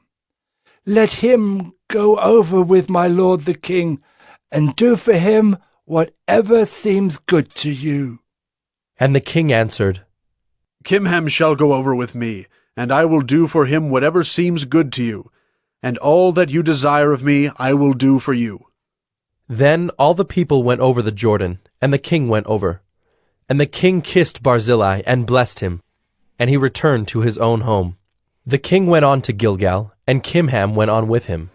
All the people of Judah, and also half the people of Israel, brought the king on his way. Then all the men of Israel came to the king, and said to the king, Why have our brothers the men of Judah stolen you away, and brought the king and his household over the Jordan, and all David's men with him? All the men of Judah answered the men of Israel, Because the king is our close relative. Why then are you angry over this matter? Have we eaten at all at the king's expense? Or has he given us any gift? And the men of Israel answered the men of Judah, We have 10 shares in the king, and in David also we have more than you. Why then did you despise us? Were we not the first to speak of bringing back our king? But the words of the men of Judah were fiercer than the words of the men of Israel. 2 Samuel 20. Now there happened to be there a worthless man, whose name was Sheba, the son of Bichri, a Benjaminite. And he blew the trumpet and said, We have no portion in David, and we have no inheritance in the son of Jesse. Every man to his tents, O Israel! So all the men of Israel withdrew from David and followed Sheba the son of Bichri. But the men of Judah followed their king steadfastly from the Jordan to Jerusalem. And David came to his house at Jerusalem. And the king took the 10 concubines whom he had left to care for the house, and put them in a house under guard, and provided for them, but did not go into them. So they were shut up until the day of their death, living as if in widowhood. Then the king said to Amasa, Call the men of Judah together to me within 3 days, and be here yourself. So Amasa went to summon Judah, but he delayed beyond the set time that had been appointed him. And David said to Abishai, Now Sheba the son of Bichri will do us more harm than Absalom. Take your lord's servants and pursue him, lest he get himself to fortified cities and escape from us. And there went out after him Joab's men, and the Kerethites and the Pelethites, and all the mighty men. They went out from Jerusalem to pursue Sheba the son of Bichri. When they were at the great stone that is in Gibeon, Amasa came to meet them. Now Joab was wearing a soldier's garment, and over it was a belt with a sword in its sheath, fastened on his thigh. And as he went forward, it fell out. And Joab said to Amasa, Is it well with you, my brother? And Joab took Amasa by the beard with his right hand to kiss him. But Amasa did not observe the sword that was in Joab's hand. So Joab struck him with it in the stomach, and spilled his entrails to the ground without striking a second blow, and he died. Then Joab and Abishai his brother pursued Sheba the son of Bichri. And one of Joab's young men took his stand by Amasa and said, Whoever favors Joab, and whoever is for David, let him follow Joab. And Amasa lay wallowing in his blood in the highway. And anyone who came by, seeing him, stopped. And when the man saw that all the people stopped, he carried Amasa out of the highway into the field and threw a garment over him. When he was taken out of the highway, all the people went on after Joab to pursue Sheba the son of Bichri. And Sheba passed through all the tribes of Israel to Abel of Bethmaachah, and all the Bichrites assembled and followed him in. And all the men who were with Joab came and besieged him in Abel of Bethmaachah. They cast up a mound against the city, and it stood against the rampart, and they were battering the wall to throw it down. Then a wise woman called from the city, Listen! Listen! Tell Joab, come here that I may speak to you. And he came near her. And the woman said, Are you Joab? He answered, I am. Then she said to him, Listen to the words of your servant. And he answered, I am listening. Then she said, They used to say in former times, Let them but ask counsel at Abel. And so they settled a matter. I am one of those who are peaceable and faithful in Israel. You seek to destroy a city that is a mother in Israel. Why will you swallow up the heritage of the Lord? Joab answered, Far be it from me, far be it that I should swallow up or destroy. That is not true. But a man of the hill country of Ephraim, called Sheba the son of Bichri, has lifted up his hand against King David. Give up him alone, and I will withdraw from the city. And the woman said to Joab, Behold, his head shall be thrown to you over the wall. Then the woman went to all the people in her wisdom, and they cut off the head of Sheba the son of Bichri, and threw it out to Joab. So he blew the trumpet, and they dispersed from the city, every man to his home. And Joab returned to Jerusalem to the king. Now Joab was in command of all the army of Israel, and Benaiah the son of Jehoiada was in command of the Kerethites and the Pelethites, and Adoram was in charge of the forced labor, and Jehoshaphat the son of Ahilud was the recorder, and Sheva was secretary, and Zadok and Abiathar were priests, and Ira the Jairite was also David's priest. 2 Samuel 21. Now there was a famine in the days of David for 3 years, year after year. And David sought the face of the Lord. And the Lord said, There is blood guilt on Saul and on his house, because he put the Gibeonites to death. So the king called the Gibeonites and spoke to them. Now the Gibeonites were not of the people of Israel, but of the remnant of the Amorites. Although the people of Israel had sworn to spare them, Saul had sought to strike them down in his zeal for the people of Israel and Judah. And David said to the Gibeonites, What shall I do for you, and how shall I make atonement, that you may bless the heritage of the Lord? The Gibeonites said to him, It is not a matter of silver or gold between us and Saul or his house. Neither is it for us to put any man to death in Israel. And he said, What do you say that I shall do for you? They said to the king, The man who consumed us and planned to destroy us, so that we should have no place in all the territory of Israel.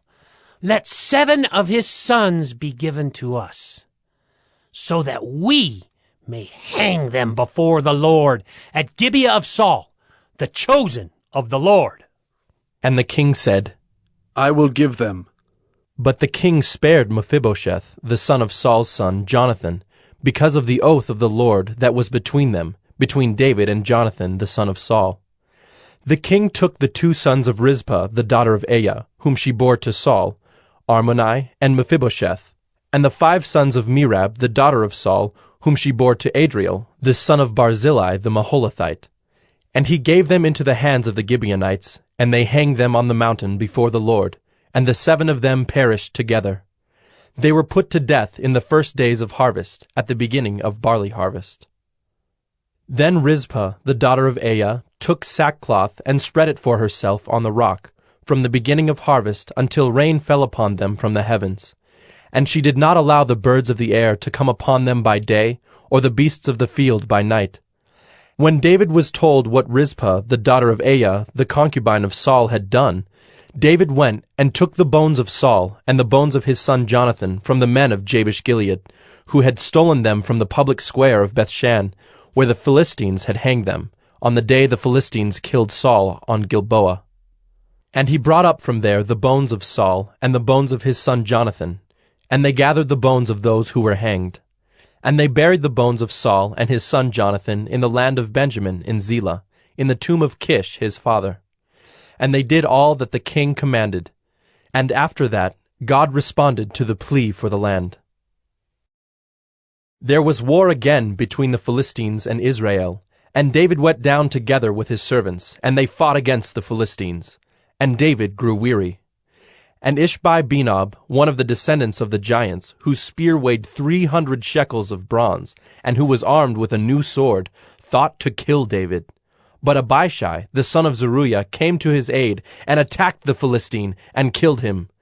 Then David's men swore to him, You shall no longer go out with us to battle, lest you quench the lamp of Israel. After this, there was again war with the Philistines at Gob. Then Sibbecai, the Hushathite, struck down Saph, who was one of the descendants of the giants. And there was again war with the Philistines at Gob, and Elhanan, the son of Jaare-Oregim, the Bethlehemite, struck down Goliath the Gittite, the shaft of whose spear was like a weaver's beam. And there was again war at Gath, where there was a man of great stature, who had 6 fingers on each hand, and 6 toes on each foot, 24 in number. And he also was descended from the giants. And when he taunted Israel, Jonathan, the son of Shimei, David's brother, struck him down. These 4 were descended from the giants in Gath, and they fell by the hand of David and by the hand of his servants. 2 Samuel 22. And David spoke to the Lord the words of this song on the day when the Lord delivered him from the hand of all his enemies and from the hand of Saul. He said, The Lord is my rock and my fortress and my deliverer, my God, my rock in whom I take refuge, my shield and the horn of my salvation, my stronghold and my refuge, my Savior. You save me from violence. I call upon the Lord, who is worthy to be praised, and I am saved from my enemies. For the waves of death encompassed me, the torrents of destruction assailed me, the cords of Sheol entangled me, the snares of death confronted me. In my distress I called upon the Lord. To my God I called. From his temple he heard my voice, and my cry came to his ears. Then the earth reeled and rocked. The foundations of the heavens trembled and quaked, because he was angry. Smoke went up from his nostrils, and devouring fire from his mouth. Glowing coals flamed forth from him. He bowed the heavens and came down. Thick darkness was under his feet. He rode on a cherub and flew. He was seen on the wings of the wind. He made darkness around him his canopy, thick clouds, a gathering of water. Out of the brightness before him coals of fire flamed forth. The Lord thundered from heaven, and the Most High uttered his voice. And he sent out arrows and scattered them, lightning and routed them. Then the channels of the sea were seen, the foundations of the world were laid bare, at the rebuke of the Lord, at the blast of the breath of his nostrils. He sent from on high, he took me, he drew me out of many waters. He rescued me from my strong enemy, from those who hated me, for they were too mighty for me. They confronted me in the day of my calamity, but the Lord was my support. He brought me out into a broad place. He rescued me, because he delighted in me. The Lord dealt with me according to my righteousness. According to the cleanness of my hands he rewarded me. For I have kept the ways of the Lord, and have not wickedly departed from my God. For all his rules were before me, and from his statutes I did not turn aside. I was blameless before him, and I kept myself from guilt. And the Lord has rewarded me according to my righteousness, according to my cleanness in his sight. With the merciful you show yourself merciful. With the blameless man you show yourself blameless. With the purified you deal purely, and with the crooked you make yourself seem tortuous. You save a humble people, but your eyes are on the haughty to bring them down. For you are my lamp, O Lord, and my God lightens my darkness. For by you I can run against a troop, and by my God I can leap over a wall. This God, his way is perfect. The word of the Lord proves true. He is a shield for all those who take refuge in him. For who is God but the Lord? And who is a rock except our God? This God is my strong refuge, and has made my way blameless. He made my feet like the feet of a deer, and set me secure on the heights. He trains my hands for war, so that my arms can bend a bow of bronze. You have given me the shield of your salvation, and your gentleness made me great. You gave a wide place for my steps under me, and my feet did not slip. I pursued my enemies and destroyed them, and did not turn back until they were consumed. I consumed them. I thrust them through so that they did not rise. They fell under my feet. For you equipped me with strength for the battle. You made those who rise against me sink under me. You made my enemies turn their backs to me, those who hated me, and I destroyed them. They looked, but there was none to save. They cried to the Lord, but he did not answer them. I beat them fine as the dust of the earth. I crushed them and stamped them down like the mire of the streets. You delivered me from strife with my people. You kept me as the head of the nations. People whom I had not known served me. Foreigners came cringing to me. As soon as they heard of me, they obeyed me. Foreigners lost heart and came trembling out of their fortresses. The Lord lives, and blessed be my rock, and exalted be my God, the rock of my salvation, the God who gave me vengeance and brought down peoples under me, who brought me out from my enemies. You exalted me above those who rose against me. You delivered me from men of violence. For this I will praise you, O Lord, among the nations, and sing praises to your name. Great salvation he brings to his king, and shows steadfast love to his anointed, to David and his offspring forever. 2 Samuel 23. Now these are the last words of David, the oracle of David, the son of Jesse, the oracle of the man who was raised on high, the anointed of the God of Jacob, the sweet psalmist of Israel. The Spirit of the Lord speaks by me. His word is on my tongue. The God of Israel has spoken.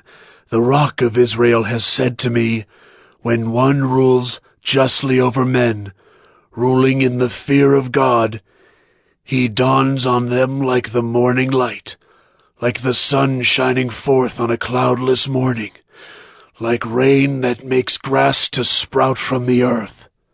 For does not my house stand so with God? For he has made with me an everlasting covenant, ordered in all things and secure.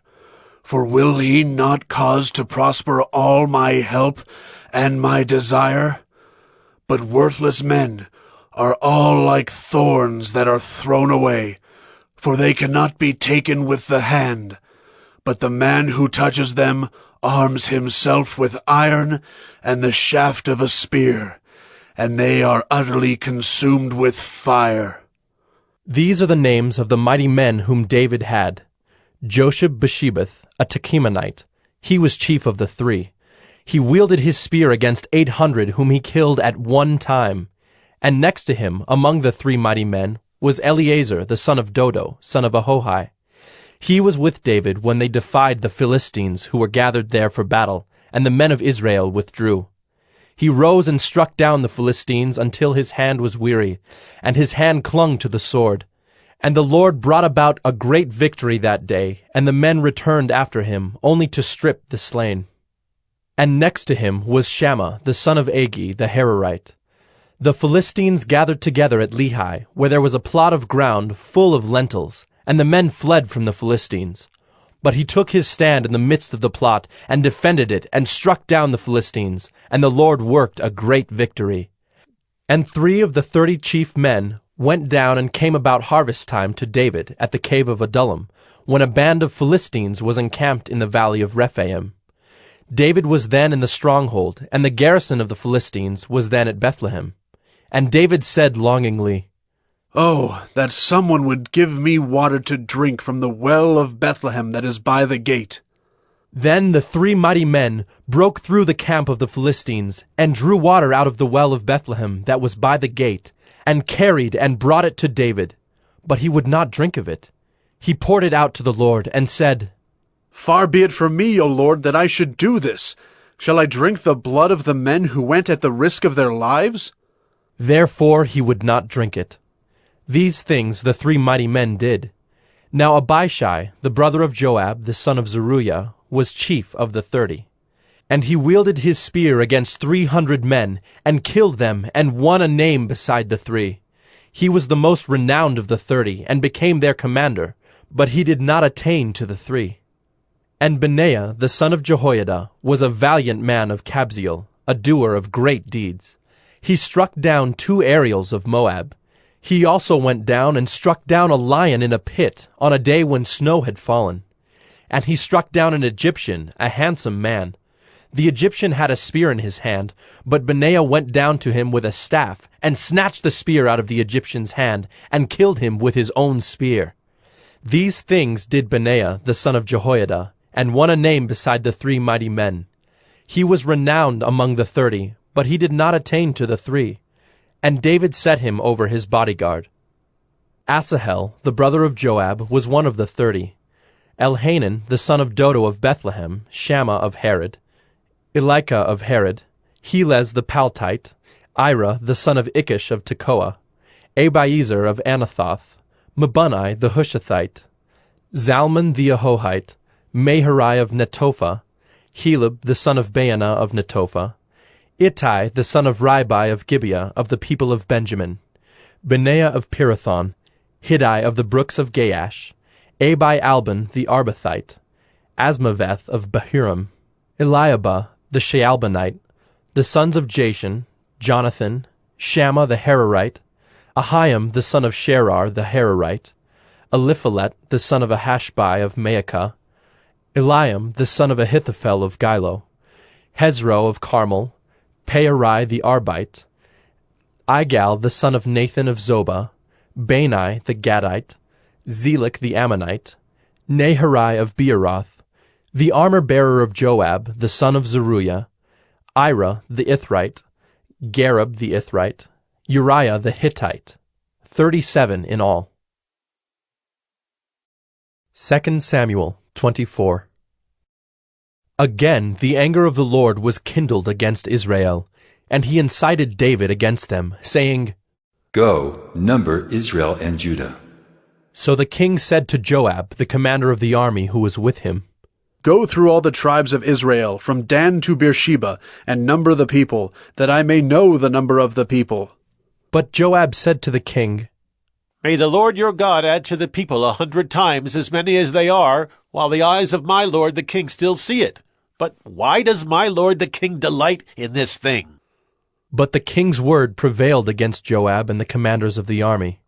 So Joab and the commanders of the army went out from the presence of the king to number the people of Israel. They crossed the Jordan and began from Aroer and from the city that is in the middle of the valley toward Gad and on to Jazer. Then they came to Gilead and to Kadesh in the land of the Hittites.